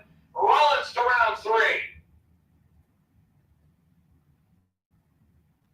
Our next pair, I believe this is Tom or Chris Courtney in the 1978 Trans Am coming up Budweiser side. 7:30 the dial in. He'll give the head start to Lee Haylander. Haylander out of Leesburg, Florida, the 94 LT1 Camaro, dialed 885. Once again, final call for Super Pro Motorcycle. Final call, Super Pro Motorcycle, lane 7, please. Final call, Super Pro Motorcycle. Final call, Super Pro Motorcycle, lane number 7. Second call for Super Pro Car. Second call, Super Pro Car, lanes 1 and 2, overflow to 3 and 4. Would like a shine here for Courtney. Better reaction time, 7:32 on a 7:30. Getting around Lee Highlander, also 2 above, 887 on an 885, but he just gave up too much on the reaction time. 700's advantage to Courtney. He takes the win. That'll bring up George Emanuel and Chad King next. King of the Trans Am dials in 785. 775 for George Emanuel. He's a 10th of a second quicker, so Chad King gets to go first left side. They are clean and green on both sides of the racetrack. Chad King with a better reaction time, and Chad King with the win.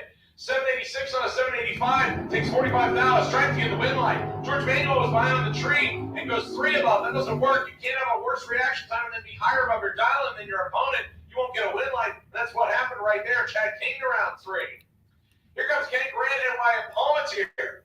Palmatier, Big Papa in the S10 FTI back pickup truck, 591 dial in. Look at that start from Ken Grant. Two-face 73 Nova out of Ty, Georgia, dials in 570. So he'll get a little bit of head start to Wyatt Palmatier, 2100ths of a second to be exact.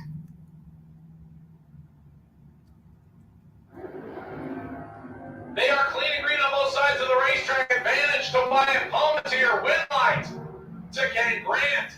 Grant going 571 on a 570. Footbrake in the Nova to a 19th win stripe. Wyatt Palmatier dropped him off at the finish line. He didn't like the way it looked. And he goes 5 above, and that cost him dearly. He doesn't get to go to round number 3. Ken Grant will pick up the win.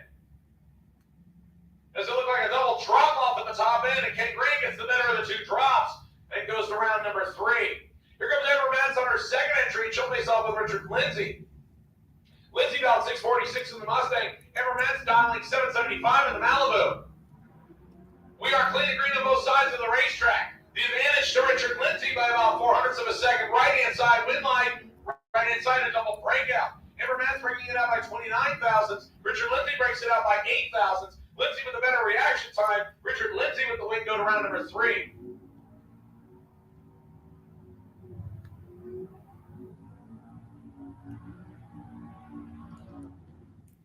A huge burnout from Leah Tadaro next. She wants to make sure she has all the traction available in the Chevy van. The 1974 Chevy van, small block Chevy for power. 750 the dial-in. She'll get the big head start from Bart Gillian. Kate Gilliman out of Melrose, Florida, driving Greg Turner's 1981 C28 Camaro. 677 the dial-in for Bart. Ladies first, right-hand side by about 1.5 light bulbs. And Bart Gillian tattoos the tree for a 001 reaction time and gets the win line to double breakout. Leah Tadaro going 8.5 hundredths under. Bart Gillian going 16 thousandths under. The double breakout rule in effect states that the least offensive breakout gets the win. The reaction times don't matter anymore. Bart Gillian will go to round 3. Here comes Clint Wilson next. Stage up against D. Ray Lidney. Ray Lidney in the 69 Camaro dials in 658. Clint Wilson in the Nova dials in 693. So left side goes first. And a red light for D. Ray Lidney that'll end his day in round number 2. Clint Wilson to round 3. 037 green on the tree, 500ths above the dial-in. D. Ray Lidney going down on the dial-in with a 4. Just kind of pouring salt in the wound after he saw the red light come on.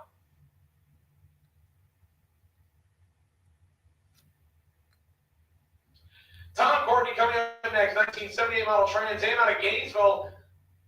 He's dialing in 724, 702. The dial in for Mike Gaffney. Gaffney in the Gremlin.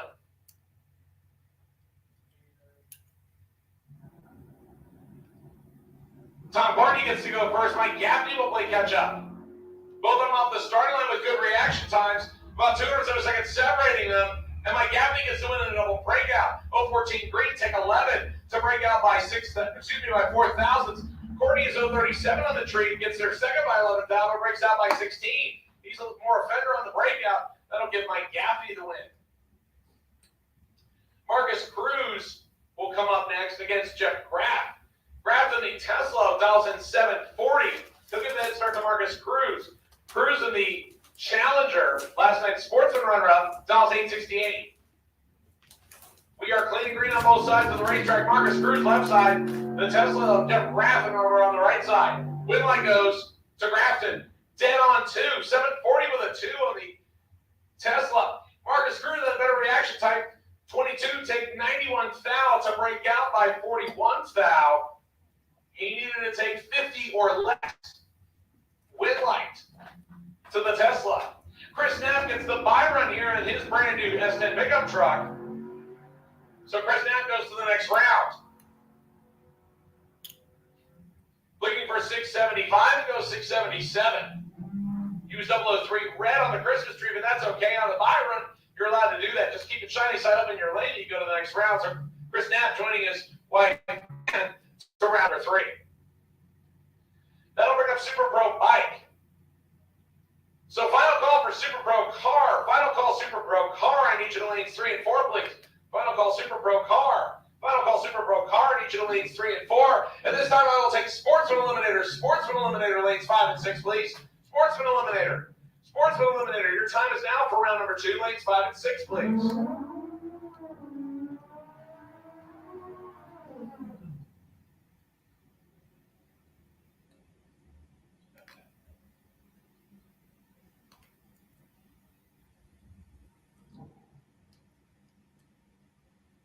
Our first rear out in Super Pro Bike, and it is a good one. Dwayne Leachman and Sandy Rodriguez Jr.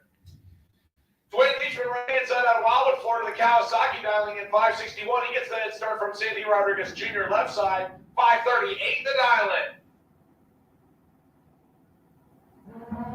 We are clean and green. This one good. 6 thou separated by reaction time advantage. Left side, win line, left side for Sandy Rodriguez.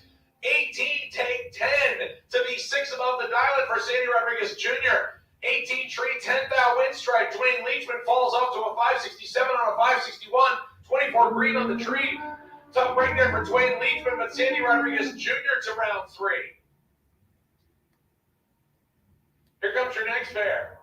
Jeremy Davis and Richard Holder. Look at the dial-in difference on this one. Holder out of Jacksonville on the Suzuki right-hand side, 560 to dial-in. We'll swing the big head start to Jeremy Davis. Uniter Pro Tint Shop left-hand side. Wheeling the CX-12 dials 828. So Jeremy Davis getting a big head start right here. The difference in the two dial-ins is 2.68 seconds. Richard Holder has got to be patient on this one. He's got to sit there and watch Jeremy Davis lead first and then leave on time. Davis away. And now Richard Holder away. 9 thou separated on reaction times. Advantage to Richard Holder. Win light to Richard Holder. Dead on with a 5 at 120 miles an hour for Richard Holder. Jeremy Davis gets there first and breaks out by 1/100 of a second. He gets there first by 6 thou and breaks it out by 1/100.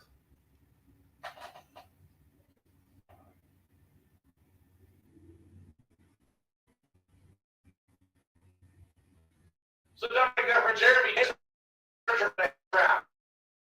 Up the Grove next.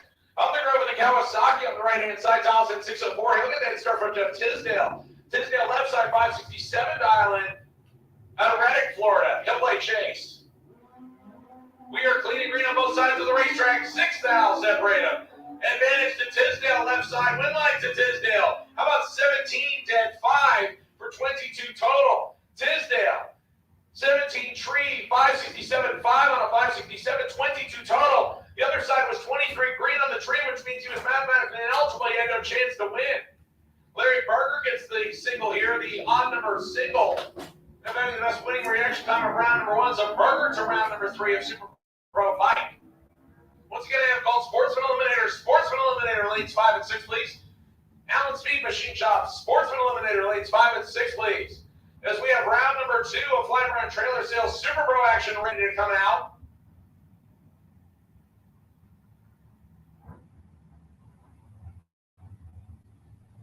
And we will start with a door guard dragster battle here in round number 2 of Flying Around Trailer Sales Super Pro.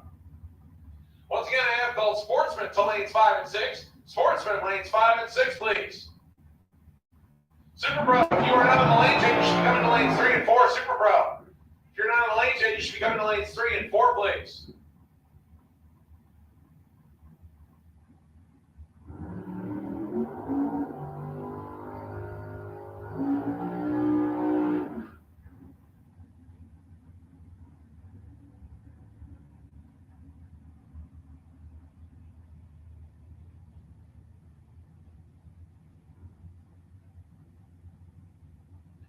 Tierra Carter and Alan Rouse Sr. will get us started. In round number 2 of Flying Around Trailer Sales Super Pro, again, 2 go down and only 1 comes back, so here's where it counts. You don't have any buybacks left to your advantage.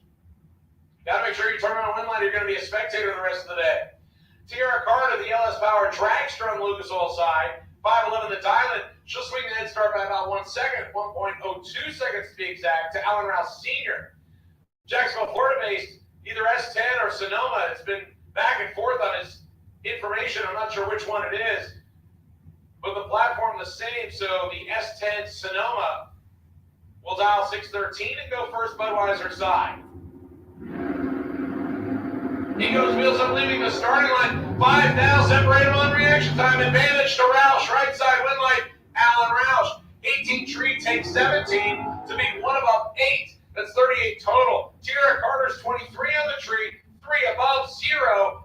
That is 53 total, and that comes up 17 now. Short Alan Roush takes that entry to round number 2. Excuse me, round number 3. We're in round number 2. Derek Brewster and James Hicks Jr. next. All dragster matchup. Derek Brewster with the LS Swap dragster left side, 545 Allen. He'll get that start by 4,400 for the second for James Hicks Jr. St. Augustine, Florida-based conventional big block dragster. 501 the dial, and Derek Brewster goes first left side, Lucas Oil side of the racetrack.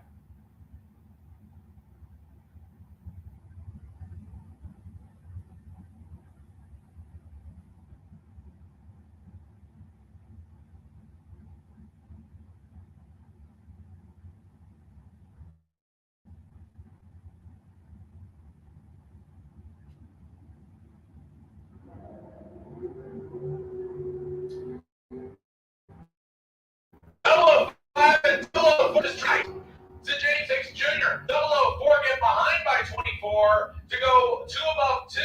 503 and a 501. Derek Brewster 5 take 24 to break out by 3. 005 take 24. To take 21 or less. Paul Ferrara out of the Jacksonville, Florida-based area, 1966 GTO dial 649, 682 for Dan Dobson. And Dobson is 004 on the tree, and Paul Ferrara lights it up red, like really red. The GTO not getting the outing he wanted here today as he was red first round, now round second out, and Dan Dobson gets advantage. How about 682 with a 5 out of 682 with a 004 tree? That's a 9-pack for Dan Dobson. So the Monza driver was ready. Paul Ferrara breaks it out just for good measure after turning on the red light. Jim Barbera runs Schaefer next. Schaefer in the 87 Mustang Budweiser side, 650 the Island. Gets that start from Jim Barbera. Barbera dials the Nova at 647. And we have clean and green lights both sides. Barbera behind by 8th thou on the reaction time, but he'll get the win line anyway. 652 and a 647. He's 500s above with a 35 tree. A Schaefer having trouble. 27 green, but only can go 678 on 650. Having problems there with the Mustang. So Rod Schaefer goes down, and Jim Barbera gets the win. Randy Root and Troy Volker next. Volker in the S10 pickup truck. This is the sports side pickup truck. He dials in 694. He'll get the head start from Randy Root. Root with the 71 Pinto out of Webster, Florida. 358 cubic inches of Chevy on board. 662 dialing. Tony Faulkner goes first by 32 hundredths of a second.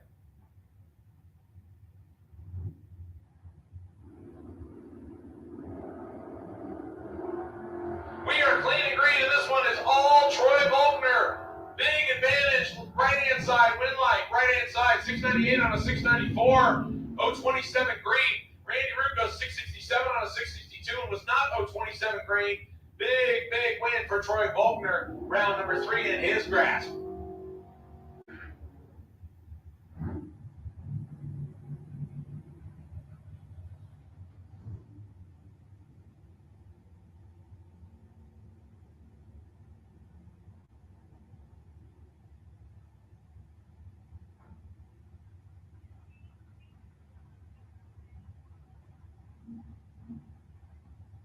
Nick Brown and David Hicks coming up next.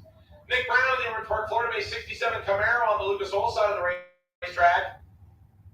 He goes under Instagram by Drag Racer with a camera, I believe. 620 the dialing for the purple Camaro. He'll get a big head start from David Hicks. Hicks in the Miller chassis dragster out of St. Augustine, 492 dialing. Nick Brown gets to go first by 1.28 seconds.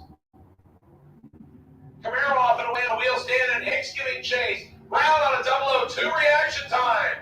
And Brown picks up the win. 621 with a 2 and a 620. 002 tree. That's 14 total. That locks out David Hicks's 022 tree. Despite the fact Hicks goes dead on 1. 492 with a 1 on a 492 with a 22 tree. 23 total coming up short by 9 foul to 13 total. Nick Brown to round 3.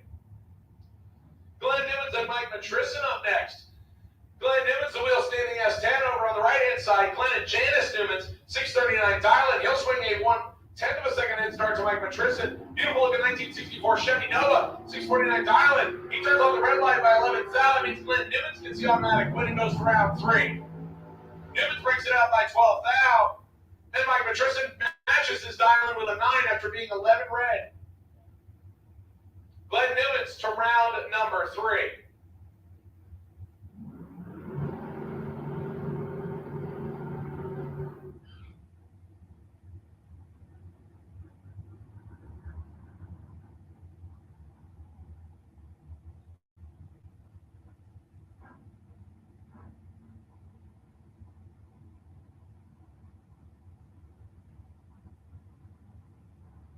All right, our next pair, Bruce Root and Tony Morris. Look at the dialing difference on this one. The 1978 Mustang 2007-11, 491 for Tony Morris of the dragster. Bruce Root gets to go first by almost 2.5 seconds. And now Tony Morris has to play catch-up. 7 thou separate him on reaction time. Win line comes on for Tony Morris. How about this one? 007 get behind to go dead on 6. Tony Morris puts together 13 thou package. Bruce Root is 14 on the tree, take 36. Break out by 37,000.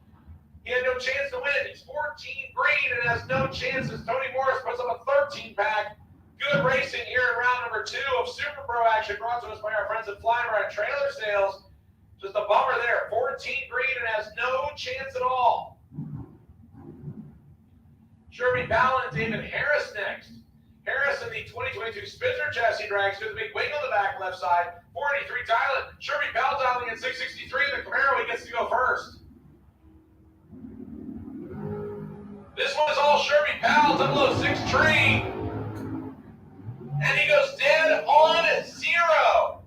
Sherby Powell, 006, 663 with a 0 on a 663. David Harris was late at 4 above. Sherby 600 to strike to go dead on 0.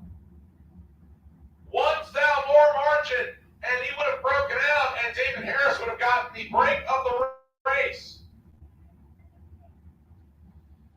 Here's a good matchup right here. Will Highhouse and Mark Horton. Will Highhouse in the family dragster out of Middleburg, 464 dialing, Highhouse performance. He'll give the head start to Mark Horton, the Fuel Tech back dragster. He's dialed 490 on the right-hand side. So Mark Horton out of Callahan gets to go first, and Will Highhouse will play catch-up.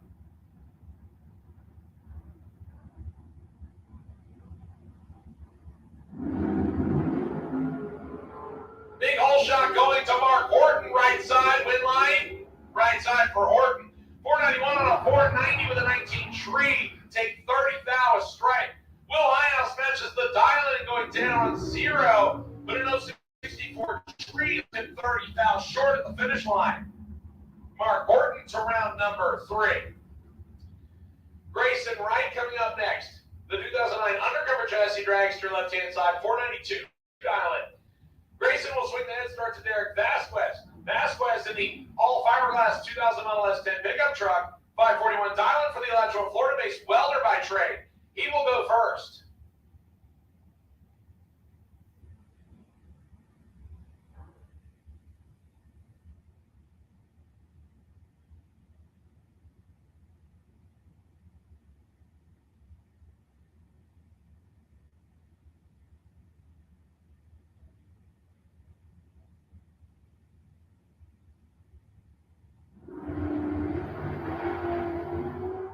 And Derek Vasquez turns on the red light by 4 thousandths of a second and then going dead on 8. Oh, what a bummer for Derek Vasquez, but Grayson Wright was ready. 492 with a 4 and a 492 with a 24 tree. That was 28 total, so the dragster driver was ready with a good package, but Derek Vasquez red lights away his chances.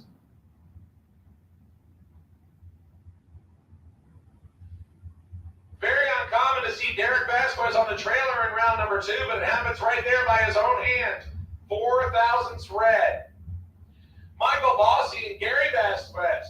This is the senior in the Vasquez family. Gary, the 2014 Miller chassis dragster, big block Chevy for power, 467 right side. Michael Bossy out of Jacksonville in the Corvette, dials in 578. So he'll get the big head start. We are clean and green, 8 thou separated on reaction time advantage. Gary Winlight to Mike Bossy. Comes in on 9. 578 with a 9 on a 578 with an 032 tree. Take 4 thou. Gary Vasquez, 024 green. 469 on a 467. How crazy is it that Gary and Derek Vasquez both on the trailer in round number 2 of Super Pro? Not a common occurrence. Fallon Roach coming up next, 93 model Mustang out of St. Augustine, Florida, 799 dial-in. Talk about the head start here. 3.4 seconds of handicap from Flying Brian Jones. He'll be flying by Fallon at the top end. Flying Brian out of Orange Park, the trailer salesman, big block Chevy in the Bullis chassis dragster, 459 dial-in. Fallon gets the big head start.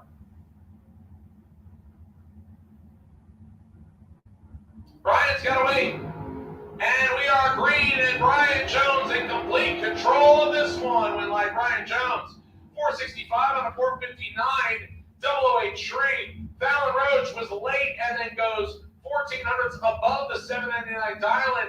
That doesn't work out well when Brian Jones is in the other lane. So Flying Brian to round number 3.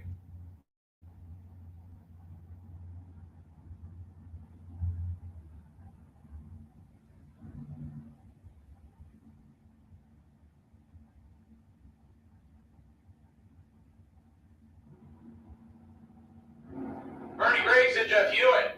And Ernie Griggs finally gets everything to work okay on the trans brake. He's 009 on the tree. Hewitt is 004 red on the tree. Ernie Griggs to round 3. Finally gets the everything in the electronic division to go his way, and Jeff Hewitt red lights away his chances. Ernie Griggs to round 3 in the Ocala Tire Service back Camaro. Anthony Kelly and Bruce Gurton next. A couple of Fords on the starting line.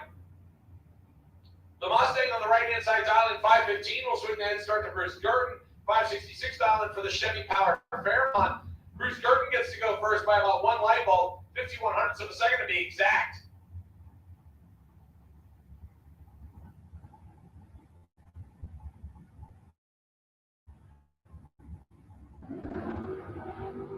We are clean and green on both sides. Bruce Gurton has the reaction time advantage. Left side, win light. Right side. Bruce Gurton breaks it out by 54 thousandths of a second.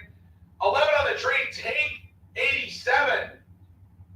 To be 54 thousandths under, take 87. Needed to take 33 or less. Anthony Kelly takes advantage. Mentions the dial-in for the second straight run. 515 on a 515 with a 40 tree. Kelly to round 3.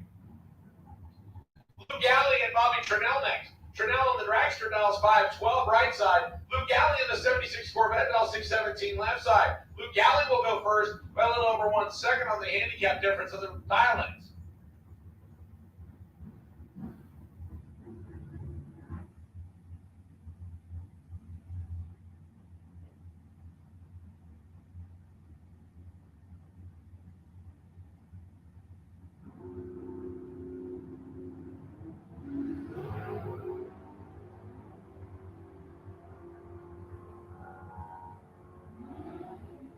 Red light for Trinell. That means Luke Galley gets the win.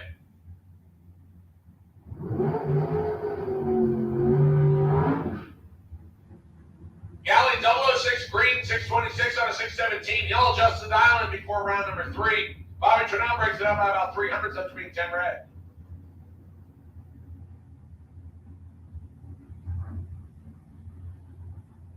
I now need my street bikes. Street bikes to lane number 7 for round number 2, please. Street bike. Street bike to lane number 7 for round number 2, please. Street bike. Street bike to lane number 7 for round number 2, please. My final call going out for Super Pro. Final call going out for Super Pro. If you're not in the lane, you're about to be late. Super Pro. Super Pro. Your final call for round number 2. If you're not in the lane, you're about to be late. Brendan George and Zane Hutto. Hutto down 503 in the door car. 477 dial in for short bus. Zane Hutto got Brendan by about 100th of a second on the reaction time. It doesn't make it work as Brendan George gets around, drops him off at the finish line. Dead on 3. 004 take 28 to break out by 12 thousandths for Zane Hutto. He was 004 in the tree, but took too much strike. Take 28, needed to take 16 or less. Brendan George takes advantage. 17 on 3, 20 total. Brendan George to round 3. Mike Fiddler and Gary Ewing next. Ewing down 602 in the Camaro. 640 the dial in for the Plymouth. Mike Fiddler out first. Got a big advantage in the dial in, big advantage on the reaction time, and Fiddler picks up the win. 641 on a 640 with a 15 tree. Gary Ewing had problems in the reaction time, started with a 2, and that doesn't work. Mike Fiddler to round 3. Buddy Goolsby and James Brewer next. Brewer in the 69 Mustang. 694 dial in right side. He'll get that start from Buddy Goolsby.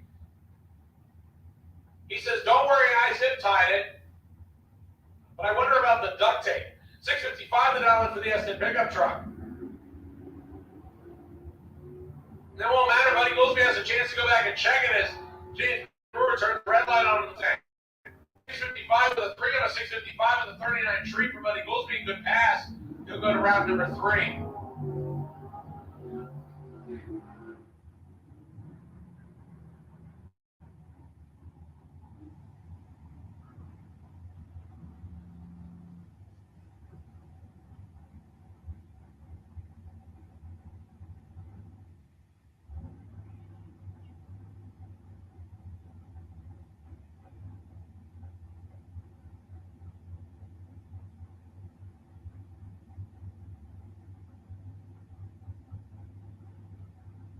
Barry Rowell and Mike Minnick. Minnick dialed 7 flat. Barry Rowell dialed 591 in the Vega. And Minnick turns the red light on. Barry Rowell was ready. 007 green. And he breaks it out by 400ths.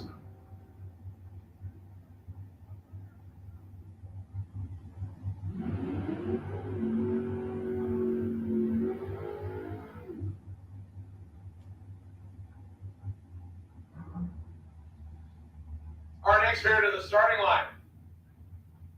Billy Dunn. I believe today is his birthday. He'd probably like to keep winning, celebrating his birthday the correct way, but he's got the drag strip, so not a bad birthday present already. The M&M chassis drag strip dialing in 474 will swing the big head start by over 2 seconds to Jason Capeco. Capeco out of Berry, Florida, the 1986 S10 dials in 680. He'll get 2.06 seconds of handicap. He'll be first. And then Billy Dunn will play catch up.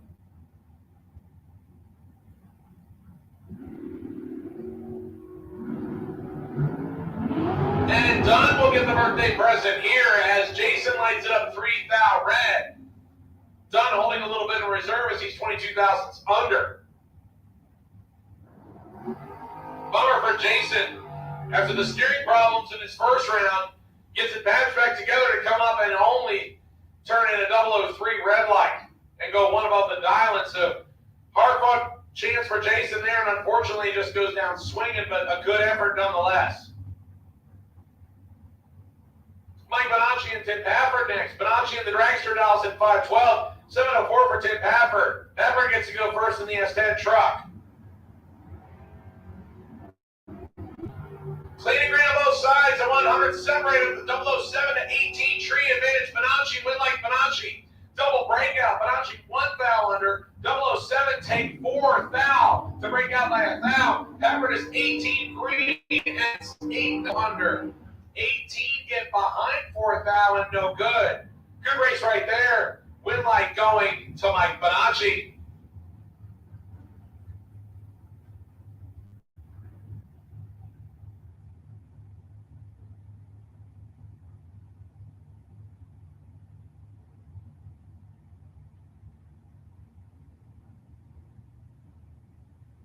John Connick and Jamie Kelly next. Jamie and Joe Kelly dialed 643 in the Daytona. 767 for John Connick. We are clean and green. One of them is 008 and holds 16 thou in the pocket advantage. Kelly win like Kelly. Dead on 6. 643 with a 6 on a 643 with a 008 tree. That's 14 total for Kelly. John Connick is 24. Take a bunch to break out a bunch. He breaks out by almost 1300ths of a second. Jamie Kelly, 008 dead on 6, 14 total. Jamie Kelly to round 3. Here, Dragster's up next. Wilbur Wooten and Jerry McGill. McGill just lost his entry in Pro ET, now trying to keep it alive here in Super Pro. The 2007 undercover chassis, the white Dragster on the left side, 479 dialing. He'll swing the head start to Wilbur Wooten out of Georgia. The American chassis Dragster on the right-hand side, 605 cubic inches of Chevy power plant, 485 dialing. Wilbur Wooten gets the lead first by 600ths of a second. You'll barely see the Christmas tree.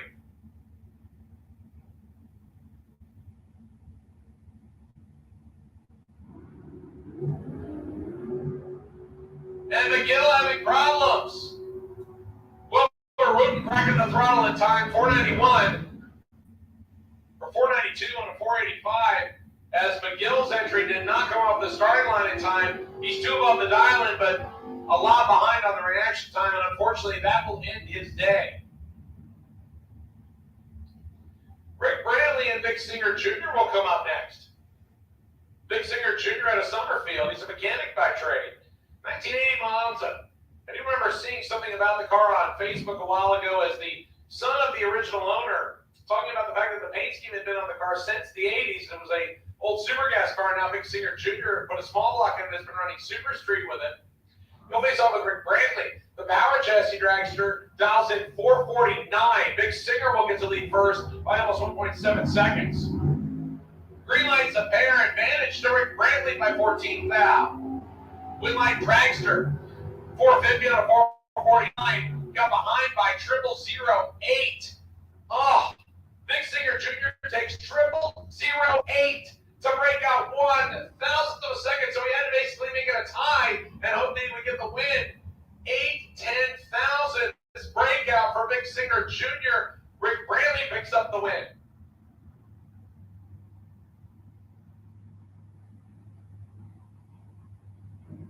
Here's last night's winner, John Twain. The wheel standing 94 Camaro, left-hand side 613 dial, and he'll race Keith Collins. The KC Automotive backed S10 562 dial in for him. We are clean and green, 6 thou separated advantage to Keith Collins. Win light to Keith Collins. How about this? Both of them matching their dial-ins. John Twain going 613 with a 3 on a 613. Keith Collins going 562 with a 9 on a 562. The difference is 7/10 thou margin of victory. John Twain puts together a 21 pack. Keith Collins puts together a 21 pack. 7th thou margin of victory to Keith Collins. What a great race there. Our next pair, a pair of dragsters on the starting line. Alden Rollins and Eric Kelly.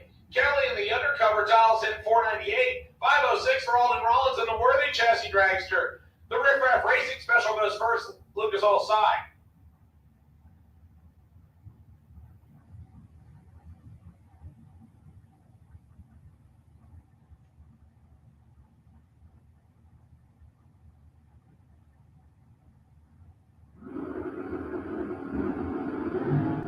And Alden Rollins turns it 1,000. red. And then breaking down by 11th now, Ari Kelly, 15, green, 497 on a 498. Alden Rollins, one foul too soon to end his day.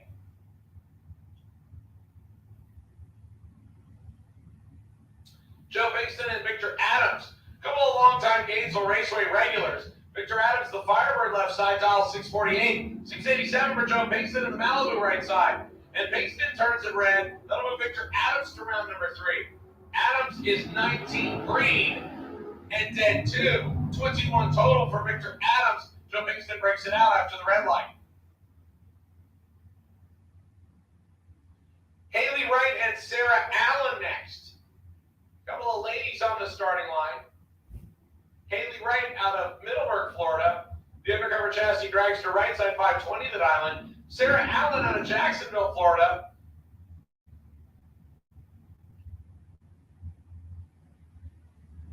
It's her dad, the top fuel dragster driver. Giving the car a look over, make sure everything is A-okay. It looks like they might have a little bit of fluid coming out of it. So the inspection being given. And it looks like the dragster, unfortunately, is going to be pushed back. So now Haley Wright is getting the signal that she will get a signal.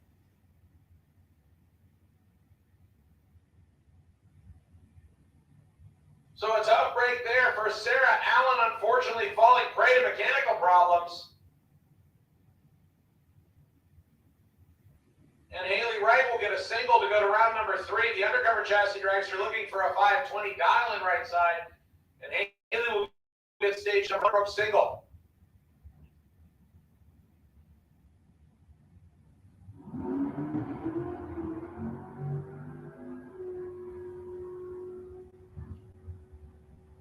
Haley with a 523 and a 520 with a 20 reaction time. That's a good run right there. Tough break again for Sarah Allen. As Allen unfortunately had fluid come out of the car when she was backing it up, so they shut her off for safety's sake.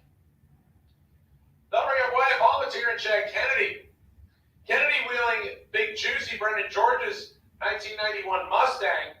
642 dialing right side. Look at the head start from Wyatt Palmatier, Big Papa as they call him. The S10 pickup truck dialing in 595. So Chad Kennedy gets to go first by almost 1 full light bulb, 47 thousandths of a second, 47 hundredths of a second, and then Wyatt Palmatier will play catch up. We are clean and green on both sides. Chad Kennedy in control by about 2 hundredths of a second. Advantage right side, win light. Left side as Kennedy breaks out by 2 thou. Wyatt Palmatier breaks out by a thou behind him. 16, take 23 to break out by 2 thou, needing to take 21 or less. Big Papa takes advantage and will take the S10 to round 3. Once again, my final call for street bike. Final call for street bike on each of the lane 7, please. Final call for street bike. Final call for street bike on each of the lane 7, please. Final call for sportsman. Final call for sportsman on each of the lanes 5 and 6, please. Final call for sportsman. Final call for sportsman in each of the lanes.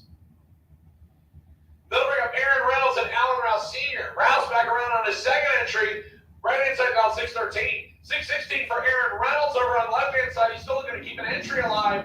He lost his one in Pro ET. He needs to get one right here. And he's going to have to battle a little bit to do it as Rouse has 7 thou advantage on the reaction time. Rouse, breakout. Rouse is under by 7 thousandths. Aaron Reynolds is under by 18 thousandths. Aaron Reynolds was behind on the Christmas tree, took 4 thou, and he didn't have 4 thou to take. So unfortunately, Aaron Reynolds is out in round number 2, much earlier than expected for the S10 driver. And now Rouse takes 2 entries to the next round. Then bring up James Kelly Hicks. Actually, I believe this is now James Hicks Jr. As James Kelly Hicks had some issues, and they will dial in 508 on the dragster right side. He'll face off with Ken Grant out of Tyside, Georgia. 73 model Chevy Nova, big block Chevy for power, a whole lot of it. 618 to dial in for the high-gear only car. We are clean and green 1 thou, separate them. Advantage Hicks, win line, Grant, dead on 9. 16 treat, 618 with a 9 on a 618. That is 25 total. Hicks is 1 above 7 with a 15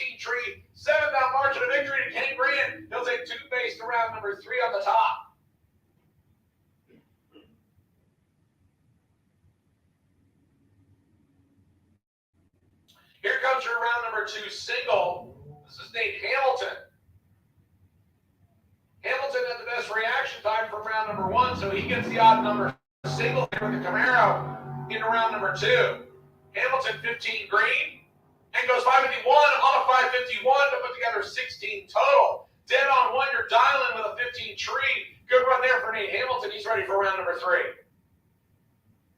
That will bring Street Bike to the water. Chuck Willem and Larry Berger will get us started.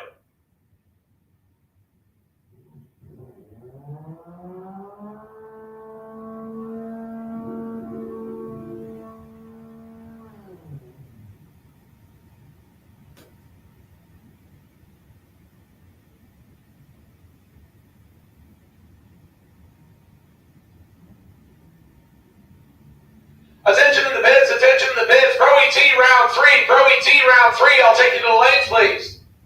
Pro ET round 3, Pro ET round 3. I'll take you to the lanes, please. I'm sorry, Phil. He's like, did you really have to do that to me now? My car's parked all the way in the back. Pro ET round 3, I'll take you to the lanes, please. Pro ET round 3, I'll take you to the lanes, please. Chuck Willem getting the advantage of Larry Berger turning on the red light. Goes 995 on a 985. I take above the dial-in, but that's okay. He'll get the win light as Berger turns on the red light.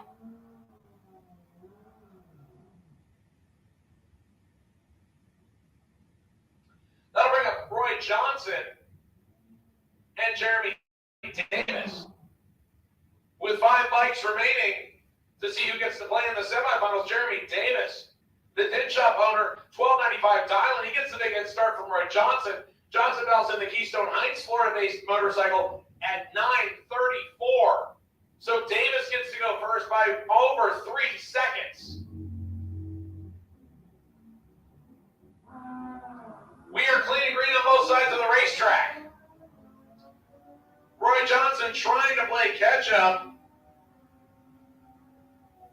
And we'll do so in a double breakout as Roy Johnson goes 932 on a 934, 11 thousandths under. Jeremy Davis goes 1285 on a 1295. He's a 10th under. Roy Johnson with better reaction time. Roy Johnson with the win.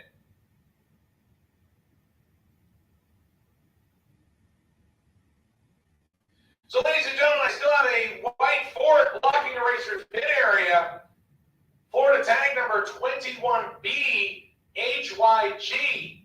If that is your Ford, I would like you to move it immediately. We've already given you a chance to do so, and it's still sitting there.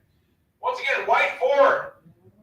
I guess it could be a Z possibly, but it looks like a 2. So either Z1B, so either Z1 Bravo HYG or 21B HYG. If that is your white Ford, it needs to be moved immediately. Otherwise, we will move it for you.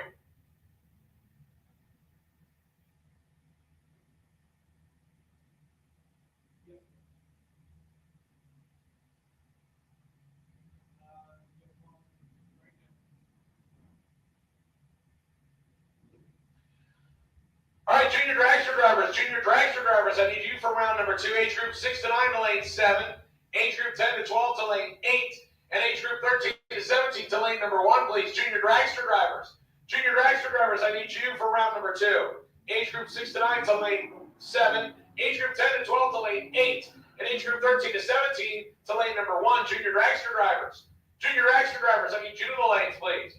Dwayne Schmidt Jr. took the bye run for round number 2. He will go to the semifinals in street bike. Now we're going to move to round number 2 in sportsman. Another couple of racers that have run each other a few times. Brett Benjamin and Dan Cyrus will get us started.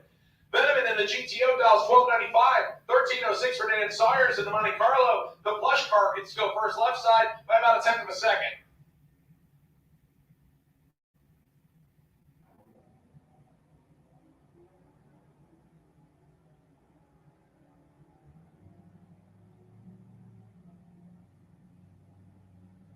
Dan Sawyers and Brett Benjamin win line Benjamin. Dan takes 8th out to break out by 12th out. Brett Benjamin 11 on the tree, 13 flat on a 1295 to GTO to round 3. That will bring up John Angelo and John Amendola. So John on John crime here. Angelo dials into Firebird at 1375. John Amendola, we like to call him Lammy, behind the wheel of Penelope, dials in 1310.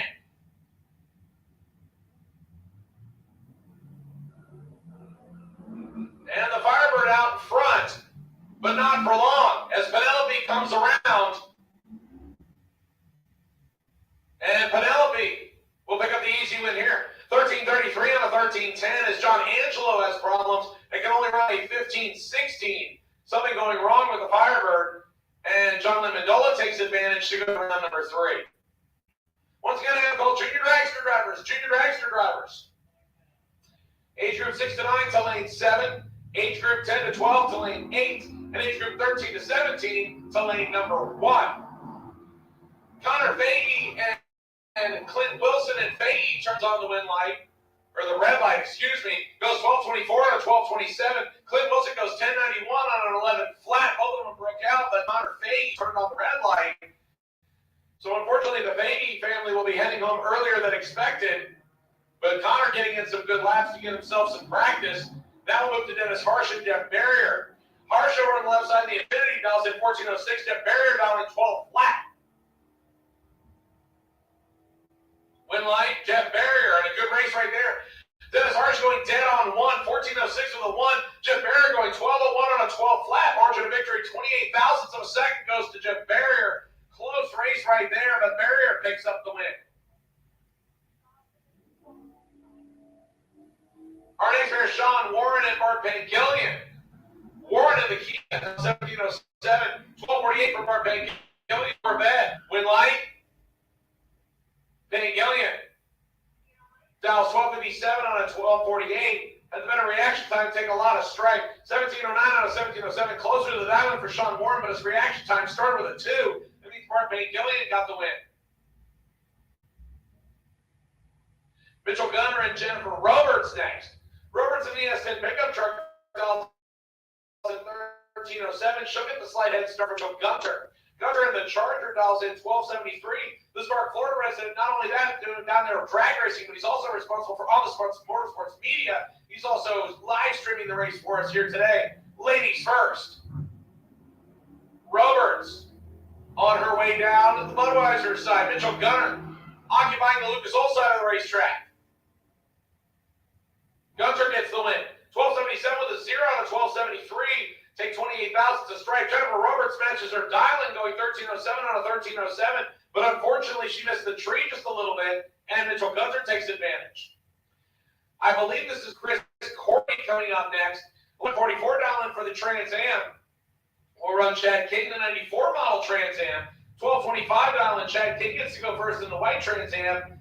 And then Chris Courtney gives chase in the 78 Trans Am. And Courtney will pull the trigger 15 thousandths of a second too early.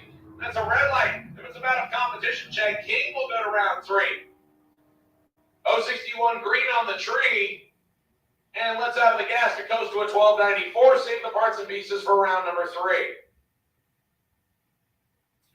Our next pair, Mike Bennett, up against Lee Highlander.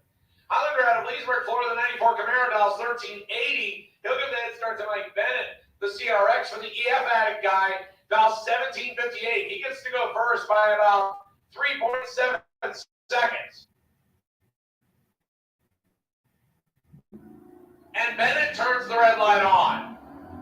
So that will end his day. Unfortunately, Lee Highlander gets the win. Camaro driver looking for 1380 on the scoreboard. 1373. Mike Bennett 400s above the 1758 dialing, but a 23 red light eliminated him from the chance. Once again, junior dragsters. Junior dragsters, group 6 to 9 to lane 7, age group 10 to 12 to lane 8, and age group 13 to 17 to lane number 1. I have also called Pro ET round number 3 to lanes 3 and 4. Pro ET for round number 3 to lanes 3 and 4, please. Pro ET, lanes 3 and 4. I need you for round number 3. Chris Parisi and Jay Dickinson. Dickinson in the pickup. Parisi in the Mustang. Win like Parisi. 1171 and 1165. He had the better reaction time. Take 54 thousandths. Jay Dickinson is 8 above the 16th dial. He was behind on the tree and behind on the racetrack. That doesn't work. So Parisi will get the win. Marcus Cruz and Jeff Grafton next. The Tesla driver. Grafton dialing 1167. 1346 to dial in for Marcus Cruz. The Challenger driver gets to go first by about 2.8 seconds.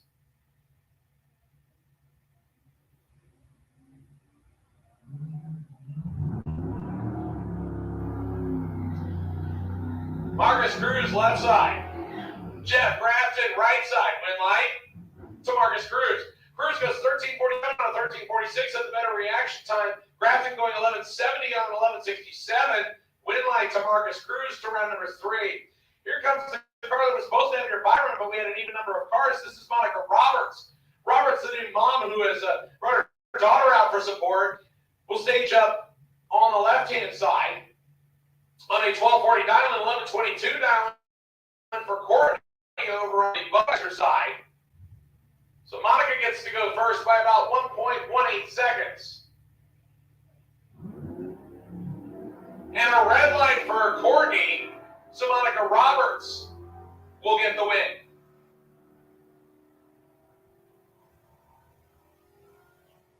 Monica going 12:40 on a 12:40 with a 3, so she matched the dial in. And she will go round number 3. Courtney lets out of the gas and coasts to a 14:50 pass. Once again, I have called Pro ET. Pro ET for round number 3, please. Pro ET. Pro ET for round number 3. I need you to lanes 3 and 4, please. Pro ET. Pro ET to lanes 3 and 4 for round number 3.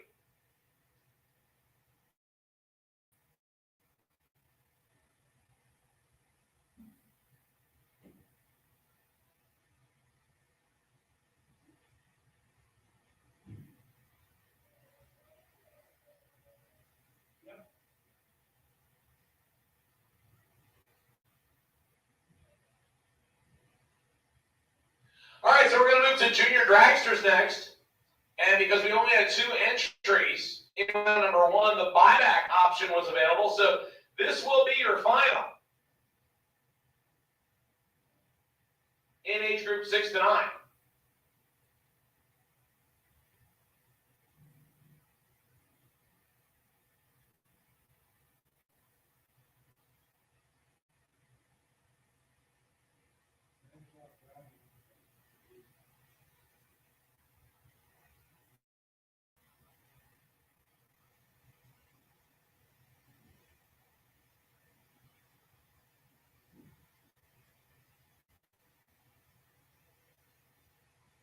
Once again, ladies and gentlemen, please make sure you keep your fluid levels up while you're out here racing at Gainesville Raceway. We have a warm day on our hands. Want to make sure that everybody hopefully is keeping their fluid levels up. So please make sure that you keep your fluid levels up.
So Nick Brown, car number 0104, Nick Brown.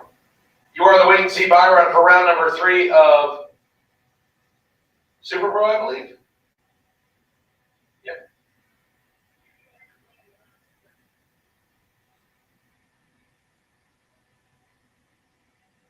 So car number 0104, Nick Brown. You are the wait and see buy run for Super Pro round number 3. Car number 202X, I believe that is Tim Bafford. He's already pulled over to the side down there, so here's your wait and see buy run for round number 3 of Pro ET. Looks like we're going to have junior dragsters coming out here in just a minute.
Ladies and gentlemen, here is your final in age group 6 to 9, Blake Jones and Morgan Wooten.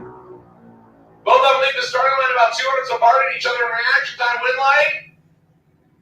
We'll go to Morgan Wooten. 1190 with a 2 on an 1190 for Morgan Wooten. Blake Jones takes 35 thousandths to stripe to break out by 16. Good final round right there. Morgan Wooten will be your winner in age group 6 to 9.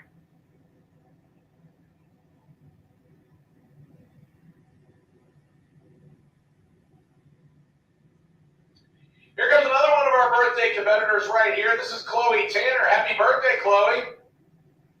As your present for round number 2, you get to race Aaron Kennedy. Last night's winner in the age group 10 to 12, Kennedy dials 891, Chloe dials 895.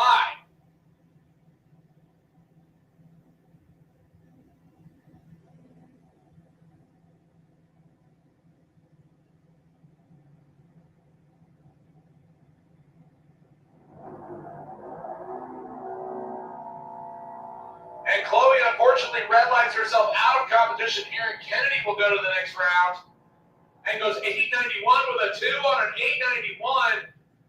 Father Chad saying, okay, I did the crew chief's job. I dialed him incorrectly. Aaron Kennedy to round 3.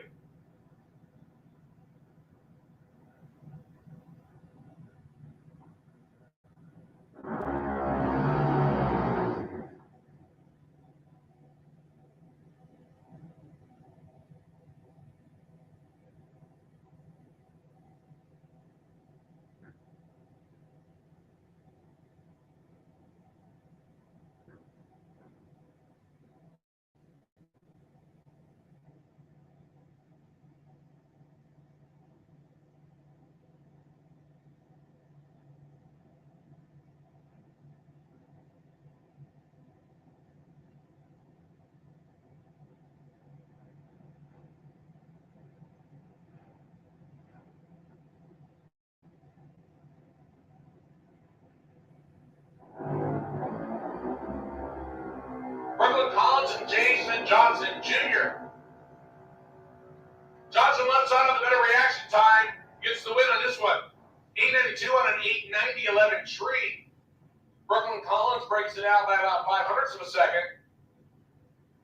And now we'll end her day, Jason Johnson Jr. to round 3. Sierra Height and Ryden Cook next.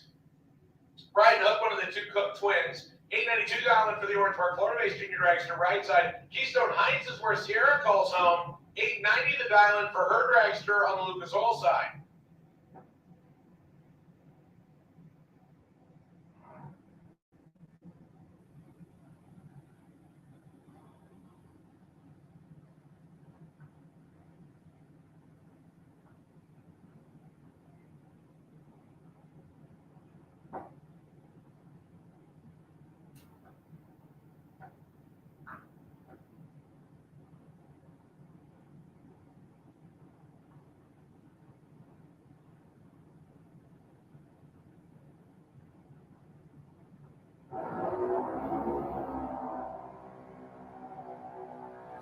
Ryden Cook and Sierra Height, about 15 fouls separate them on reaction time. Win light to Ryden Cook.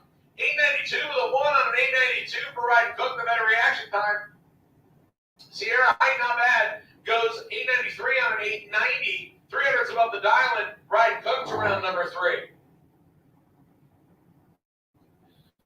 Colson Height coming up next out of Graham, Florida.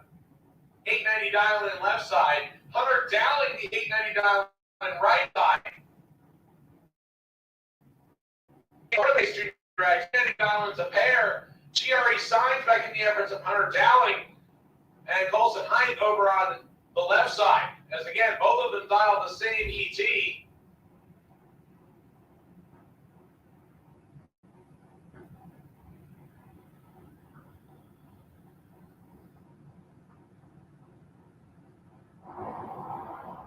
We're clean and green on both sides of the racetrack. Hunter Dowling, the better reaction time. Hunter Dowling with the win. 893 on an 890. Colson Height breaks out by 300ths of a second. Good drag race right there. Hunter Dowling pick up the win. That'll bring our final pair of junior dragsters to the starting line. Xander Cook and Lincoln McMaster. McMaster on the right-hand side of Deleon Springs, Florida, dials an 890. Xander Cook out of the Cook family racing team, dialing an 890 as well. So a heads-up race right here for our final pair of age group 10 to 12. That will bring the 13 to 17 group to the water box.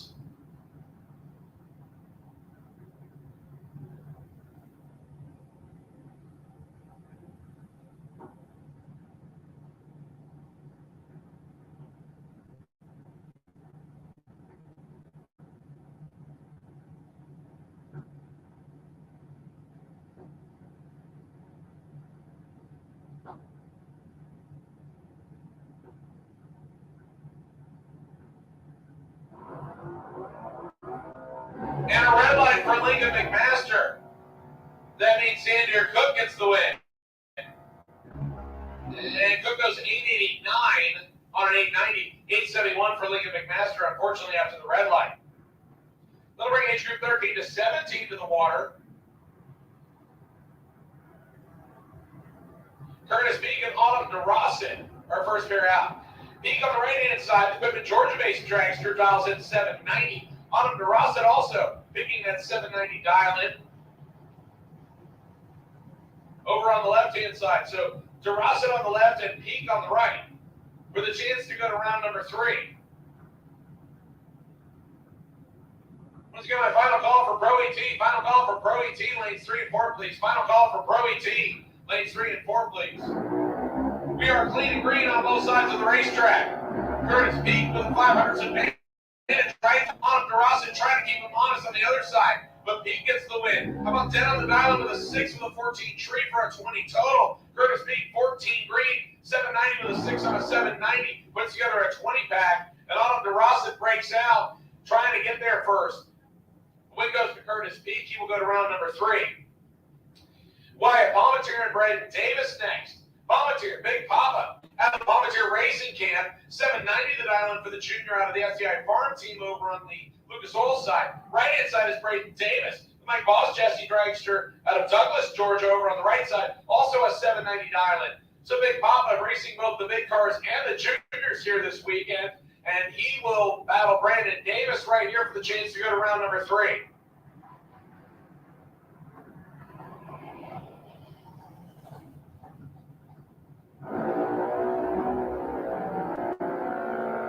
This one's a good one. Palmatier and Davis 6 now separate him on reaction time. Win line, Big Papa. He gets to the finish line and drops the hammer. 791 on a 790. He's 400s above. Braden Davis takes 500s a stripe and breaks out by 7,000s.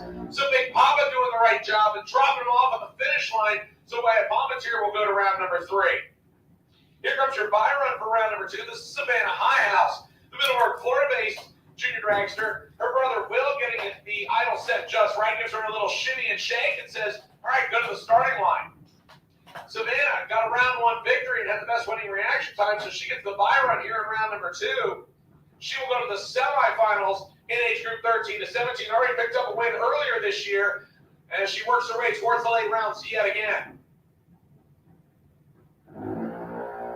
And Savannah turns at 17. Red, but I don't think their chance to kind of get around, get everything figured out. 787 on a 790. Savannah holding a couple of reserve. Gives up next competition.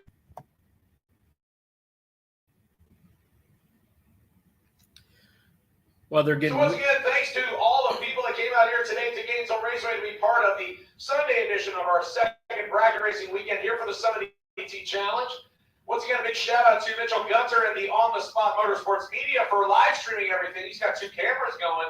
Thank you so much to the Gainesville Raceway track crews that are out here working in the heat to try to give you the best service we can.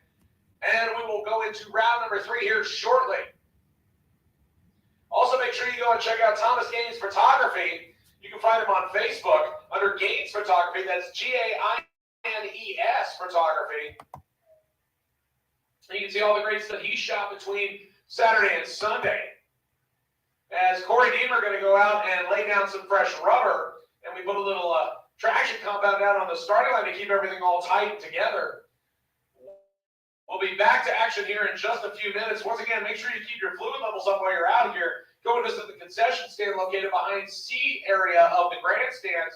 They got all kinds of good things to eat and drink over there. Make sure you go over and keep your fluid levels up if you didn't bring anything with you. We don't want to have anybody have any issues from the heat that's out here today.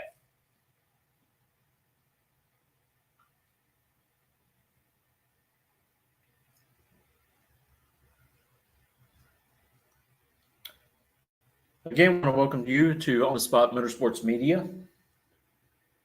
If you haven't started following us, please do so. We'd like to have you.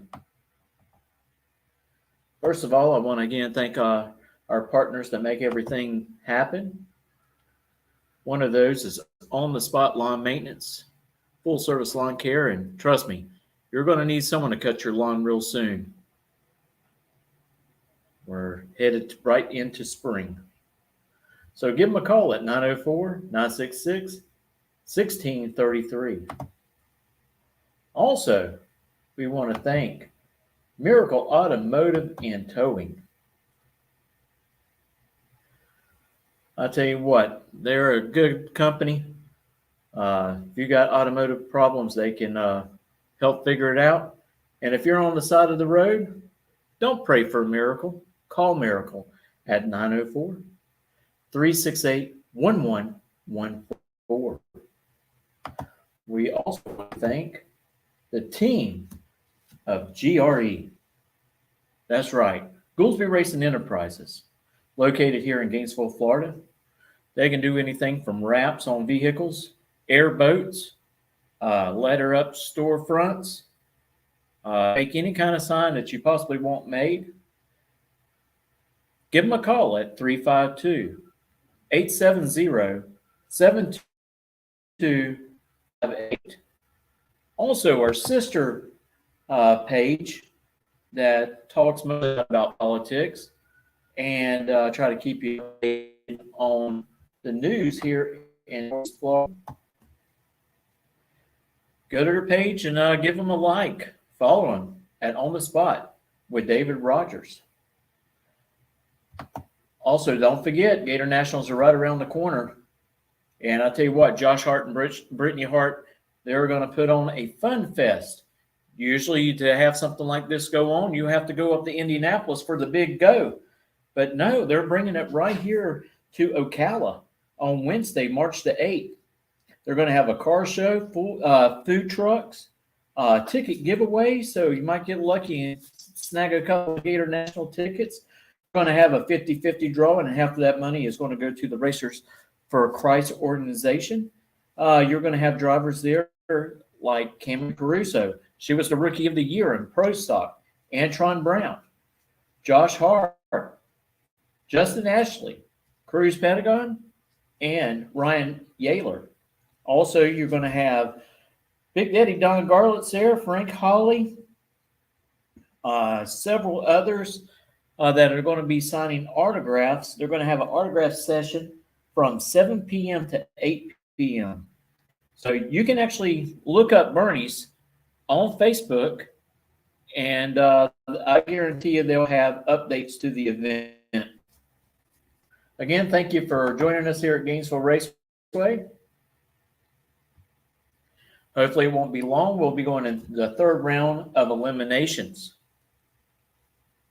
Another big sporting event that's happening today, of course, it's the Daytona 500. So we're going to try to keep you up with the news and the happenings there, and we'll post a winner at the end of the day that's going to raise the trophy. It's going to claim the first win of the year.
Looks like Corey's going to go over there and go ahead and start putting some spray down on the track. And hopefully we'll be right back to action here real soon. I want to thank Derek Putnam. Does a great job announcing the races here at Gainesville Raceway. And I tell you what, done a wonderful job announcing all of Sick Week. Just made it very entertaining.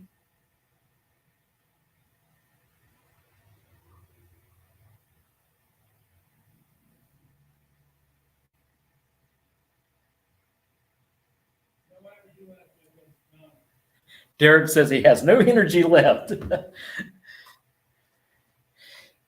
I'm surprised he doesn't have a wrap around his chin up to the top of his head to hold his mouth together for all the talking that he's done over the past week.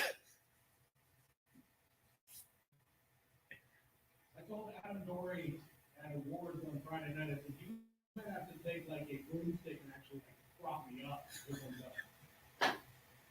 Absolutely no sleep.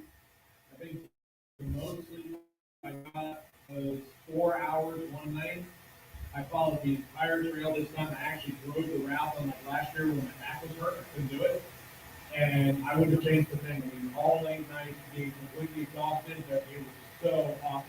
For anybody that's never done a Dragon Drive, go and check out Dragon Drive Addiction on Facebook. That's Michael Narcissus group. There are 22 more Dragon Drives this year. 22. And SICK is doing 2 of them. One during summertime in June, and then we're doing Death Week in Las Vegas in California in November. But there's lots of other regional ones. So if you ever wanted to try and do a Dragon Drive and really prove you have a street car that can also survive on the racetrack, get out there and do it. It is a lot of fun. It is very similar, in my opinion, to bracket racing. People will give everything they have to get people back. Yeah, I can go. Derek's going to make his way over here while we have a few moments and talk about the drive and drag experience and a couple of other ones that are going to be coming up here in the near future. Watch, I'll come sit down and then we'll start racing again. They're going to have to wait. You're the announcer. Yeah, I'm pretty sure they could race without me being here. So Mitchell doing a great job once again streaming all of our events. We do appreciate it because this is obviously where a lot of us got our start, was doing test and tune and bracket racing. It's the affordable way to get involved and still is. You know, it really just puts emphasis on the driver and equipment. But we were talking about drag and drive stuff.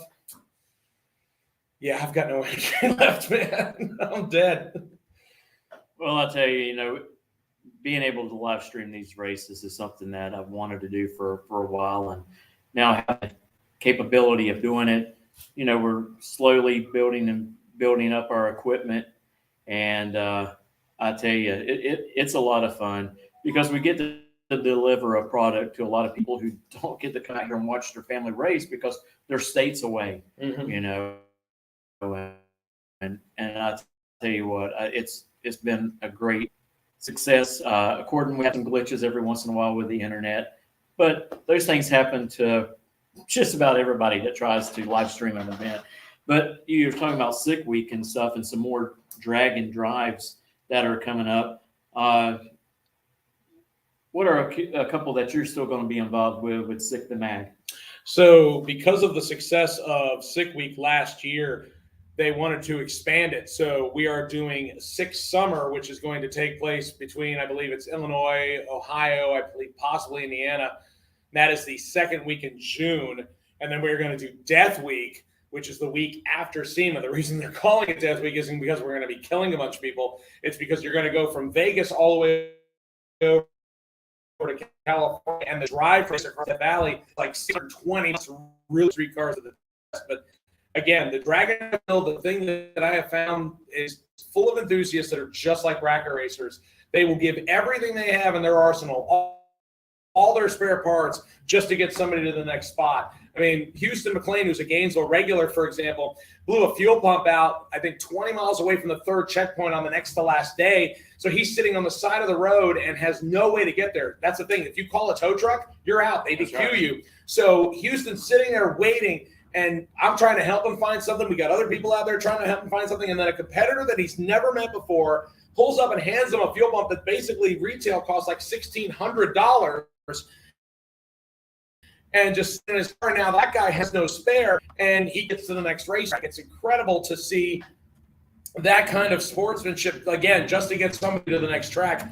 And like I said, there are 22 more events this year for Dragon Drive. If you want to find out more, go to Dragon Drive Addiction on Facebook. Michael Narcissus group, he will get you figured out. They're all over the country. In my opinion, especially if you like racing competition, especially getting to meet people that are as sick as we call them as others, go and do it. We're going to go back to round number 3, and I'm going to hop back over. Thank you, Mitchell. I appreciate it. Oh, no problem. Thank you. You're doing a great job there. That was Derek Putnam. He's fixing to jump back on the PA and start delivering all the race action, so you'll know what's going on. So this is our pro category, round 3. All right, round number 3 of Rollins Automotive Speed Custom Pro ET. Already out of the burnout box and into the staging meetings. Paul Allen and Jimmy Hodges. Allen dialed 705 in the Maverick, 607 for Jimmy Hodges in the Nova. And the Nova turns on the red light by 7,000. Paul Allen, last night's runner-up, will keep going around 4. Now 23. And goes 706 with a 4, putting together a 37th out package.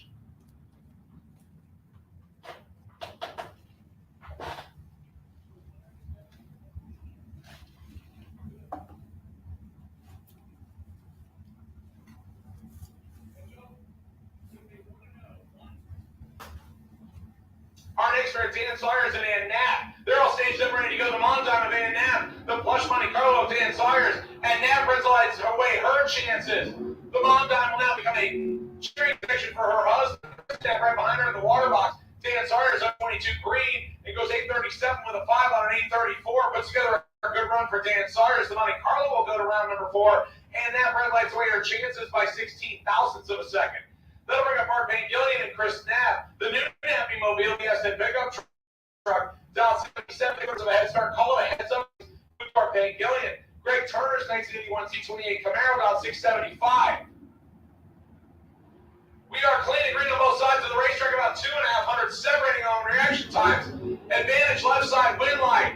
Left side for Mark Pangillion. 3 above the dial with a 16 tree, takes 7th thou a stripe. Chris Knapp goes 1 above his dialing, but he was behind on the reaction time. That doesn't work. Mark Pangillion puts together 46 total. Chris Knapp is 41 tree. Win light Pangillion to round 4.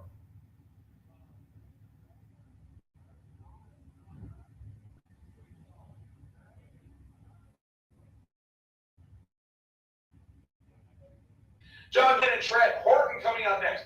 Horton in his dad's 3rd-gen Camaro. Mark Horton, normally behind the wheel of this car, picked up a couple of victories in it last year. Gave the reins over to his kid. Trent dial 672. 613 for John Twain, the wheel standing Camaro over on Lucas Oil side of the racetrack. And we are clean and green, and this one is all John Twain. Advantage left side, win light.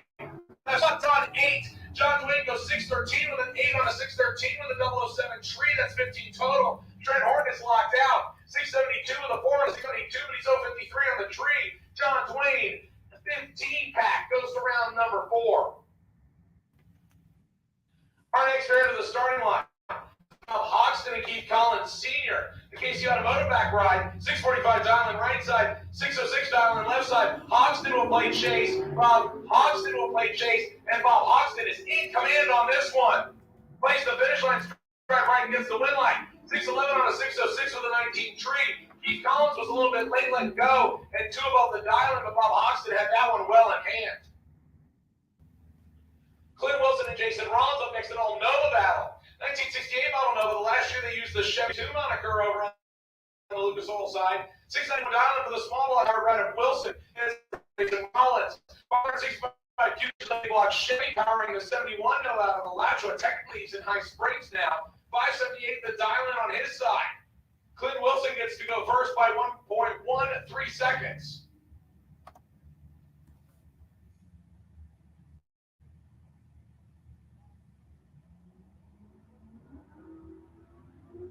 And Clint Wilson turns on the red light. Jason Rollins will keep the win streak going.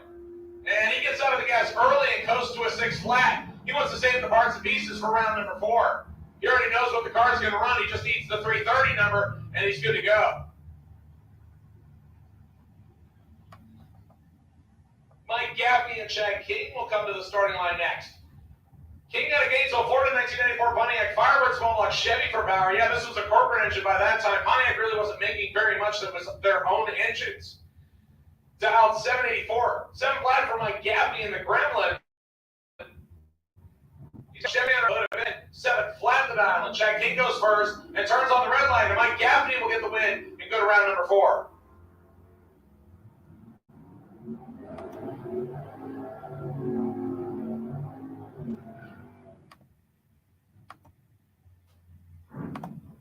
Mike Gaffney, 7 flat with a 4 on a 7 flat with a 10 tree.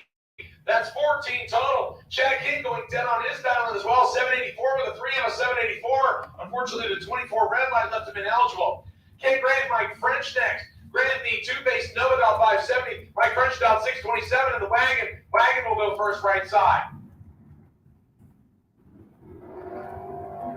And a red line for Mike French by 4 thousandths of a second. And then going dead on 6. Oh, God, that hates me. Dead on 6, Ken Grant, 006 tree and holding a little bit in reserve. Ken Grant's around 4. Our next pair, Phil Green, James Evans. Phil Green, the Reverend out of Ocala, Florida, actually is a electronic and burglar detection fire operator by trade. And he does all the alarm systems and fire suppression stuff in homes. 1916 model Camaro small block Chevy, 598 the island.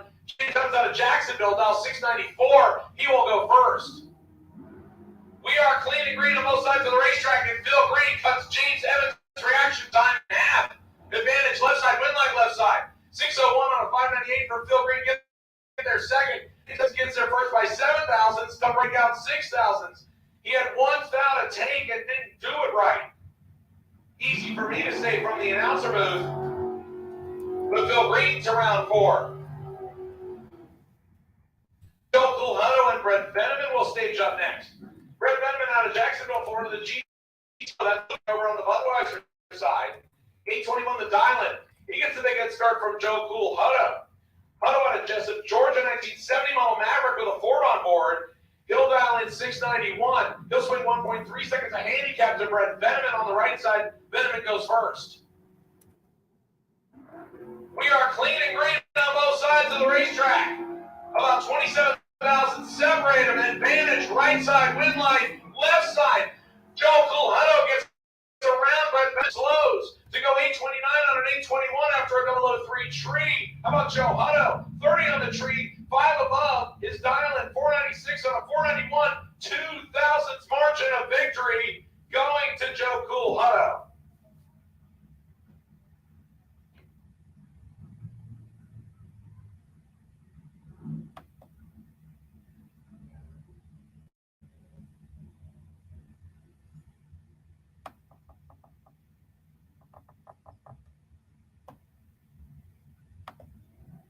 Kevin Roberts and Chris Courtney next. Courtney in the Trans Am dialed 727. Kevin Roberts in the Camaro dialed 752 left side. So Roberts goes first. We are clean and green both sides of the racetrack. About 2,500 separate advantage left side, win line left side for Kevin Roberts. 753 on a 752. Takes out the 727. It comes down to reaction. Kevin Roberts had that one, 027 to an 055. Kevin Roberts to round number 4. Richard Lindsay and Brendan George next. Couple of Ford Mustangs, but only one of them's got a Ford underneath the hood. That belongs to Richard Lindsay, the Gainesville resident, dial 644. Brendan George with the Chevy power plant underneath the hood, a big juicy, dial 645. Nearly a heads-up contest. Brendan George goes first. Clean and green on both sides of the racetrack. Better reaction time. On the right side, win line right side for Richard Lindsay. Lindsay goes 649 on a 644 with a 13 tree take, 10 thou of margin to win. Brendan George goes 647 on a 645, misses the tree by a little bit for him, and Richard Lindsay makes him pay for it. Jeff Grafton coming up next in the Tesla, down 740, 711 for Tim Pavrick, by run from round number 3. He doesn't get to actually take the single. He's got to earn it again. And the win line going to Tim Pafford. 036 on the tree, 2 above the 711 dial. And Grafton doesn't even get there first, but still breaks out by 2,000. He was late on the tree, and Tim Pafford makes him pay. Pafford to round 4.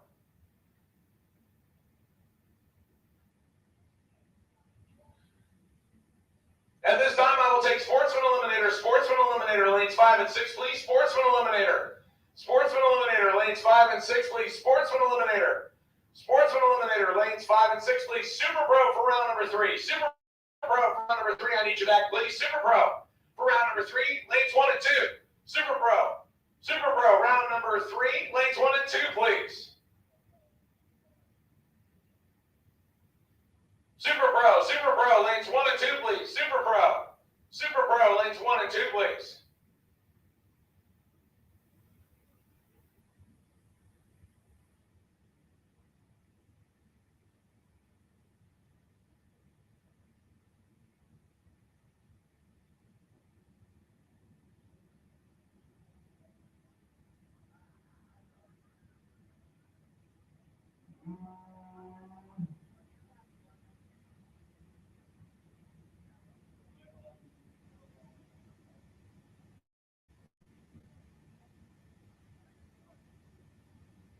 Once again, I need Super Pro to lanes 1 and 2, please. Super Pro, lanes 1 and 2, please.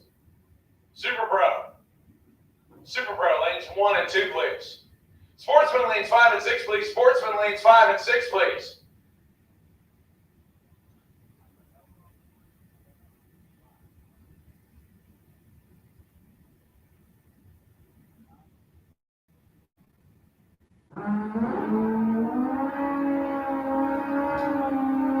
This is our semifinal in Super Pro bike coming out of the water.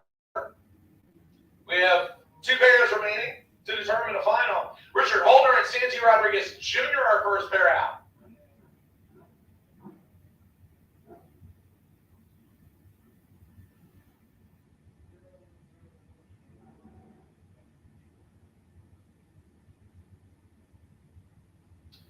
Richard Holder and Santi Rodriguez Jr. up first. Holder left-hand side, the 2020 Suzuki, dial 560. He gets a little bit of a head start from Santi Rodriguez Jr. Santi Rodriguez Jr. and the Kawasaki dials 540. Better reaction time going to Santi Rodriguez Jr. Right side, win light. Right side. Santi goes dead on 9 with an 036 tree for a 45 pack and gets the win light. Holder is a 400ths of a second and still to get there first. Santi Rodriguez Jr. to the final round. Now who will he face? Either Larry Berger or Jeff Tisdale. Look at the handicap difference on this one. Larry Berger in the V-Rod out of Jacksonville dials in 799.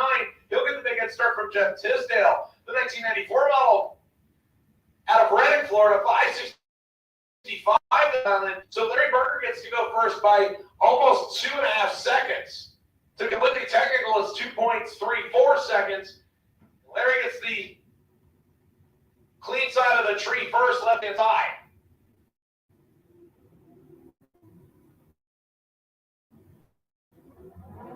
And Berger turns on the red light, so Tisdale will get the win line face Santi Rodriguez Jr. Tisdale goes 568 on a 565. Larry Berger benching the dial-in with a 2, but unfortunately a 22 red light eliminated his chances from the start. So there's your final to now be run in Super Pro Bike. Jeff Tisdale will race Santi Rodriguez Jr.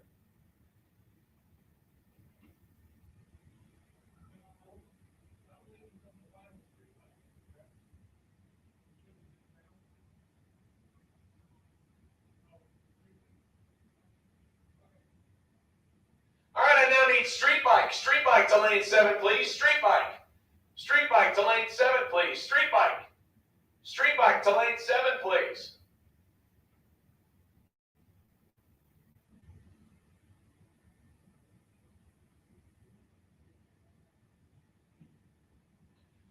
Super Pro drivers, go ahead and get suited up. Super Pro drivers, please get suited up. Super Pro, go ahead and get suited up, please.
All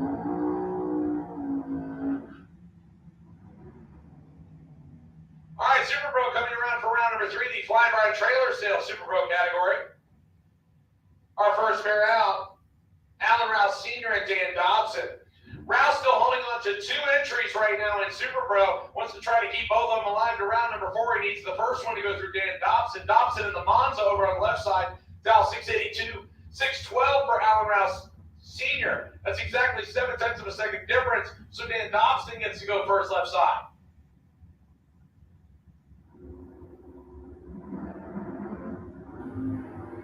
And a red light for Dan Dobson. That means Alan Rouse Sr. will get a round victory. And he goes dead on 9. 612 with a 9 on a 612 with a 19 with a 10 tree for 19 total. 19 back for Alan Rouse Sr. He'll come back around for entry number 2.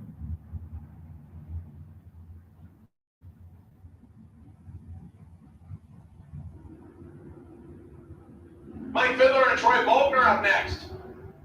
Clean and green on both sides of the racetrack advantage. Mike Fiddler by a little over 100th win line goes to the Mopar. Dead on 8 with a 21 tree, 29 total, 640 with an 8 on a 640. Troy Volkner breaks down by 300ths of a second, but didn't have a chance because it's 35 tree left and mathematically ineligible. Mike Fiddler to round 4. Couple of racers that have probably faced each other a time or two here at Gainesville. Glenn Newmans and Ernie Griggs next. Ernie Griggs out of Ocala Tire Service, the big block Chevy powered 72 Camaro, 738 dial, and he'll get 1 second head start from Glenn Newmans. Glenn and Janice Newmans, the 86S10, dialed at 638. And Ernie dials it red by 8,000ths of a second. Glenn Newmans gets the win, and we'll go dead on 4 for a 23 back. 638 with a 4 at 105 on a 638 with a 19 tree. Ernie Griggs turns it red, breaks out by 6 thou just for good measure.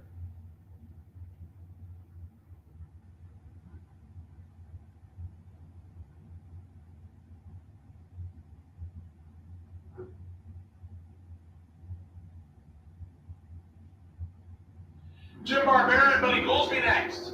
Clean and green on both sides. Barbera left side, 647 on the Nova. Buddy Goolsby down 655 in the S10. Double breakout will find the win line for Jim Barbera. 645 with a 1 on a 647. He's 19 thousandths under. Buddy Goolsby goes 651, 6 on a 655. He's 34 thousandths under. 15 margin of victory will go to Jim Barbera. He'll come back for round number 4. Keith Collins and Mike Bonacci next. Collins out of Keystone Heights, Florida, in the S10, backed by Casey's Automotive, 562 dial. He'll get about 1 light ball, 5100 exact from Mike Bonacci. Bonacci out of Ocala, he's a technician by trade. He's dials 511 in the dragster. Red line for Keith Collins, that will end his day. Bonacci is 005 on the tree and breaks it out by a couple hundreds. 508 with a 9 on a 511 for Mike Bonacci. That's okay because Keith Collins turned at 13 red. Flying Brian Jones and Mark Horton next. Couple of heavy hitters here at Gainesville and a couple of guys that pretty much cut their teeth here at Gainesville Raceway. You add in Jacksonville Raceway for Mark Horton and you pretty much got it complete. He also has done quite well at South Georgia Motorsports Park. The Fuel Tech backed dragster right hand side, 489 dialing. He'll get a 2900 margin of handicap from Brian Jones. The trailer sales out of Orange Park, Florida, and the class sponsor Flying Brian Trailer Sales, 2000 model Mullis, big block Chevy, 460 dialing. Once again, I need my sportsman drivers, lanes 5 and 6, sportsman drivers, lanes 5 and 6, please, sportsman drivers, lanes 5 and 6, and I need my 3 remaining combatants in street bike. 3 remaining combatants in street bike, I need you there. Lane number 7.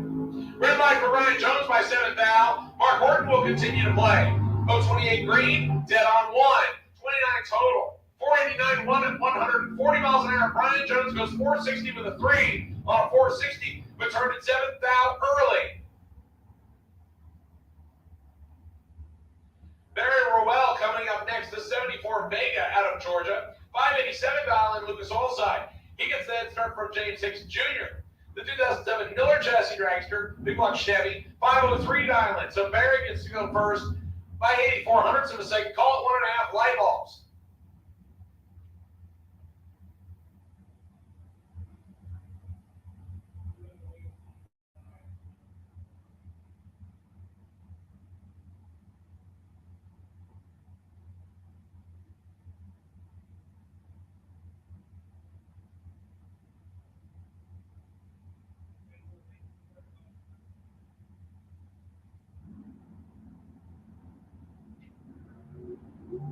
We are clean and green on both sides.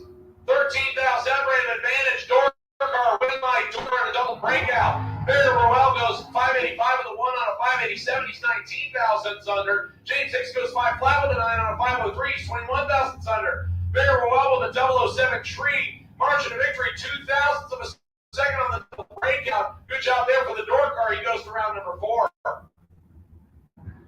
Grayson Wright, Sherby Powell next. Right, the blue dragster over on the left side. 492 dialing. We'll swing the big head start to Sherby Powell. Powell out of Green Cove Springs, Florida.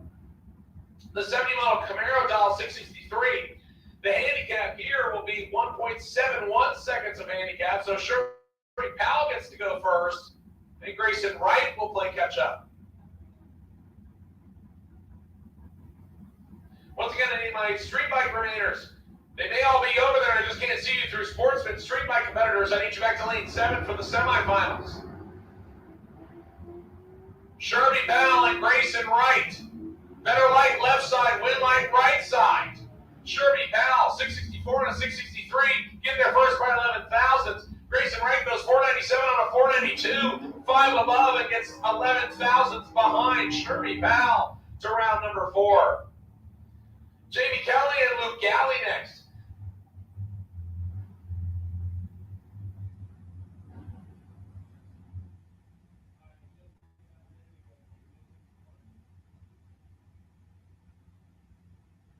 All right, we are missing one competitor in street bike. One competitor in street bike. If you're in the semifinals in street bike and you're not in the lanes, I need you there. Luke Galley dialed 619 in the Corvette. 644 dialed in for Jamie Kelly in the Daytona. And the Daytona will go to the next round. As it looks like Luke Galley didn't put in the crossover, as he's negative 262 red.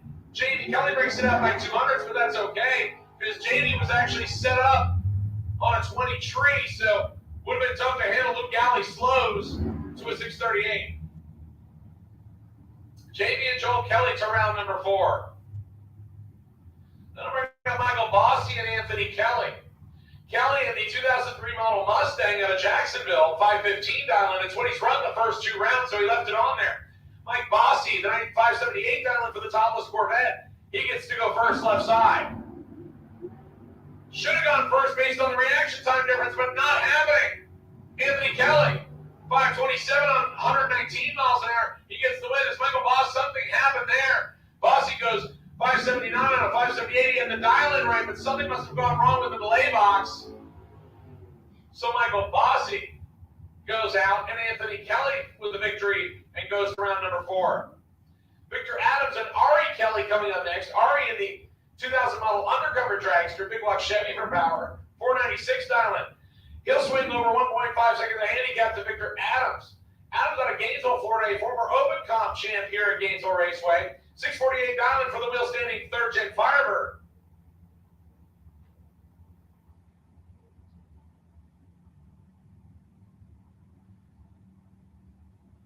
Final call for street bike. Final call for street bike. I am missing one. Final call for street bike. Final call for street bike. I am missing one. Both cars clean and green, about 17 thou apart. Advantage right side, win line right side for Ari Kelly. How about 496 on a 496 with a 1? 12 tree, that's 13 total. Victor Adams is dead on 0. Good race right there. 648 0 on a 648 with a 29 tree, and he has no chance. Ari Kelly is dead on 1 with a 12 tree for a 13 pack to take out the 29 pack of Victor Adams. Ari Kelly to round number 4. Billy Dunn and Wyatt Palmetier up next. Big Papa in the S10 dials in 590. 472 for the birthday boy, Billy Dunn, out of Leesburg, Florida, the M&M chassis dragster. He'll play cage.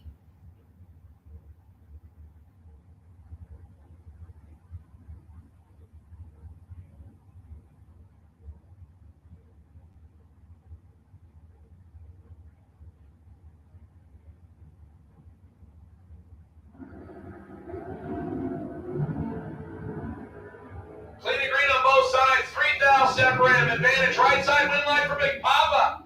Palmetier goes 590 with an 8 on a 590 with a 28 tree. Get behind by 14 thou. Billy Dunn takes 14 and breaks out by 3 thou. Billy Dunn, take 14, needed to take 11 or less. That'll bring up our next pair, Brendan George and Wilbert Wooten. Wooten in the American Chassis Dragster dial 487 right side. Brendan George in the Mullis Chassis Dragster left side dial 480. Almost a heads-up contest for Wilbert. Wooten goes first right side. We are clean and green, 13th thou separated. Advantage right side, win light, left side. Double breakout. Brendan George drops the hammer and gets behind. 479 with a 5 on a 480, breaks up by 5 thousandths. Wilbur Wooten going 484 with a 7 on a 487, he breaks up by 23 thousandths. Difference of the breakout is 18 thousandths. Wilbur Wooten got fed 31 thousandths a strike by Brendan George on the brake pedal, and Brendan George gets the advantage to go to round number 4. Haley Wright, Rick Brantley will come up next. Right over on the left side. Right on the left side? Yep, I can say it. 520 to dial in for the Middleburg, Florida-based undercover. The 2021 Power Chassis Dragster, Rick Brantley. Look at the dial in left or right-hand side, the Budweiser side. 449 to dial in. That means Haley Wright gets to go first by almost 1.5 light bulbs. 71 hundredths of a second to be exact.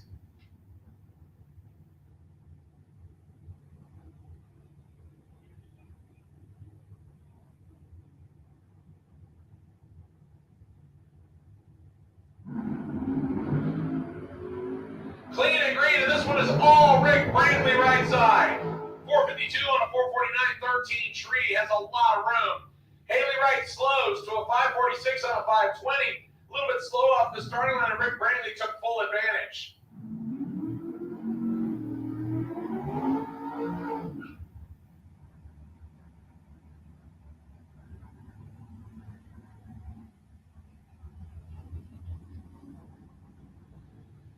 So here comes our next pair. Nate Hamilton and Tony Morris. Hamilton had the buy run just last round. The 68 Camaro with the 632 cubic inch Chevy underneath the hood dial 551. That's what he ran last time on his solo shot. Tony Morris, last night's runner-up out of Winter Garden, Florida. The carburetor man dials in 470. Clean and green and double O lights, a pair of them. 5 now, separator, win light, door car. 552 with a 1 on a 551, 003 tree. That's 14 total. Tony Morris is 008, take 12 to break down 6 now. Oh, that's a heartbreaker. Tony Morris, 8, take 12 to break down 6 now. Needed to take 6 or less. That's how close it was. Tony Morris bows out round number 3. Nate Hamilton round 4. Here's a couple of our gentlemen that are still double entered, and one of them is going to lose an entry right here. Kenny Grant and Alan Rouse Sr. Rouse is doubled in Super Pro. Kenny Grant is doubled between Pro ET and Super Pro, so somebody is going to lose an entry right here. Kenny Grant at a tie Georgia in the Nova down 620. The wheel standing pickup truck of Alan Rouse Sr. down 612. And Rouse red lights away his chances.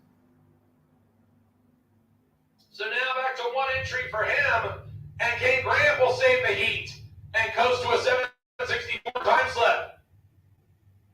Here comes your buy run.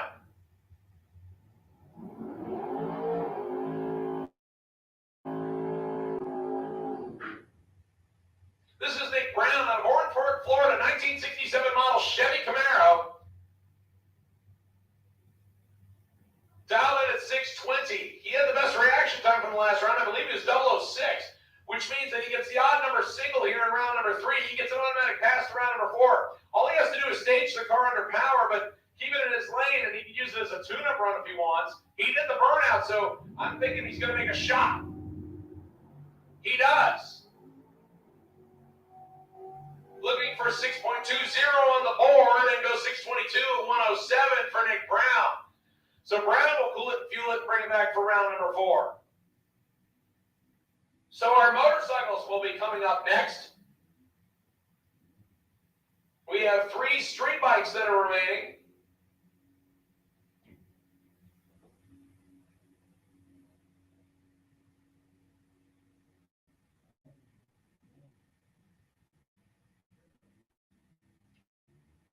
Junior dragster drivers, attention to the pits. We are going to change things just a little bit. Junior dragster drivers. Age group 10 to 12 to lane 8. Age group 13 to 17 to lane 7. Junior dragster drivers. Age group 10 to 12 to lane 8. Age group 13 to 17 to lane number 7. as our 6 to 9-year-old group is done. So we're going to use lanes 7 and 8 to finish out junior dragsters. So again, junior dragster drivers, age group 10 to 12 to lane 8, and age group 13 to 17 to lane number 7.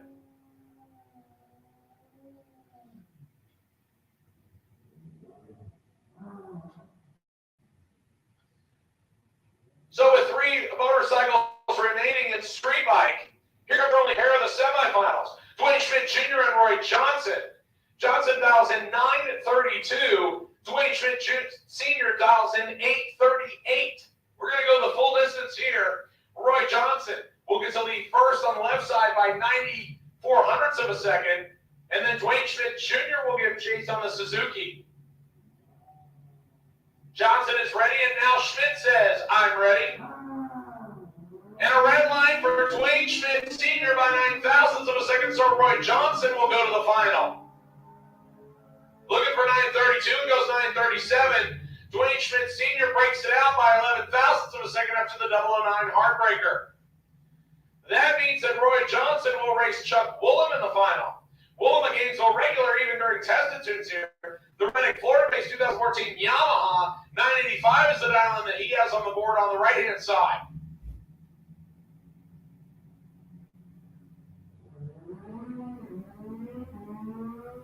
That means Sportsman Eliminator is coming around to the water next. Sportsman Eliminator coming around to the water next.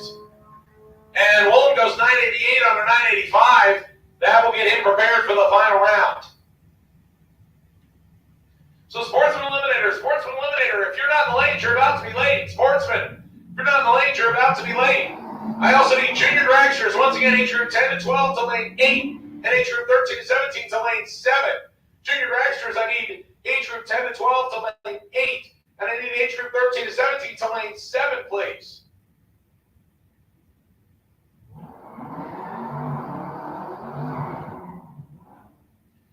Our first pair in Sportsman round number 3, Clint Wilson and Jeff Barrier. Wilson out of Providence, Florida, the 1968 Chevy 2 Nova. He's dialed in at 11 flat, 12 flat for Jeff Barrier in the Dodge.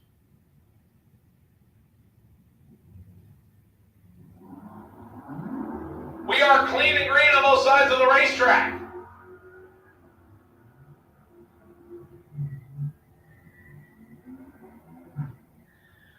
Win line will go to Jeff Barrier. 12:04 and a 12 flat. He had the big reaction time advantage, and Clint Wilson got pushed into a breakout. And Jeff still got there first, so Barrier to round number 4. That will bring up Mitchell Gunner and John Lamondola next. John Lamondola, the car he calls Penelope, 1310 dialing for the Jeep, 1277 dialing for Mitchell Gunner. Right side goes first.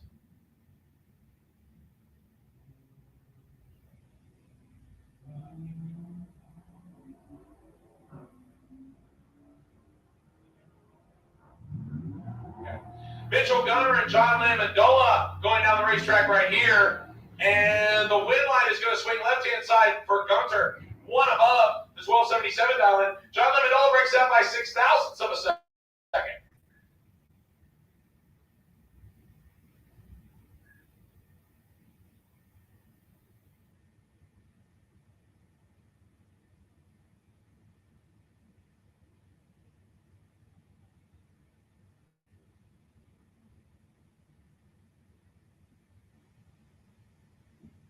Our next pair, Monica Roberts and Marcus Cruz. Not the first time these two have faced each other. Cruz dialed 1342 in the Dodge, 1240 the diamond for Monica Roberts, left side. We are clean and green on both sides of the racetrack.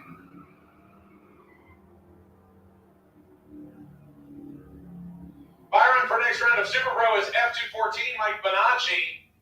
And Marcus Cruz picking up the win in this one. A good race. 1344 and a 1342, 2 above. Monica Roberts is 1241 on a 1240. She's 1 above. 5 down margin of victory to Marcus Cruz in a tight race there. Marcus Cruz picks up the win.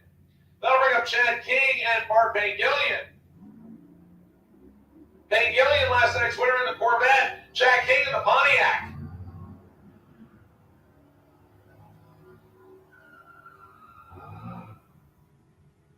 Wouldn't like it to go on for Bart Pangilian. 10 on 9, 1252 on a 1252 with a 9 and an 014 tree. That's 23 total. That locked out Chad King's 056 green light. He breaks out by 12 thousandths, but still doesn't get there first.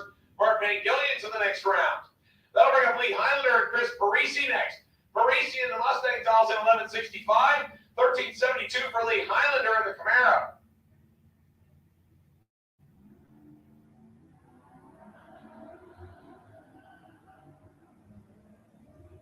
So Lee Highlander turning the red light on the Camaro by 5 thousandths of a second. Chris Parisi will move on to the next round. 1158 on an 1165 for the Mustang. That's good enough to move on to round number 4. While we get the junior dragsters ready, Brett Veneman coming up for his single in Sportsman. And he turns on the red light, but that's okay. He's got the single, so it's no big deal.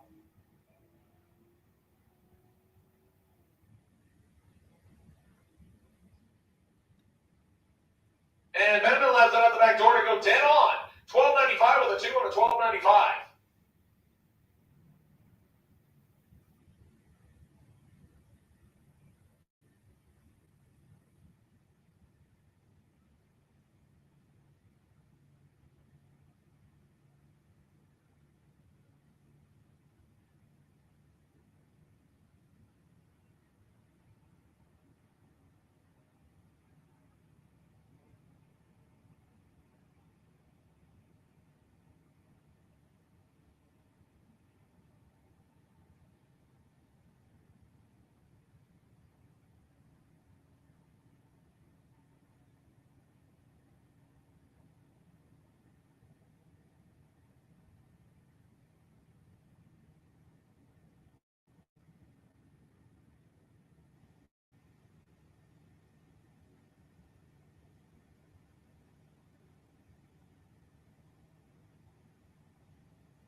All right, ladies and gentlemen, our first pair out in the 10 to 12-year-old group is a good one indeed. Hunter Dowling and Aaron Kennedy. Kennedy, last night's winner in the junior dial 891. 892 for Hunter Dowling. the GRE Signs back dragster over on the right-hand side.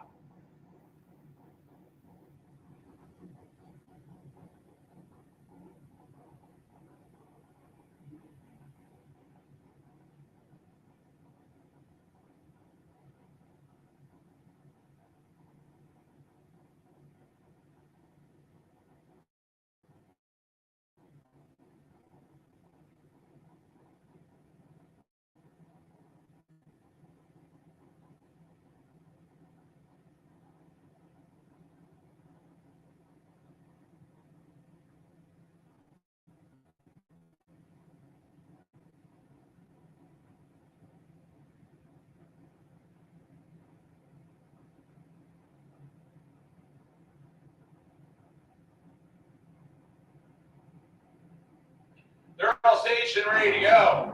And a double red light.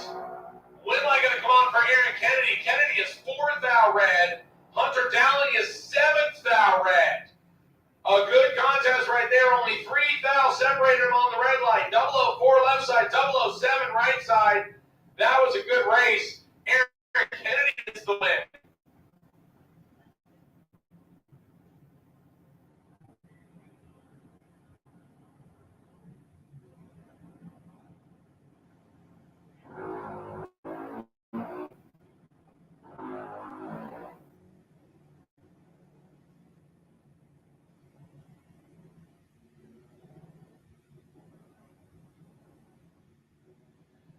How about this? The 2 Cook brothers will face each other. Zandier Cook and Ryden Cook. So one Cook will make it to the semis. The question is who is going to be cooking in the semis? Zandier Cook dialed in 890 left side. Ryden Cook dialing in 892 right side.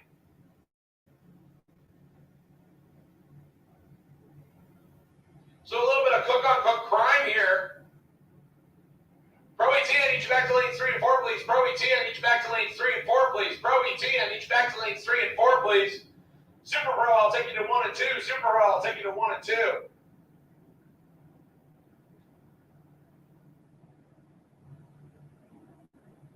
So Zandier Cook left side, Ryden Cook right side. Which one of them is going to go to the semis? We're clean green on both sides of the racetrack. Zandier Cook on the left, Ryden Cook on the right. And the win light is going to go on for Zandier in a double breakout. He's under by 17 thou. Ryden Cook is under by 46 thousandths. The difference in the breakout is 29 thousandths of a second. And Zandier Cook on the left side will go to the semifinals. Here's our third and final call that will go to the semifinals. This is Jason Johnson Jr.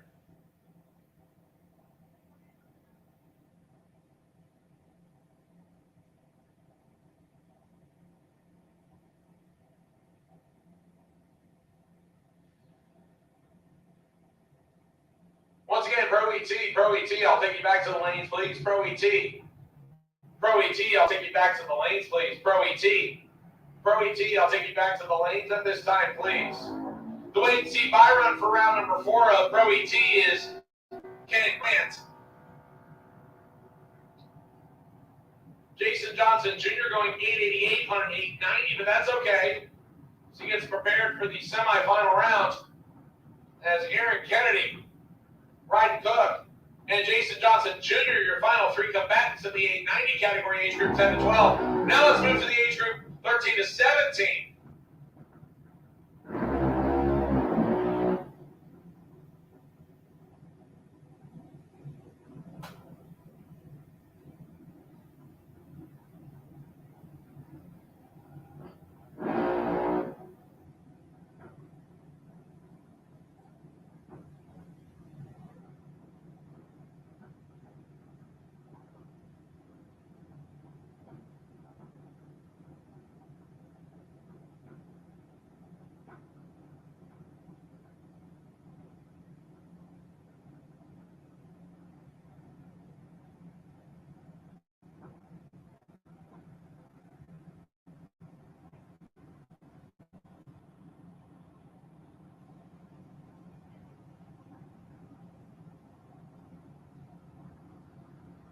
Savannah Highhouse and Wyatt Palmetier. They're going to battle each other to see who gets against Curtis Peak in the final.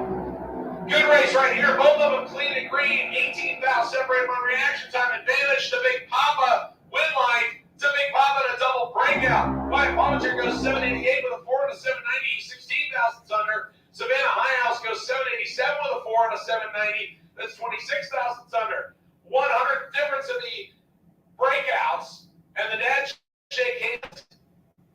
Palmetier will go to the final to race this driver right here, Curtis Peak. Peak from the Equipment, Georgia area dials in 790. Not going to be the first time that Curtis Peak and Wyatt Palmetier have faced each other. They will get ready for their final round next. Once again, I need Pro ET drivers to the lanes, please. Pro ET drivers to the lanes. I'll take Super Pro at this time as well, lanes 1 and 2. Super Pro lanes 1 and 2. Peak with an 024 green light. And goes dead on with a 1. 790 with a 1 with a 24 tree for a 25 pack. That's the way Curtis Peak gets tuned up for the final.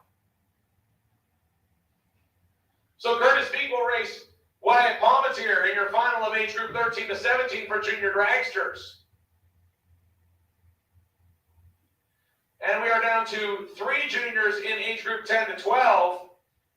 And now Corey will take care of a little bit of housework here on the starting line, first 300 feet of the racetrack, and get us ready for round number 4 of Pro ET. Again, your wait and see Byron for Pro ET is card W262. That's Ken Grant. So Ken Grant will have the wait and see Byron in Super Pro. Card number F214, that's Mike Bonacci, will have the wait and see Byron in, Ken Grant will have the wait and see Byron in Pro ET. Card number F214, Mike Bonacci, will have the wait and see Byron in Super Pro. And we are putting the sportsman ladder together right now to get everybody paired up. The sportsman is down to a ladder in round number 4.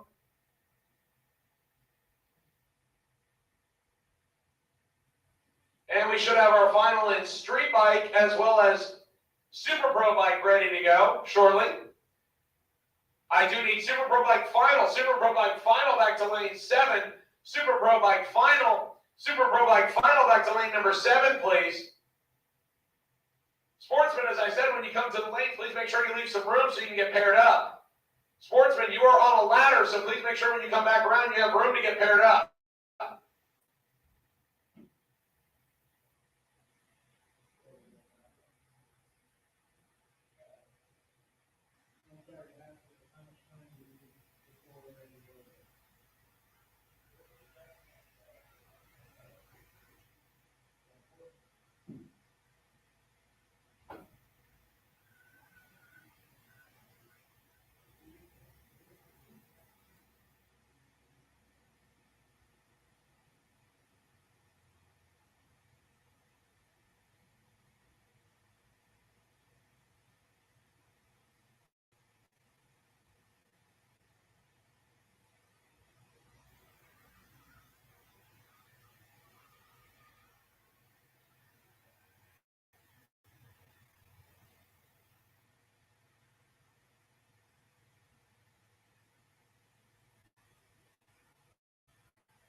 All right, ladies and gentlemen, thank you for watching On the Spot Motorsports Media.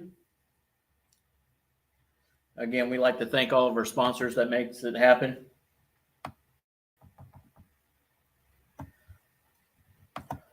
That includes on-the-spot lawn maintenance. Hey, if you need someone to come out and give you an estimate, you need your grass mowed whatsoever, hey, give them a call at 904-966-1633.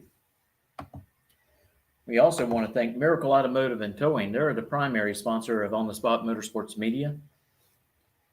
Hey, they got you covered with all your automotive needs. Hey, if you're on the side of the road, don't pray for a miracle. Call Miracle at 904-368-1114. Also, if you need a vehicle wrapped, you need signs made, you got a storefront that needs lettering done, I'll tell you what, the folks at Team GRE, they can make it happen. Goolsby Racing Enterprises. Give them a call at 352-870-7258. Also, visit our sister page. If you're into politics and like to know what's going on, happenings, and news, join On the Spot with David Rogers on Tuesday nights at 7 p.m. They have their podcast. Very entertaining group of guys.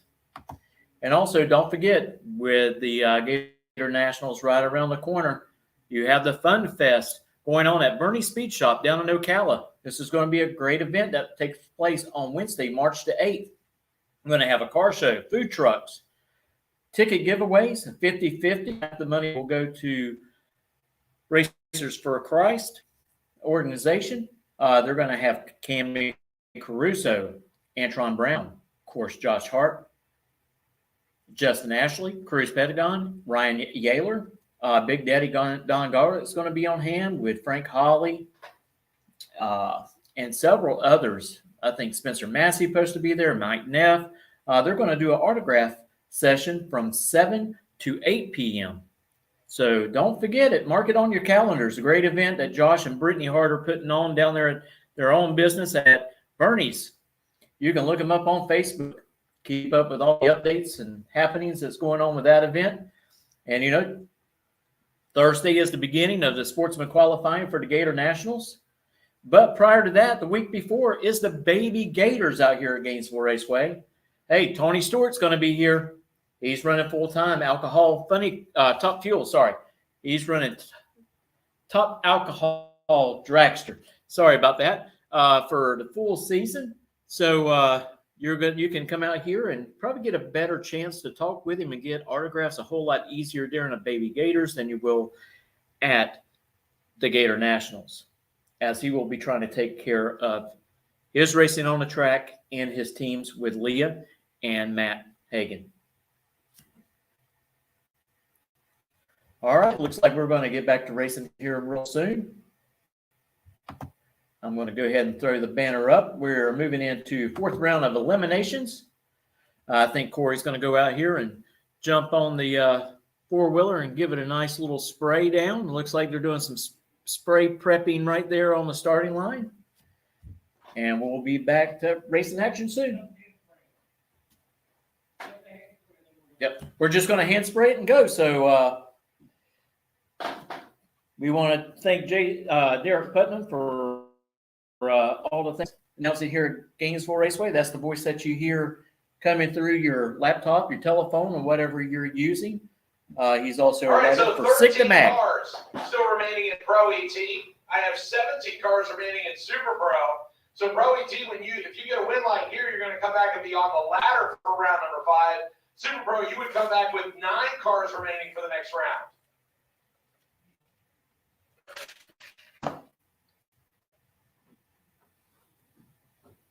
So Sportsman already on the ladder for round number 4. Pro ET will go on it next round. Super Pro will go on the ladder in round number 6.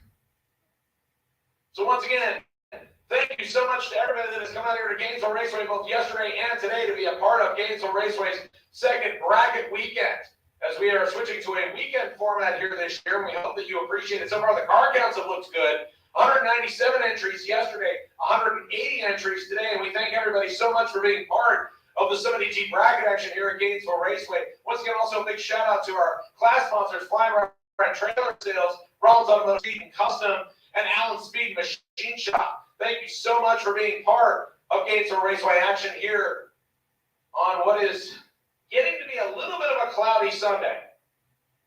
I'll be honest, I'm a little bit nervous about that, but let's hope it just stays away and we can keep rolling. All right, been a great action. Let's keep it going.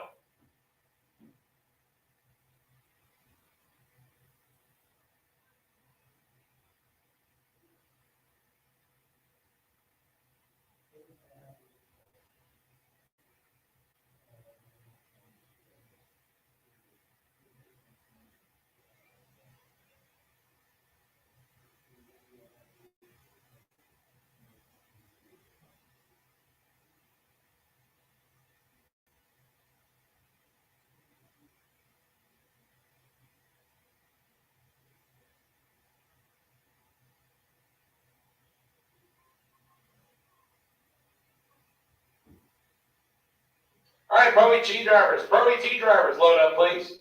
Pro ET drivers, can you load them up, please, for us? Pro ET drivers, load up, please.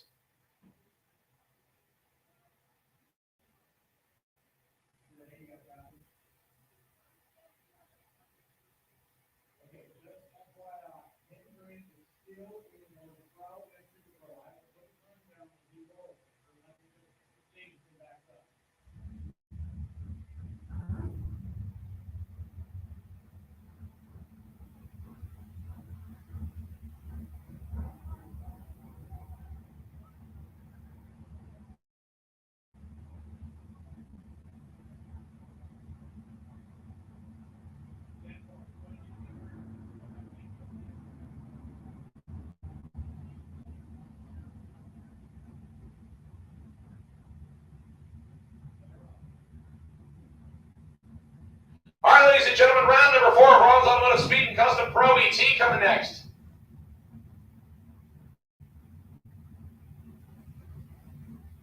Looks like I have my final sitting in the lanes of Super Pro Bike. Thank you so much for coming. We're going to have some good racers right here, as pretty much everybody that is still left in competition has made it to the late rounds of some way, shape, or form at some track that I've seen. So maybe I'm biased, but I believe everybody deserves to be in round number 4 that is here. We'll see who survives to the ladder.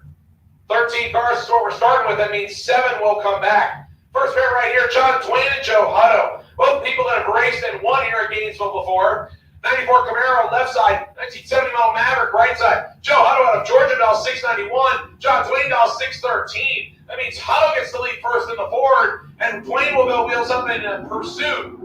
And we are clean and green. 9 thou separated them on reaction time. Advantage to John Twain. Win light to Joe Hutto. How about that one? John Twain takes 32 thousandths of strike to break out by 6. John Twain goes 612 to the Ford, a 613 after an 18 tree. Joe Hutto, one above the dial-in to the deck with a 27 tree. So Joe Hutto goes to the next round. Here comes our next pair. Phil Green and Kevin Roberts, couple Camaros on the starting line. Roberts dials 750 on the right. Phil Green dials 598 on the left. Both of them trying to find out where they want to stall the converter to and start to bump in. Phil Green lights the bottom ball first. Now Kevin Roberts says, I'm ready. And Kevin Roberts turns it 9 thousandths. The Reverend Phil Green to the ladder round. 598 with a 0 on a 598. He will go to round number 5. Kevin Roberts turns it 9 thou red. Mike Gaffney and Jason Rollins will come up next. Gaffney, 1977 Gremlin with the, now it doesn't have an AMC underneath the hood anymore. It's got a small block Chevy for Bauer. 7 flat to dial-in. He gets to go first from Jason Rollins. High Springs resident 1971 Chevy, no big block Chevy Power out of Rollins Automotive Speed and Custom. He dials 578.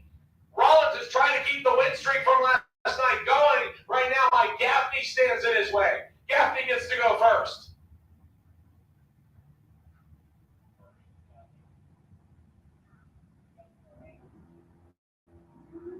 We are clean and green on both sides. Jason Rollins in big trouble here. And the one light going to come on for Gaffney. His job, Jason Rollins misses the tree for the first time all day, and he paid for it dearly. Mike Gaffney, one of them with a 3 trip, plenty. Jason Rollins breaks out by 200s and still doesn't get there first. Mike Gaffney to the next round.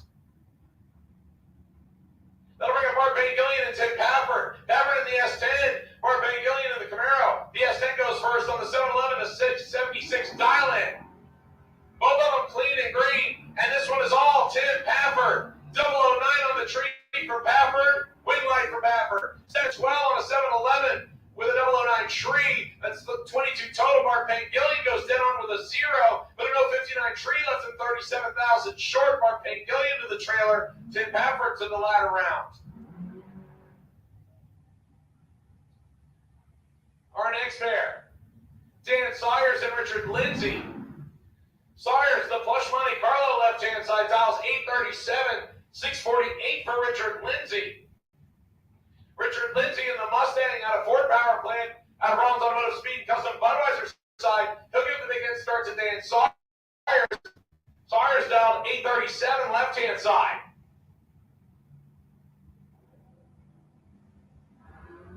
And Richard Lindsay turns it red. Dan Sawyers to the next round.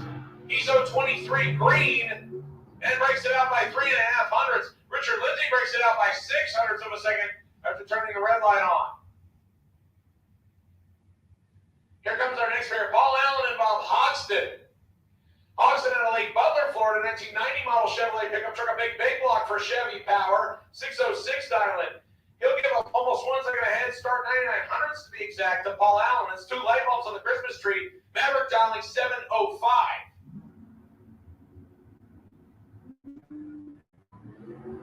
We are clean and green, and Bob Hoxton in control here. Win light to Bob Hoxton. 608 out of 606 with a 002 tree, take 12 thousandths. Paul Allen is 706 on a 705 with a 23 tree. It is a 37 thousandths pack, but Bob Hoxton puts together 25 total, and Bob Hoxton to the ladder round. Here comes our odd number single. This is Ken Grant. Grant had the best reaction time of the last round, so he gets the odd number single right here. He'll take the two-faced Nova to the starting line. He's got the number up there in honor of Sean Serra, number 139P. And Ken Grant just basically looking for the Christmas tree here. He wants to be better than a 002, have the chance at the buy run with 7 cars remaining.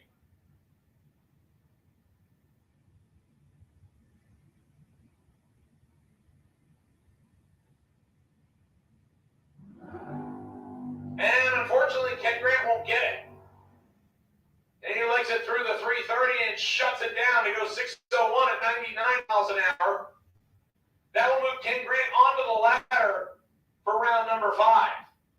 Now Ken Grant will cool it, fuel it, and come back around for round number 4 of Super Pro, where we have 17 cars remaining.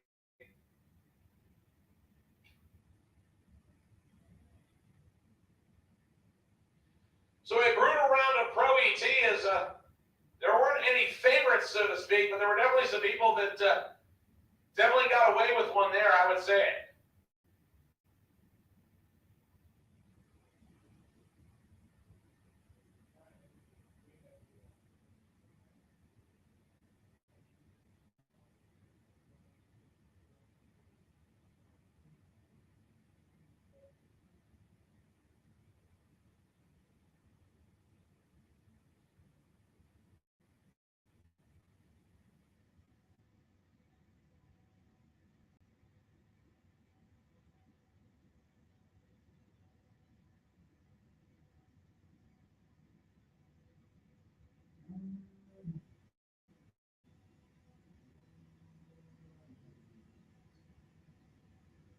All right, ladies and gentlemen, here comes our final round.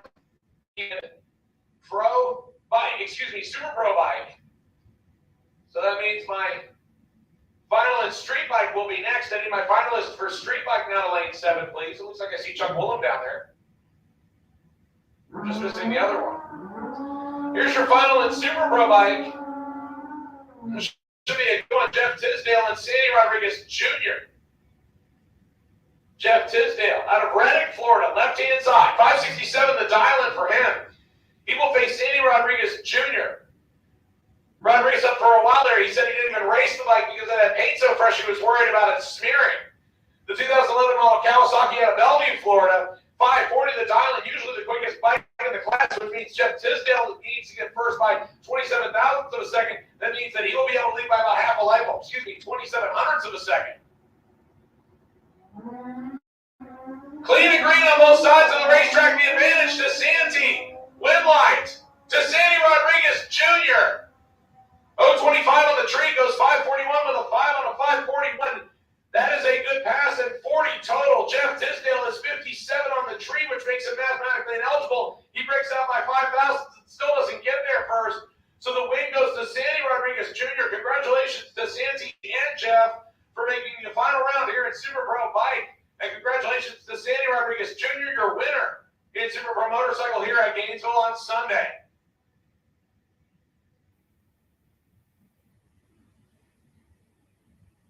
And no doubt that will be a happy winner's circle for Sandy Rodriguez Jr. and all the struggle that he's done from last year to get back on the bike and make some changes to it and rode it all the way to the final and gets the win light here.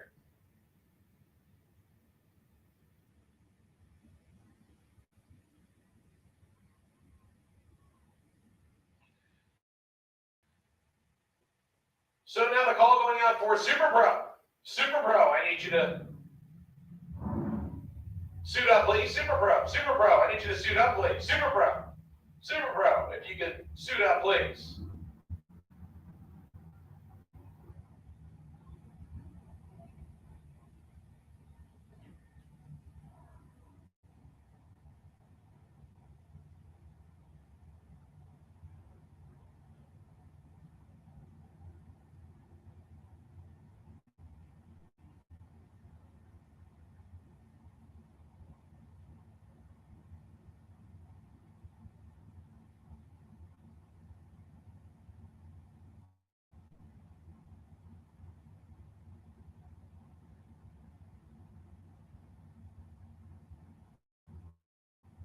Michael and Anthony Kill got us started round number 4 of Super Pro action brought to us by Flying Rides Trailer Sales. A couple of non-GM products coming to the starting line right here. Anthony Kelly, 2003 model Ford Mustang. He said the 515 basically painted on the car the entire day, so why not leave it up for round number 4? He'll make Mike Fiddler. Fiddler out of Summerfield for the 1973 bonus Scam. 451 cubic inches of Dodge underneath the hood. 640 the dial for him. He'll get to lead first by 1.25 seconds. A little bit of movement around in both sides of the racetrack. 107.1 reaction time advantage. Left side, win light left side for Mike Fiddler. 640 with a 6. On a 640 with a 20 tree, that's 26 total. Anthony Kelly is 30 on the tree and has no chance to win, even though he goes dead on with an 8. Great race right there. 26 pack left side, 38 pack right side, 12 down margin of victory going to Mike Fiddler. He goes to round number 5, the round of 9 cars ready. Here comes your next pair, Alan Rouse Sr. and Brendan George. Rouse in the wheel-standing S10 Sonoma, we'll call it. 611 the dial for the Jacksonville, Florida-based hot rod. He'll get the big head start for Brendan George. George out of Crystal River, Florida now. 2009 Mullis chassis dragster, big block Chevy for power. 477 the dial for Short Bus. So Alan Rouse Sr. will go first on the Budweiser side, and then Brendan George will chase it Short Bus.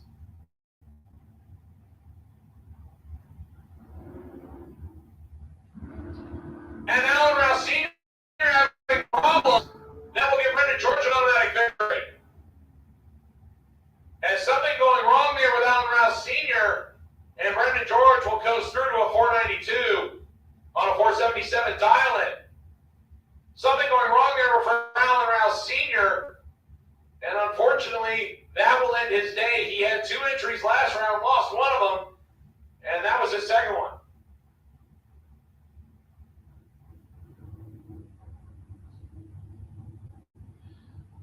And we now have the top end completely clear.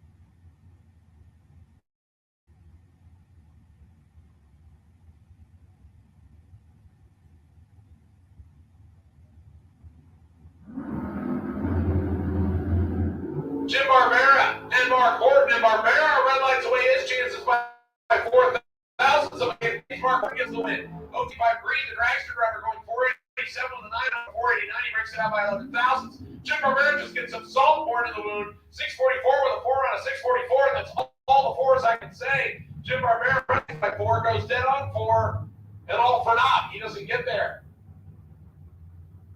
Then we got Ari Kelly and Barry Rowell.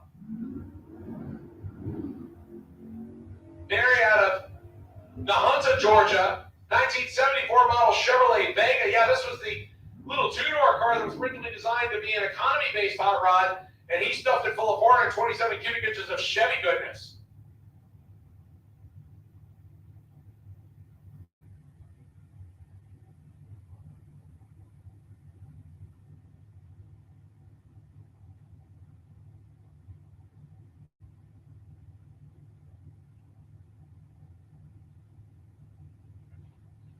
So Barry dialed 584 in the door car. Ari Kelly dialed 495 in the dragster. Door car gets to go first by about 9/10 of a second. We are clean and green 2,000. Separated on reaction time advantage. Door car, win line. Door car. 584 with a 9 on a 584. Dead on 9 with a 22 tree. That's 31 total. Ari Kelly goes 496 to 495. He can't get there. Barry Rowell, 9-foul margin of victory. And the bingo goes to round number 5. Then we're going to Nick Brown and Newman's next. Brown, a little purple Camaro, the 1967 model. He's down 622. He'll swing a little bit of a head start to Glenn Newman's. Glenn and Janice Newman's. The wheel standing has 10 down 638. And this time Nick Brown turns the red light on by 1,000th of a second, so he is done. The 022 green light for Glenn Newman's. He breaks out by 3 thousandths. That's a throwaway away from a dead on pass. That'll bring a Big Papa. And Jamie Kelly next.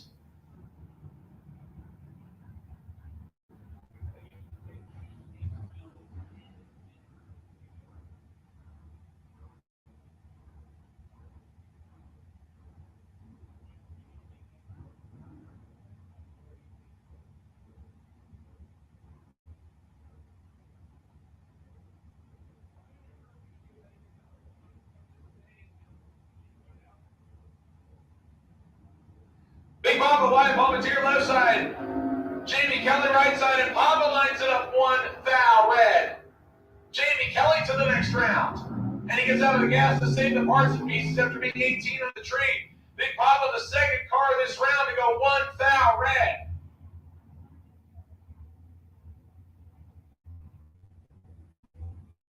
Then we got Kate Grant and Hamilton. Hamilton. Out of Fitzgerald, Georgia, the Camaro dial 551. Kate Grant dials in two-face at 619. We are clean and green on both sides. Nate Hamilton, the better reaction time in the Camaro. And Nate Hamilton picks up the win. Double breakout. He's 7 thousandths under. Kate Grant is 9 thousandths under. Hamilton is 002 in the tree, take 18, and gets the win as Kate Grant is 9 thou under. But Grant's still up in Pro ET as he's down to 7 cars there.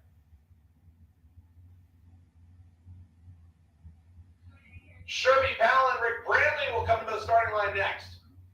Sherby Powell out of Green Cove Springs, Florida, the Camaro driver on the Lucas Oil side, 663 the diamond. He'll face Rick Brantley. Big handicap difference here. Newbern Park, Florida-based 2021 Power Chassis Dragster, 449 the diamond for Rick Brantley. It means Sherby Powell gets to go first by 2.14 seconds. Over 1 full Christmas tree to Sherby Powell, and then Rick Brantley will try to play catch up.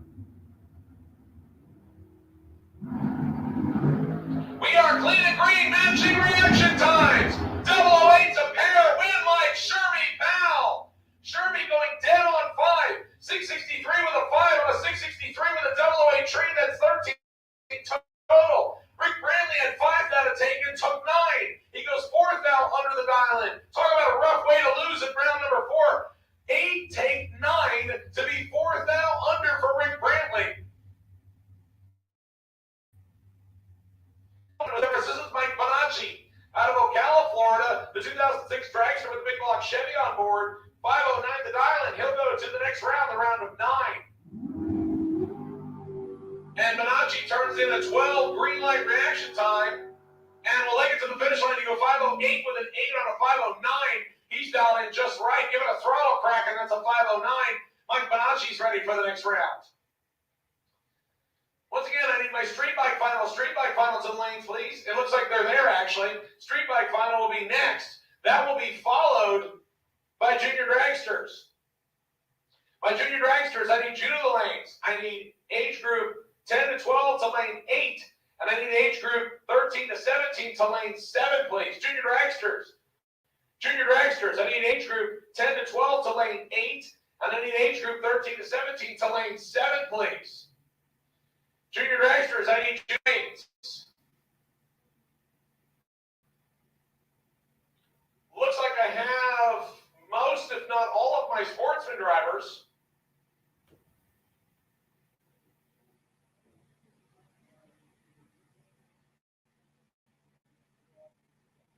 So it looks like I have all of my sportsman drivers for the quarterfinal round. Pro ET drivers, cool them and fuel them and bring them back, please. Pro ET drivers, cool them and fuel them and bring them back, please. You're on a ladder now with 7 cars. Pro ET drivers, cool them and fuel them and bring them back, please.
Final round of street bike. The win light will come on for Roy Johnson over Chuck Willem.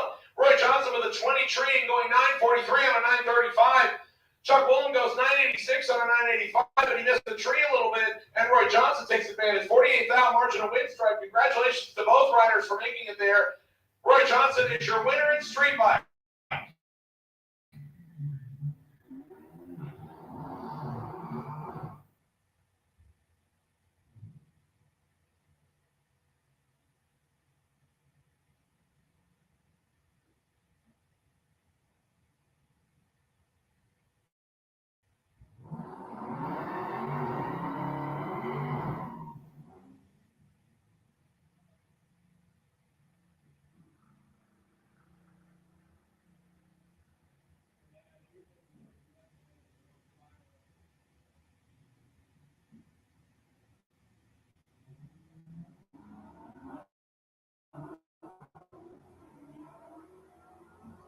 Mitchell Gunner and Jeff Barrier.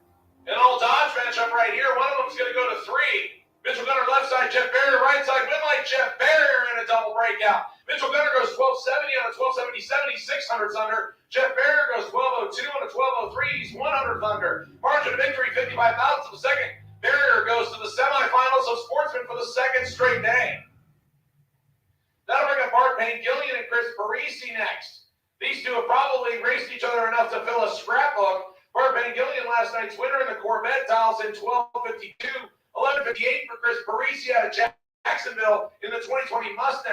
Bart Payne Gillian goes first by about 1 second.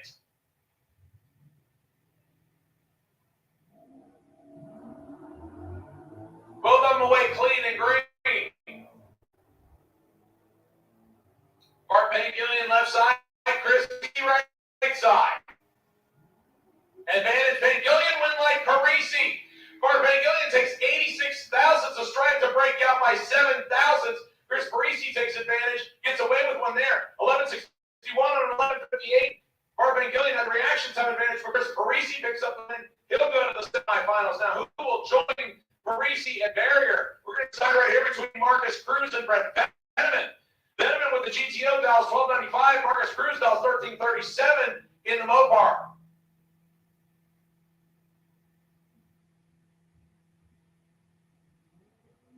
Both of them away clean and green.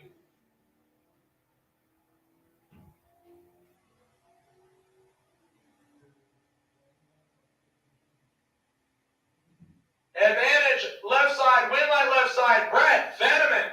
1295 on a 1295 with a 1 and a 13 tree. That's 14 pack. Brett Veneman putting away Marcus Cruz's 400s breakout. Marcus still didn't get there first. So Brett Veneman will pick up the win, and he will move to the semifinals. So Brett Veneman, Chris Parisi, and Jeff Barrier. Those are the final three cars in Sportsman.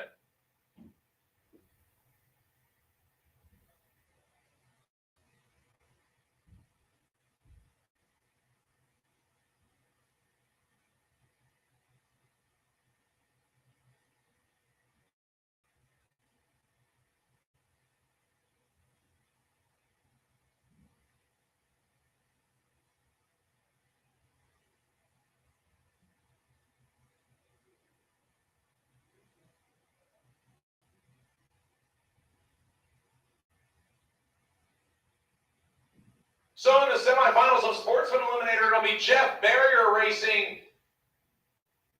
Brett Veneman, and Chris Parisi gets the bye to the final.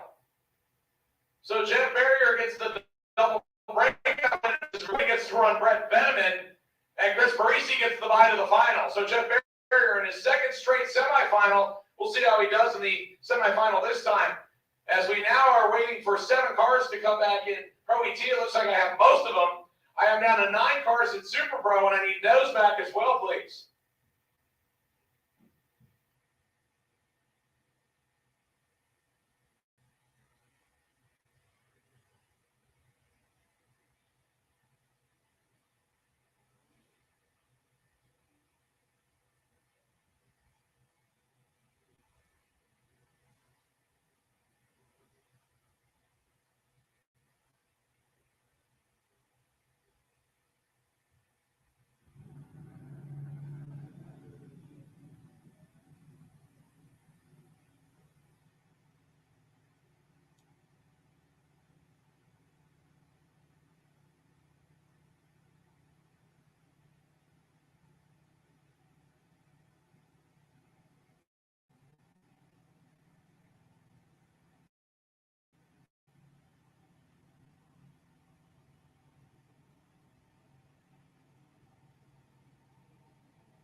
All right, so we have a license pass coming up here for the junior dragster on the right-hand side.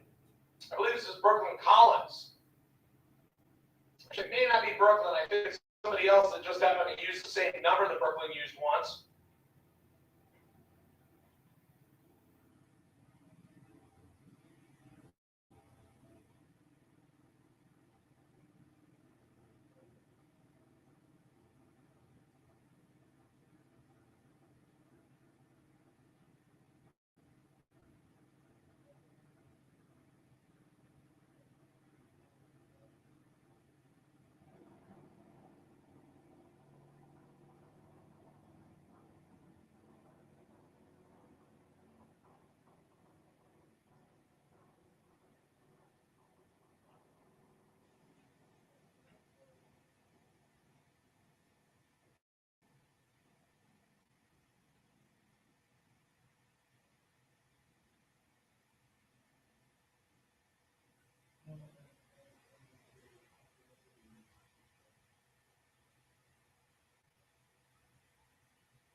group 10 to 12, Xavier Cook right side, Jason Johnson Jr. left side.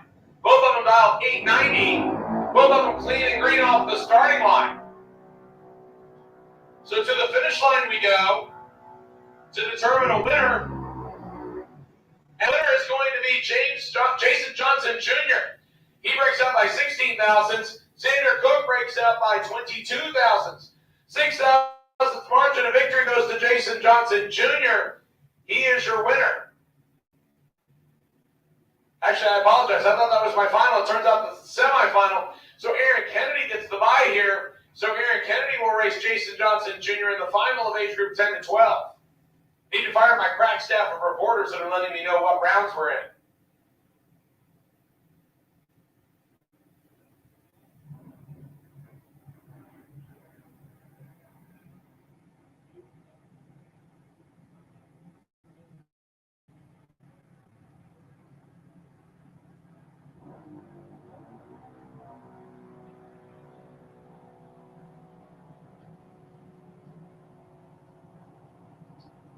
Kennedy goes 888 with a 5 on an 890. That will prepare him for the final against Jason Johnson Jr.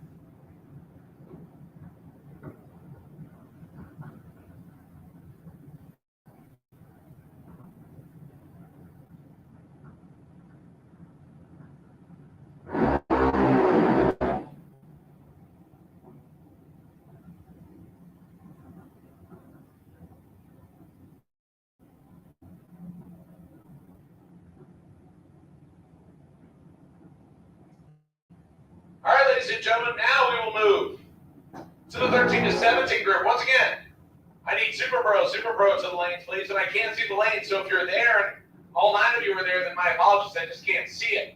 Super Bro, I need you to the lanes, please. Super Bro to the lanes, please.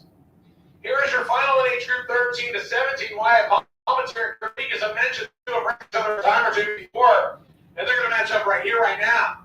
Both of them looking for 790 on the board.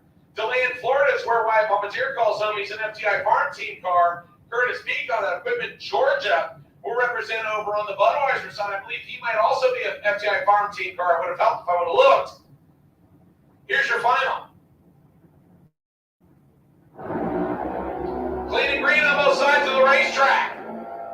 Big Papa left side. Curtis Peak right side. And Peak gets the win. 791 with a 5 on a 790. He's 14 on the tree. That's 29 total. Wyatt Palmetier missed the tree a little bit, breaks it out by 17 thousandths. Curtis Peak gets there first by 1,000th of a second. That left Wyatt no room. So your final between Wyatt Palmetier and Curtis Peak will go to Curtis Peak. Congratulations to both of them for making the final. Curtis Peak is your winner.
So Flying Brian Jones out of FB Trailer Sales coming up on the Lucas Oil side of the racetrack. I've heard that he's making a test pass to try something out. The 2000 model Mullis chassis dragster, big block Chevy for power. He's going to make a single shot on the Lucas Oil side. That will wrap up round number 4. We'll do a little bit of track prep and we'll get everything ready to go for round number 5 as we have Sportsman and Pro ET both on the ladder. Super Pro with 9 cars remaining. That'll get us down to a ladder in round number 6 for them. To the finish line, 460 and 148 for Flying Brian Jones with a 16 tree. So Corey Deemer will hop on the tractor and head out and drag the racetrack a little bit. We will be back underway here in just a few minutes.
ladies and gentlemen, round number 5, the ladder round of Pro ET, brought to us by Rollins Automotive Speed and Custom.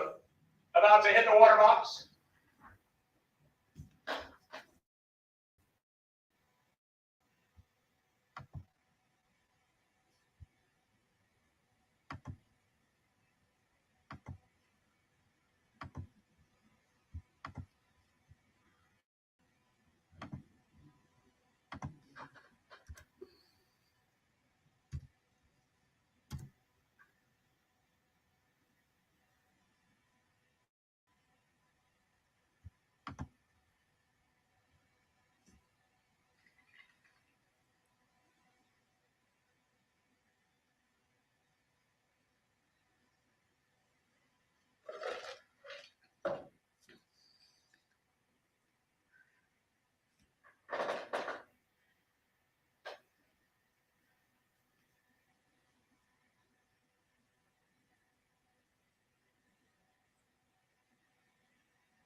All right, ladies and gentlemen, our ladder round, quarterfinal round in Pro ET, round number 5.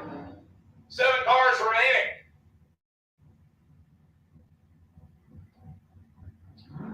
We'll start out here with a Ford Chevy battle. Joe Hutto and Tim Pafford will get us started. Hutto out of Jessup, Georgia, left-hand side. The 1970 model Maverick, 331 cubic inches of Ford on board. 691 to dial, and he'll swing a 210 head start to Tim Pafford. Pafford with the Slater LS power plant. Underneath, what skin remains on the front of it as he's lengthened the front of the S10 truck. 711 to dial for the Georgia resident. We are clean and green. Joe Hutto in control, left side by about 3.5 hundredths, win light. Joe Cool Hutto, breakout for Tim Pafford. He takes 28th out, a breakout by 9. Going 710 on a 711. Joe Hutto had the better reaction time. Joe Hutto gets the win and goes to the final 4. Bill Green and Sawyers. A couple of good buddies that have raced against each other for a couple of decades here at Gainesville. Dan Sawyers and Monte Carlo, left side goes first on the 833 to 598 dial in difference. Bill Green's wheel standing 68 Camaro right side.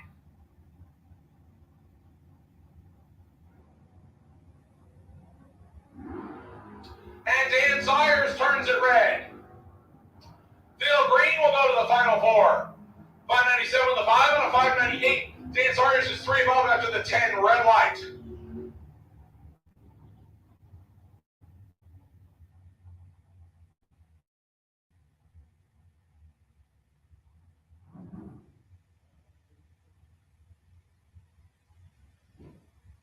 Our next pair, Mike Gaffney and Ken Grant. Grant in the 73 Nova dial 565. 699 to dial for Mike Gaffney in the Gremlin left side. And Ken Grant turns it red and two-face Mike Gaffney to the semifinals. Gaffney is 33 green and breaks it out by 23 thou. Ken Grant turned it red and then breaks out after the foul start. That will bring up our Byron Bob Hoxton. Out of Lake Butler, Florida, 1990 model Chevy pickup truck, big block on board. He's down 606. And he is just going to stage it back up. He's going to save the heat, the parts, and the pieces, and be ready for the semifinals.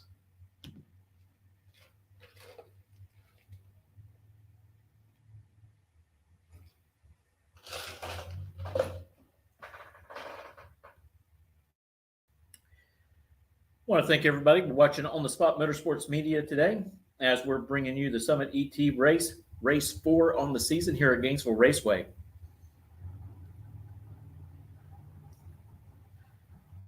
We will not go out. We will come back to our ET series on April the 1st. All right, Super Pro drivers, load up, please. Super Pro drivers, load up, please.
first pair with 9 cars remaining in Super Pro. Mike Fiddler and Mark Horton. Horton in the dragster down 488. 640 the dial for Mike Fiddler in the scam.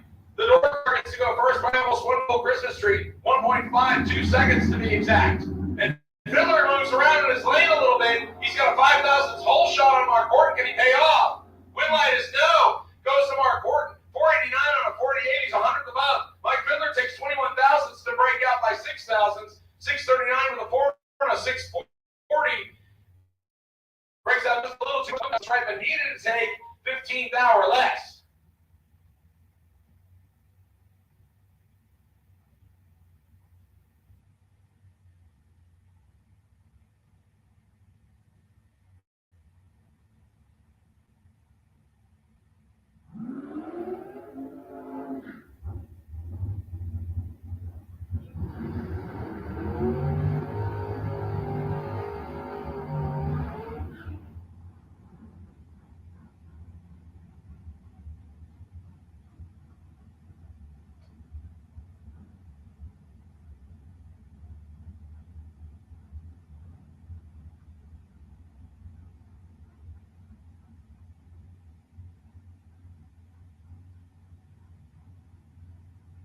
Brendan George and Glenn Newman's next. Newman's in the pickup truck, dial 637. Brendan George dials 476 in short bus in the dragster left side.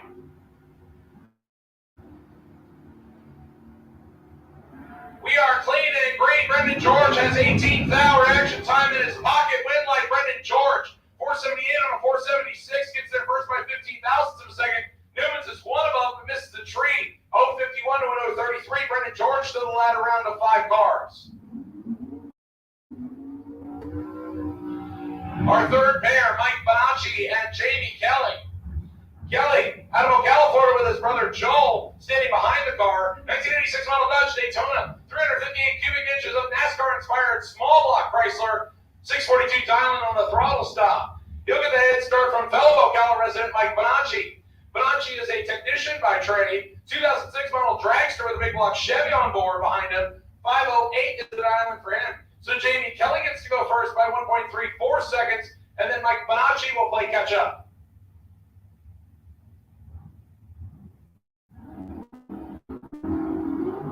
We are clean and green, 2,000 red one reaction time advantage. Kelly, win light to Mike Bonacci. How about this race right here? 16 green, dead on 6 for Mike Bonacci. Puts together 22 total. Jamie Kelly is 14 green, dead on 8, also 22 total. 110 thou. Margin of victory to Mike Bonacci as both drivers put up 22 total. Heck of a drag race. Joel just shaking his head saying, hey, we put up 22 total. If you can't win with a 22 pack, what can you do?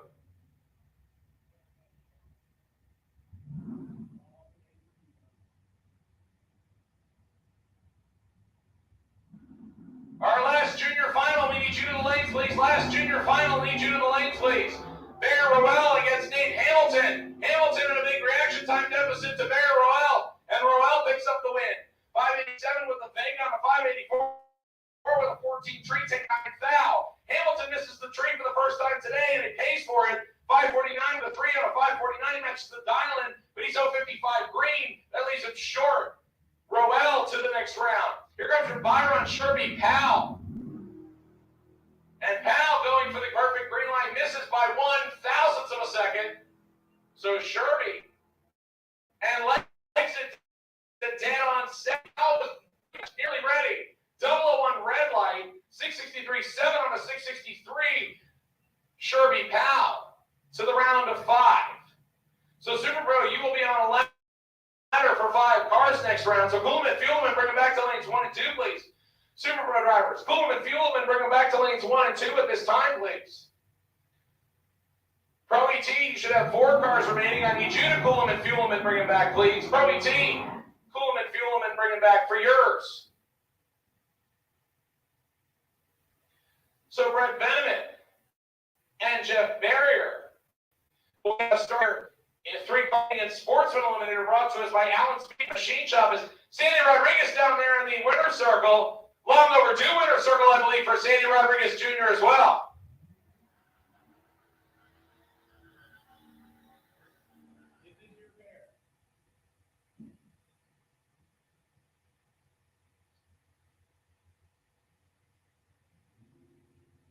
So a pair of deep staging competitors coming up right here. Brett Benjamin, $12.95 dialing for the GTO. And Jeff Barrier, dial 1202.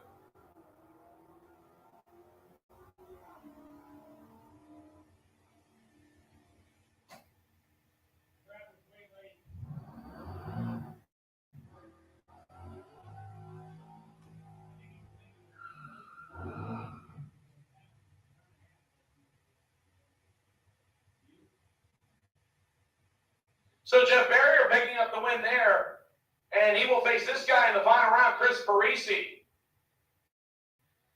Parisi backed by Best Bet and a slew of sponsors that I don't have enough time to name. He's dialing in 1159 in the Mustang.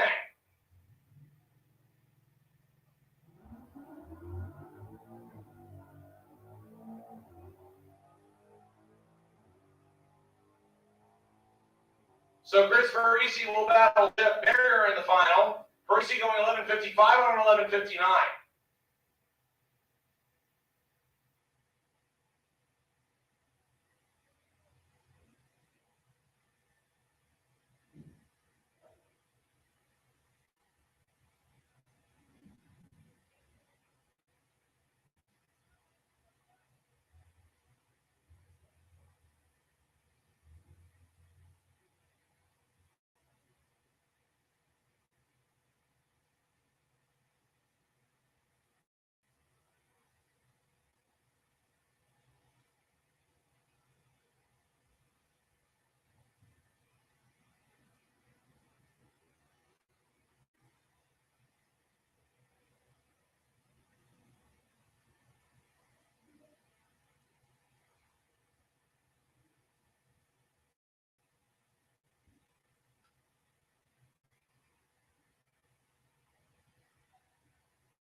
So a single here, I believe this is a license run for the junior on the starting line, and then we will have our last final for our junior age group 10 to 12. Once again, I am now waiting on sportsman cars to come back, Super Pro and Pro. I need sportsman drivers for your final, Pro ET for your semifinal, and Super Pro for your quarterfinal rounds. I need you all back to the lanes as soon as possible, please. Cool them and fuel them and bring them back.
I just want to let everybody know I may have to restart Facebook here in a few moments, probably a little less than 30 minutes away, because Facebook won't let you continuously run over 8 hours. So there's possibly going to be a little reset on Facebook. YouTube will continue streaming with no issues.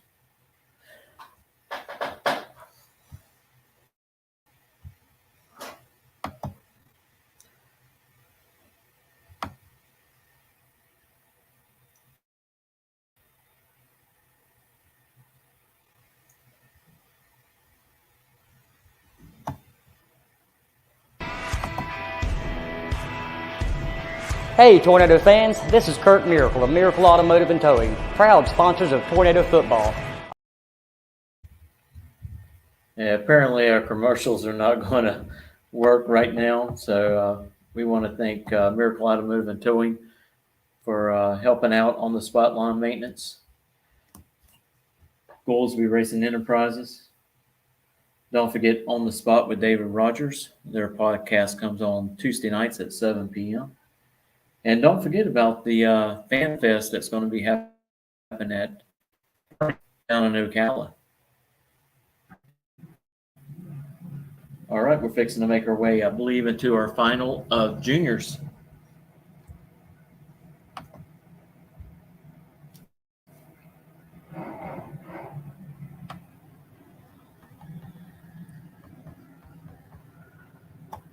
All right, here comes your final in junior dragsters. This is age group 10 to 12. Jason Johnson Jr. and Aaron Kennedy.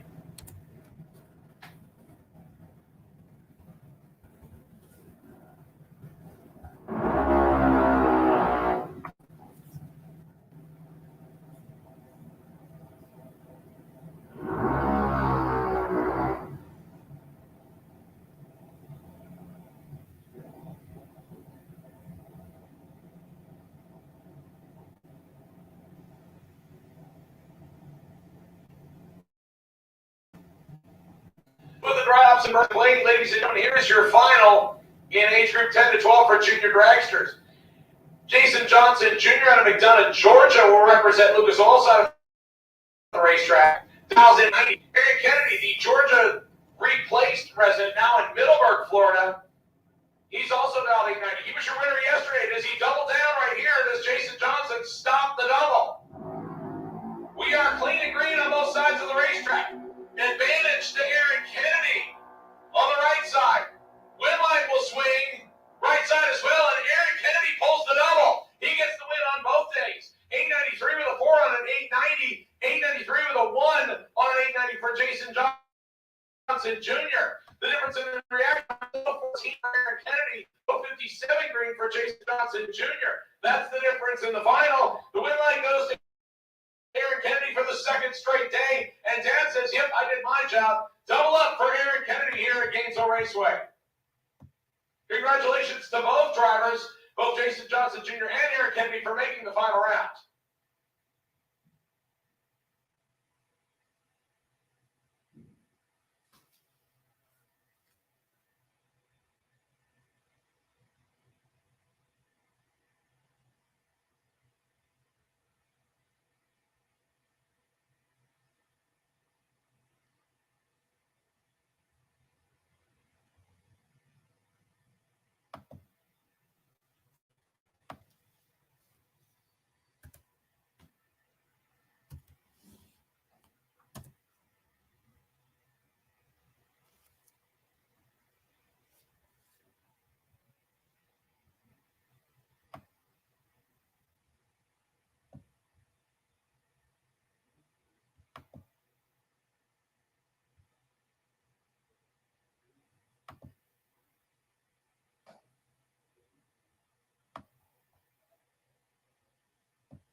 again, I need all remaining competitors in Super Pro, Pro, and Sportsman to come back to the lanes, please. All remaining competitors in Super Pro, Pro, and Sportsman come back to the lanes, please. It looks like I have my Sportsman final sitting there. I am waiting on my combatants in Super Pro. There should be 5 of you remaining. And Pro ET, there should be 4 of you remaining. I need you back.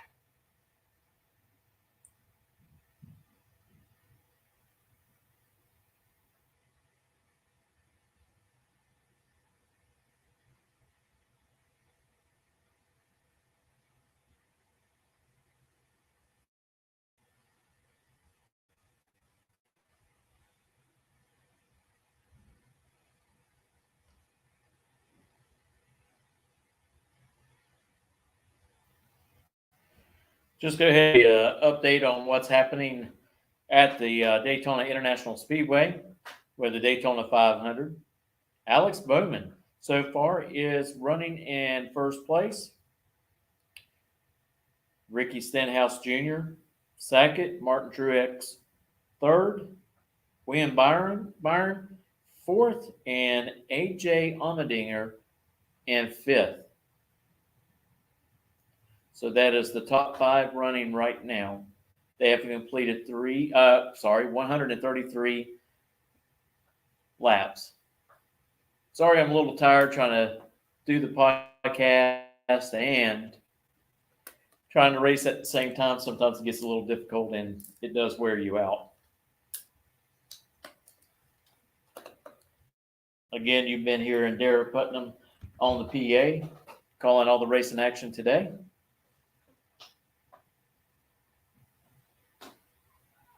You can check out some of the articles that he writes on Sick the Mag. Great publication.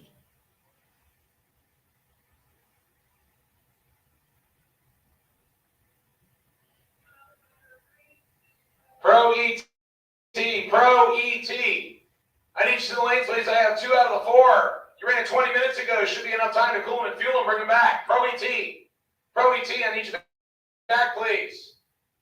Now 3 of you. We're just waiting on Phil Green.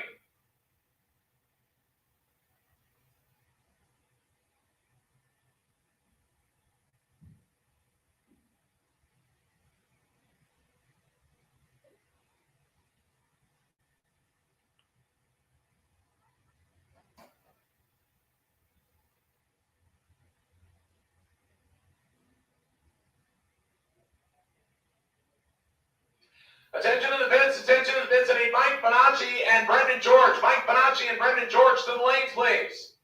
Mike Bonacci and Brendan George to the lanes, please. Mike Bonacci and Brendan George to the lanes, please. We're missing you. We don't want to run without you, so come on down.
drivers, load up, please. Pro ET drivers, load up, please. Sportsmen, you will follow Pro ET. Super Pro, you will follow Sportsman.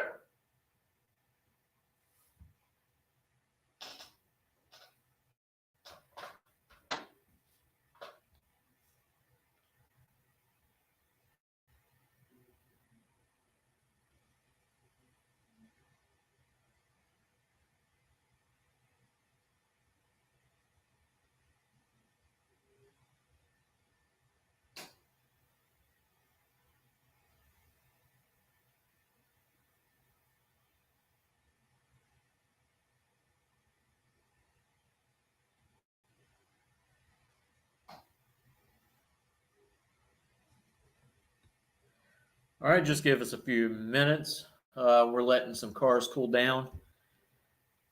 Derek just mentioned that they're going to go pro, sportsman, and then super pro. I hear some cars cranking up. So here we go into pro eliminator. Looks like I see Matt Gaffney's car down there. All right, ladies and gentlemen, down to 4 cars in Rollins Automotive Speed and Custom Pro ET.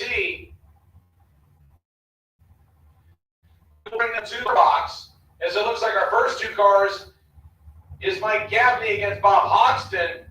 That will put Phil Green against Joe Hutto. So a Chevy on AMC matchup will start us, and a Ford on Chevy matchup will be the second shot.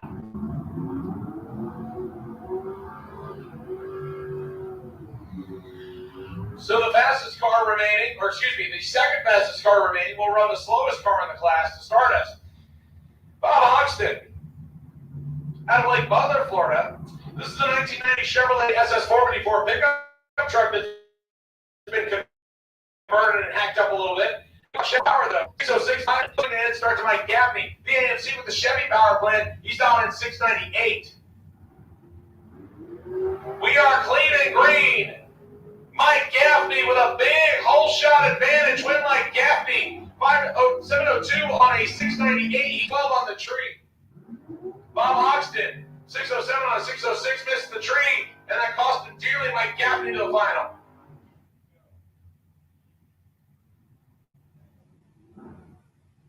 That'll bring up Phil Green against Joe Cool Hutto. Not the first time these two have run each other. Joe Cool Hutto out of the Jessup, Georgia-based area. The 1970 Ford Maverick. He's still got a Ford underneath the hood. He's down 691.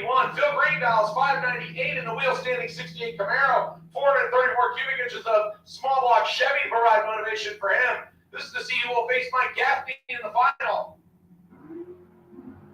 We are clean and green on both sides. Phil Green got 300s in the bank advantage. Left side win light. Left side for Phil Green. 599 out of 598 gets the win. Joe Hutto goes 692 and a 691. He gets the loss. Both of them one above the dial-in. The difference was the reaction time. Phil Green is 025 green, 056 green for Joe Hutto. He missed it a little bit, and that gave Phil Green the move. So Phil Green will race Mike Gaffney in the final of Rollins Automotive Pro ET.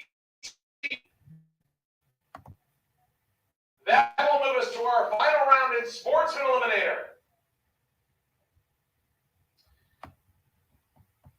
So your final round in Sportsman Eliminator coming up next, as Jeff Barrier will run Chris Parisi.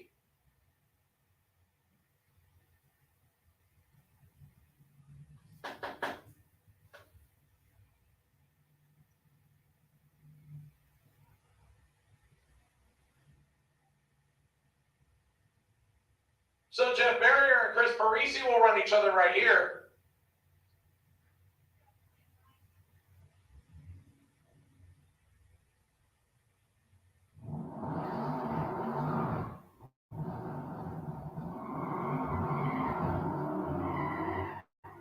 So Jeff Barrier made it to the semifinals last night, has gone one round further. He's looking to take home all the money and all the accolades and all the glory. To do so, he's going to have to get around multi-time class champion Chris Parisi. Parisi in the 2020 model Mustang GT on the left-hand side. He dials 1157. Jeff Barrier dials 12 flat in the Dodge Charger. So right side goes first.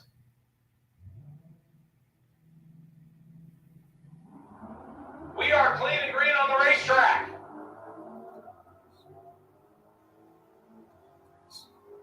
Jeff Barrier right side, Chris Parisi left side. Win light will come on for Chris Parisi. Parisi goes 1164 and 1157. Jeff goes 1204 and a 12 flat. 3 thousandths margin of victory at the finish line for Chris Parisi. Good race right there. And for Jeff Barrier, he will pick up the runner-up.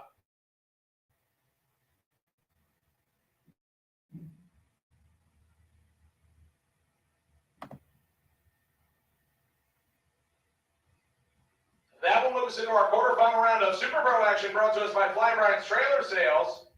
5 cars remaining in that category.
All right, ladies and gentlemen, your quarterfinal round here at Fly Brian Trailer Sales Super Pro. We're starting with Sherby Powell and Brendan George.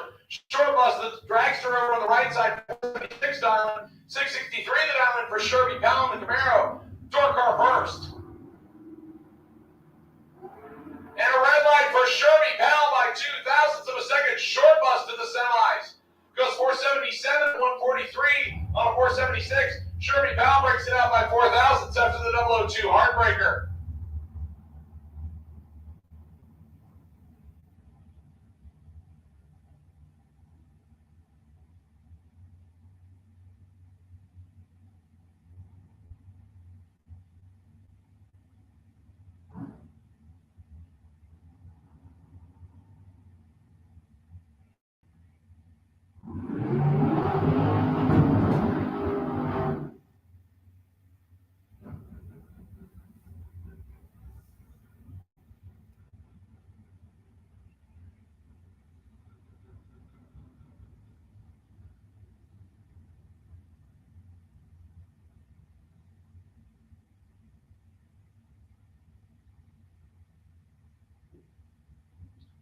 So one dragster to the semifinals. We're going to get another one right here. Munchie and Mark Horton. Horton, the Fuel Tech dragster, right side, 488 the dial. He'll swing the 210s head start to Mike Bonacci, the 508 dial on left side. Thomas Dove, 8-125, advantage, left side, win line. Left side for Mike Bonacci. Mark Horton, 1 above. Mike Bonacci, 2 above. The Ocala, Florida resident Mike Bonacci gets a 9th margin win stripe. He will go to the semifinals with Brendan George and this man, Barry Rowell. Rowell and the Vega dialed in at 584, the lone door car remaining with 3 cars left. Barry gets a single shot here to the semifinals. Now, he can just putt down the racetrack if he wants, as long as he lights the win line by staging and sticking a Christmas tree. Finals, he can pass or he can just choose to save the parts and pieces. Sounds like he's going to make a hit. And he's 004 on the tree. Barry Rowell to the finish line, 588 on a 584 with a 004 tree. He's ready for the semifinals in Super Pro. We now need our finalists in Pro ET to cool them and fuel them and bring them back, please. Finalists in Pro ET, cool them and fuel them and bring them back, please. That's Mike Gaffney and Phil Green, I need you to cool him and fuel him and bring him back, please.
So your two final round combatants from Sportsman Eliminator, the Allen Machine Shop, sitting down there in the winner's circle, Chris Parisi and Jeff Barrier, with whoever he could pretty much beg, borrow, and steal to get in the winner's circle. Big congratulations to Jeff Barrier, who has not competed on the point scale in quite a while now, with a finished the semifinals last night, made it to the finals here tonight before Parisi denied him. But Chris Parisi getting the win. All right, looks like I have my finalists down in the lanes for Pro ET Final. I need my Super Pro combatants. Final three people in Super Pro, I need you to the lanes, please. Final three combatants in Super Pro, I need you to the lanes, please.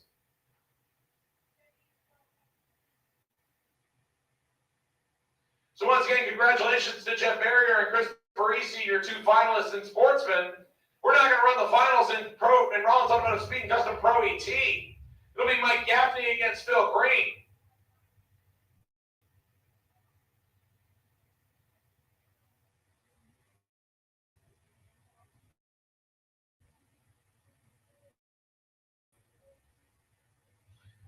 So that was where your head was at in your recent loss. Yes, exactly. But not all, a W in a round 4 finish is not a bad way to start your second weekend.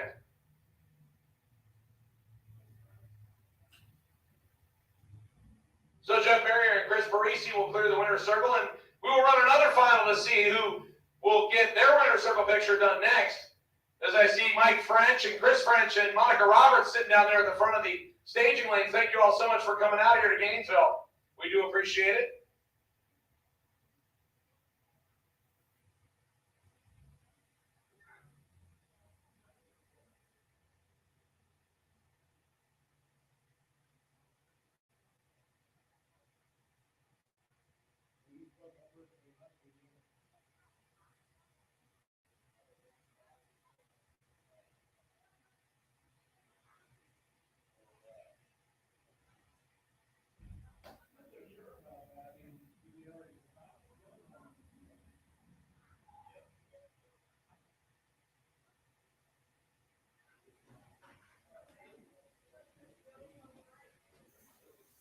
I got to restart Facebook. Maybe that was going to happen.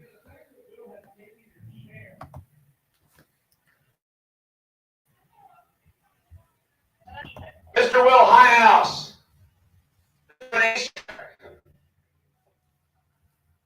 That is Renee's chair.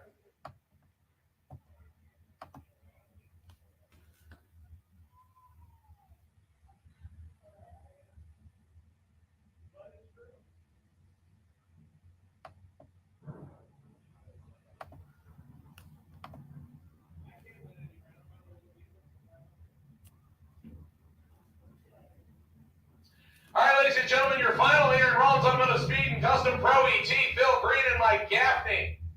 Both of them deserve to be here, considering that both of them have done quite well in the past, and both of them have also won their share of races. One of them is going to get the W here on Sunday at Gainesville Raceway.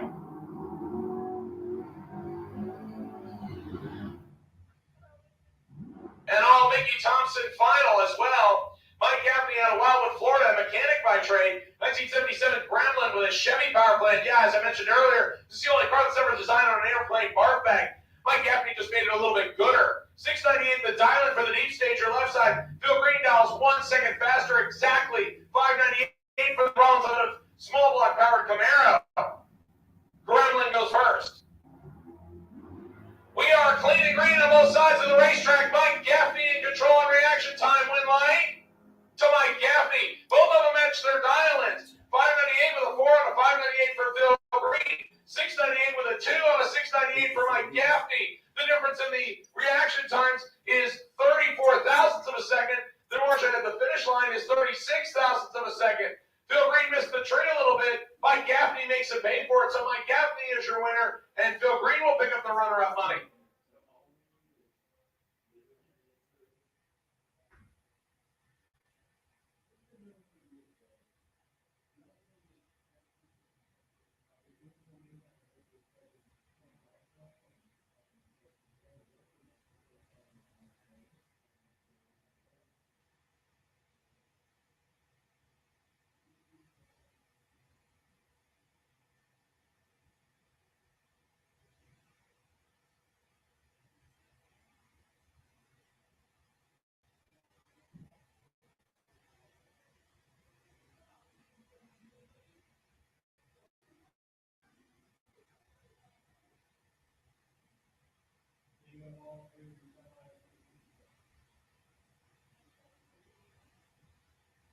Once again, ladies and gentlemen, all of you that are here on the grounds at Gainesville, if you're packing up and heading for home, once again, we do appreciate you coming out, being part of the second Summit ET bracket weekend here at Gainesville. Once again, Jody Kennedy, Corey, and everybody else here at Gainesville, keep in mind that they are welcome to constructive criticism. If you would like to talk to them, feel free to contact them throughout the week. And this is the first time we're doing this, so we appreciate your feedback.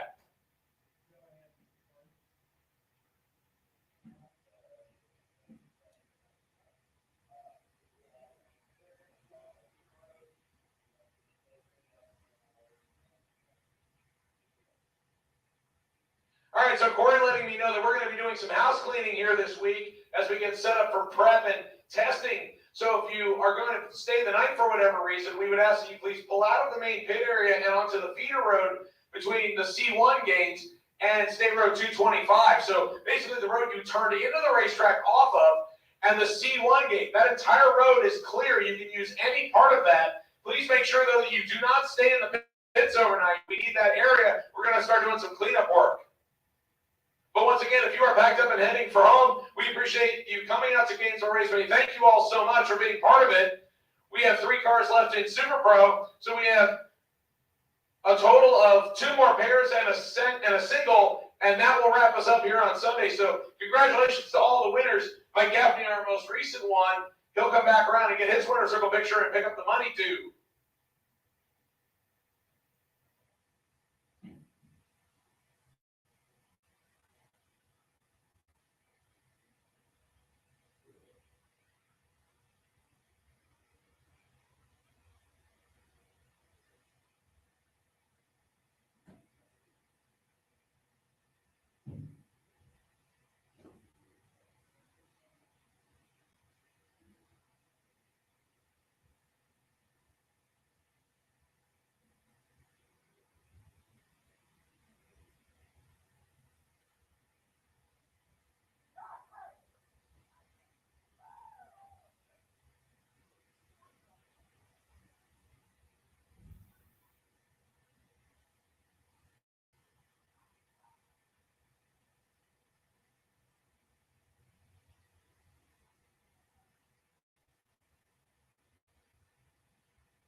So it looks like our first pair will be Barry Rowell and Brendan George. That will give Mike Bonacci the single with 3 cars remaining. So of the 2 dragsters remaining, we know that it's going to be at least one dragster in the final. The question is will it be an all dragster final or will it be a dragster door car final?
All right, ladies and gentlemen, with 3 cars remaining, here's your lone pair of the semifinal round. Barry Rowell, the last door car on the property, still alive in Super Pro, brought to us by Flying Brian's Trailer Sales. The Georgia resident Tiles 587 race Brendan George. Brendan George in the car he calls Short Bus, the Big Block Power 2009 Mullis Dragster, 477, the dial in right-hand side. And a red light for Barry Rowell by 0.03 of a second. Brendan George will go to the final. 11 tree and goes through to go 403 and 477. So Brendan George will race this man right here, Mike Bonacci. It'll be an all dragster final here on Sunday at Gainesville Raceway. Bonacci out of Ocala, Florida, who at one time had both a dragster and I believe a 67, 68 Firebird, sold the Firebird and is now concentrating his efforts on the dragster. Big block Chevy for power. 509 is dial in on the Budweiser side.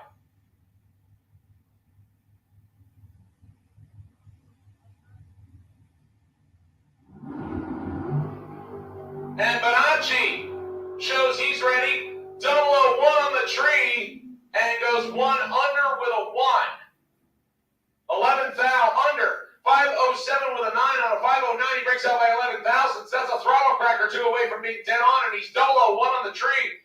So Mike Bonacci and Brendan George, those are your final Flying Trailer Super Pro action. We will wait on them for cooling and fueling and come back. And we will start to put a bow on Sunday here at Gainesville Raceway. Again, for those of you that have had a good time out here, we once again welcome your constructive criticism. Make sure you go and check out GainesvilleRaceway.com for our entire schedule of what we've got coming this year.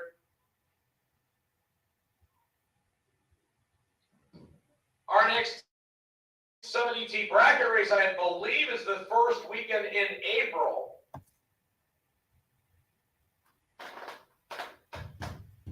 So it'll be April 1st, April 2nd. Yes, Mitchell Gunner telling me, yes, Derek, I know you can't think about anything right now, but yes, you're correct.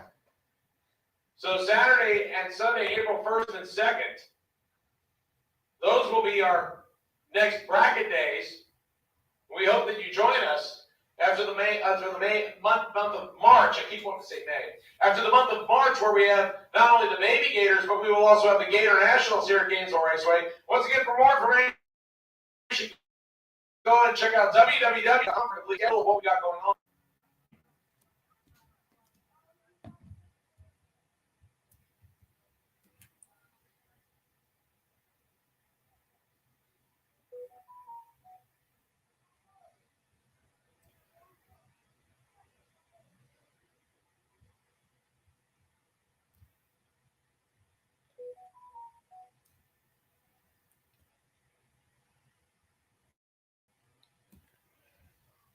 just give everybody a update that's watching the feed, what's going on at Daytona International Speedway for the Daytona 500.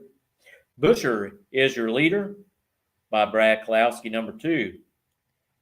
Amarola, number 3. Cedric, number 4.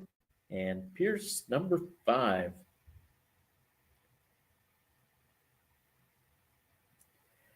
Uh, 171 laps have been completed. Some of your other big names like Danny Hamlin, he is in 8th.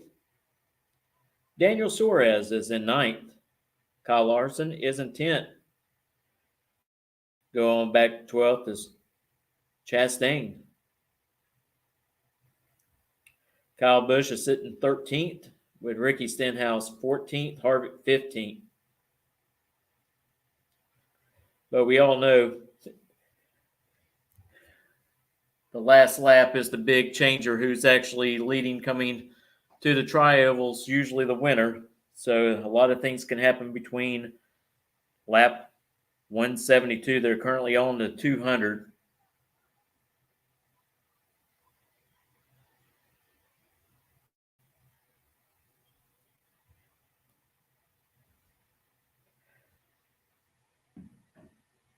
We'll keep you updated as long as we are live here at Gainesville Raceway. Again, we want to thank everyone for jumping on the internet and YouTube and watching the live feed.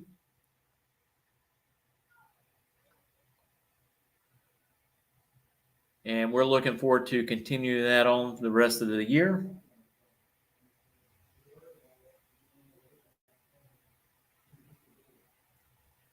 We want to thank the Gainesville track crew for an excellent job they have done over the past 2 days, keeping the track moving. Not too much downtime. A lot of effort goes on with them for that. Yesterday they were battling it being nice and cool and crisp, and today it got kind of hot. We want to thank them for all their hard work out there, keeping a good track surface for us to race on and keeping us safe.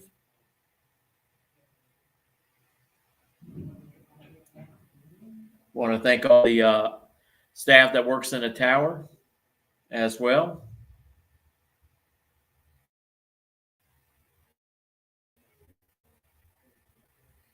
This isn't an easy job for anyone to do. We had over 190 cars yesterday on property. Today we had 180 cars on property.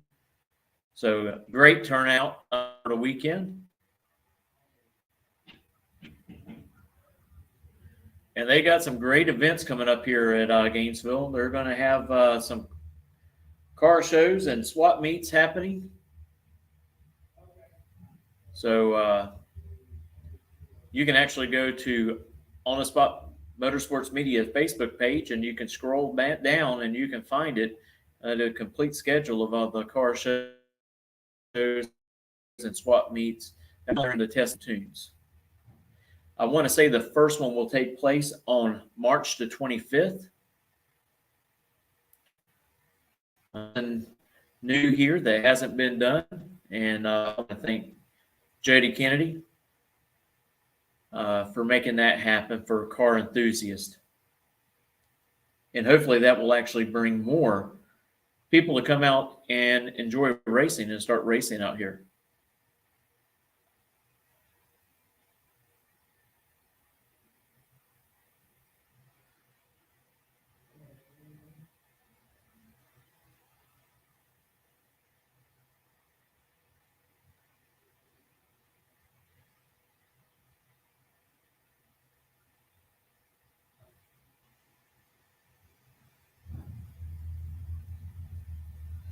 All right, we're waiting for the Super Pro cars to get cooled down and refueled and back up here for the final. So just bear with us for a few minutes, and they will be coming up hopefully shortly.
Bonacci and Brendan George. Bonacci and Brendan George, I need you to the lanes, please. Mike Bonacci and Brendan George. Mike Bonacci and Brendan George to the lanes, please.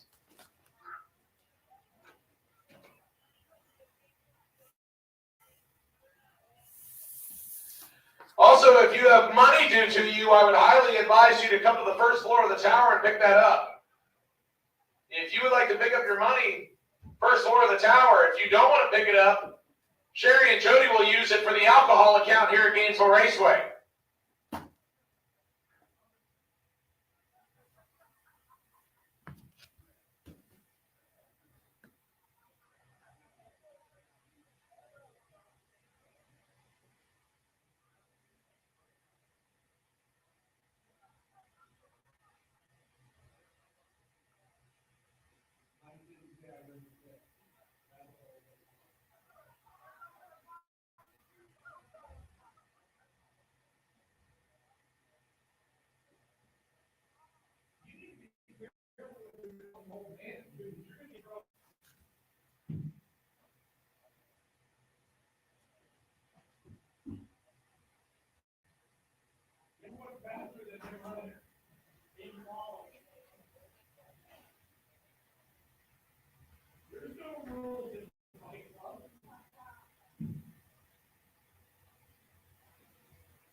Let me add in one more thing. To everybody that came out and worked for the city, that was the only day that we were able to get done after before the deadline of one call. Or that was an after. Bradenton was slightly better, but Gainesville stepped up, and everybody that said Gainesville could do anything before he knows, they kicked ass. I'm just gonna go ahead and say it. We had several people put down personal best, the track never run away. So for everybody that came out and picked their, they killed themselves on Thursday. I can't remember, all the on Thursday. On behalf of people that I work with in the magazine, thank you. You guys did a great job, all of you.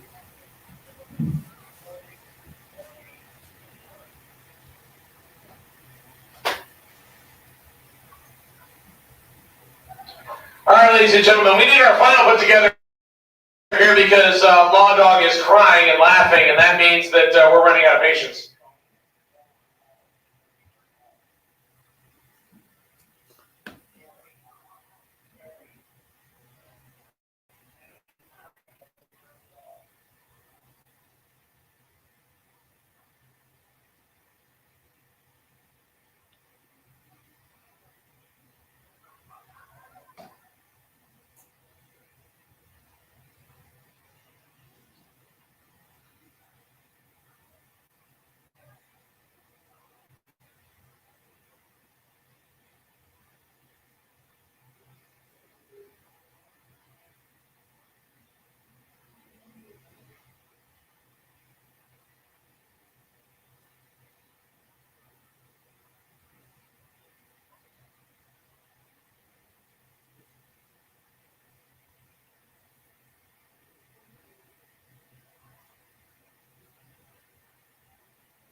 And here's your semi-pro final.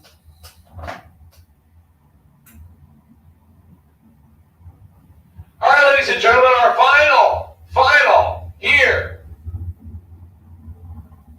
between a pair of dragsters and all extension ladder, pipe rack, lawn dart.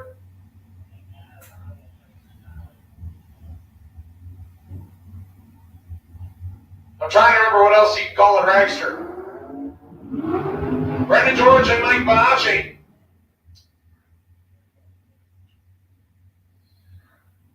So Crystal River, now the home base for Brendan George, the former Gainesville and High Springs resident, 2009 Mullis chassis dragster they call Short Bus. Big block Chevy for power, 477 dialing on the Budweiser side. He'll give the head start to Mike Bonacci. Bonacci out of Ocala, the 2006 model dragster. He's also relying on big block Chevy for power. 508 the dial in for him.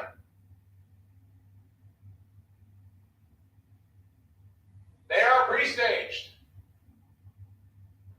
Brendan George in first. Mike Bonacci says, let's do this. We are clean and green, matching reaction times. Both drivers, 15 green win light. Brendan George, 479 on a 477, takes 23 thou straight. Mike Bonacci is 512 on a 508. But again, both drivers, 15 green. And Brendan George, 2 above. Mike Bonacci, 4 above. Brendan George will get the win.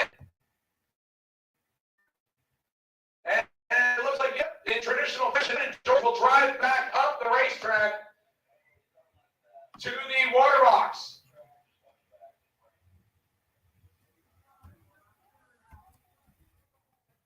So once again, Brendan George pulling his traditional move of driving back up the racetrack after a victory. The short bus will get a picture in the Gainesville Raceway Winter Circle. And ladies and gentlemen, that will officially wrap us up. Once again, if you have money due to you, I would highly suggest you come to first floor of the tower immediately. We would like to get you paid. So on behalf of the great Gainesville crew here, for Corey Deemer, Jody Kennedy, our EMT crew, as well as our great crew, worked hard through two days worth of work. We hope to safely home. Please make sure you first floor of the tower immediately so we can get you paid and get you on your way.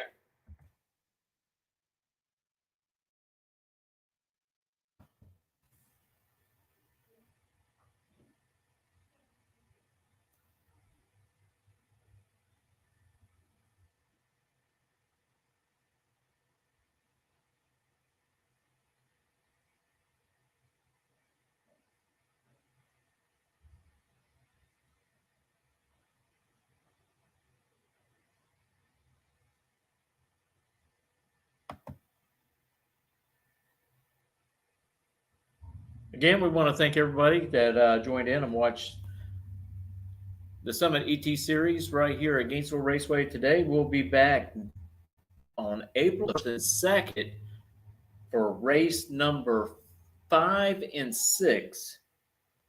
So there's only 11 races scheduled for this year.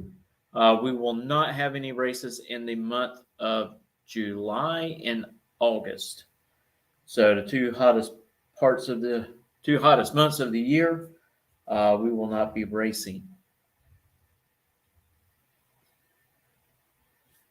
Again, thank you for joining us today, and we will see you.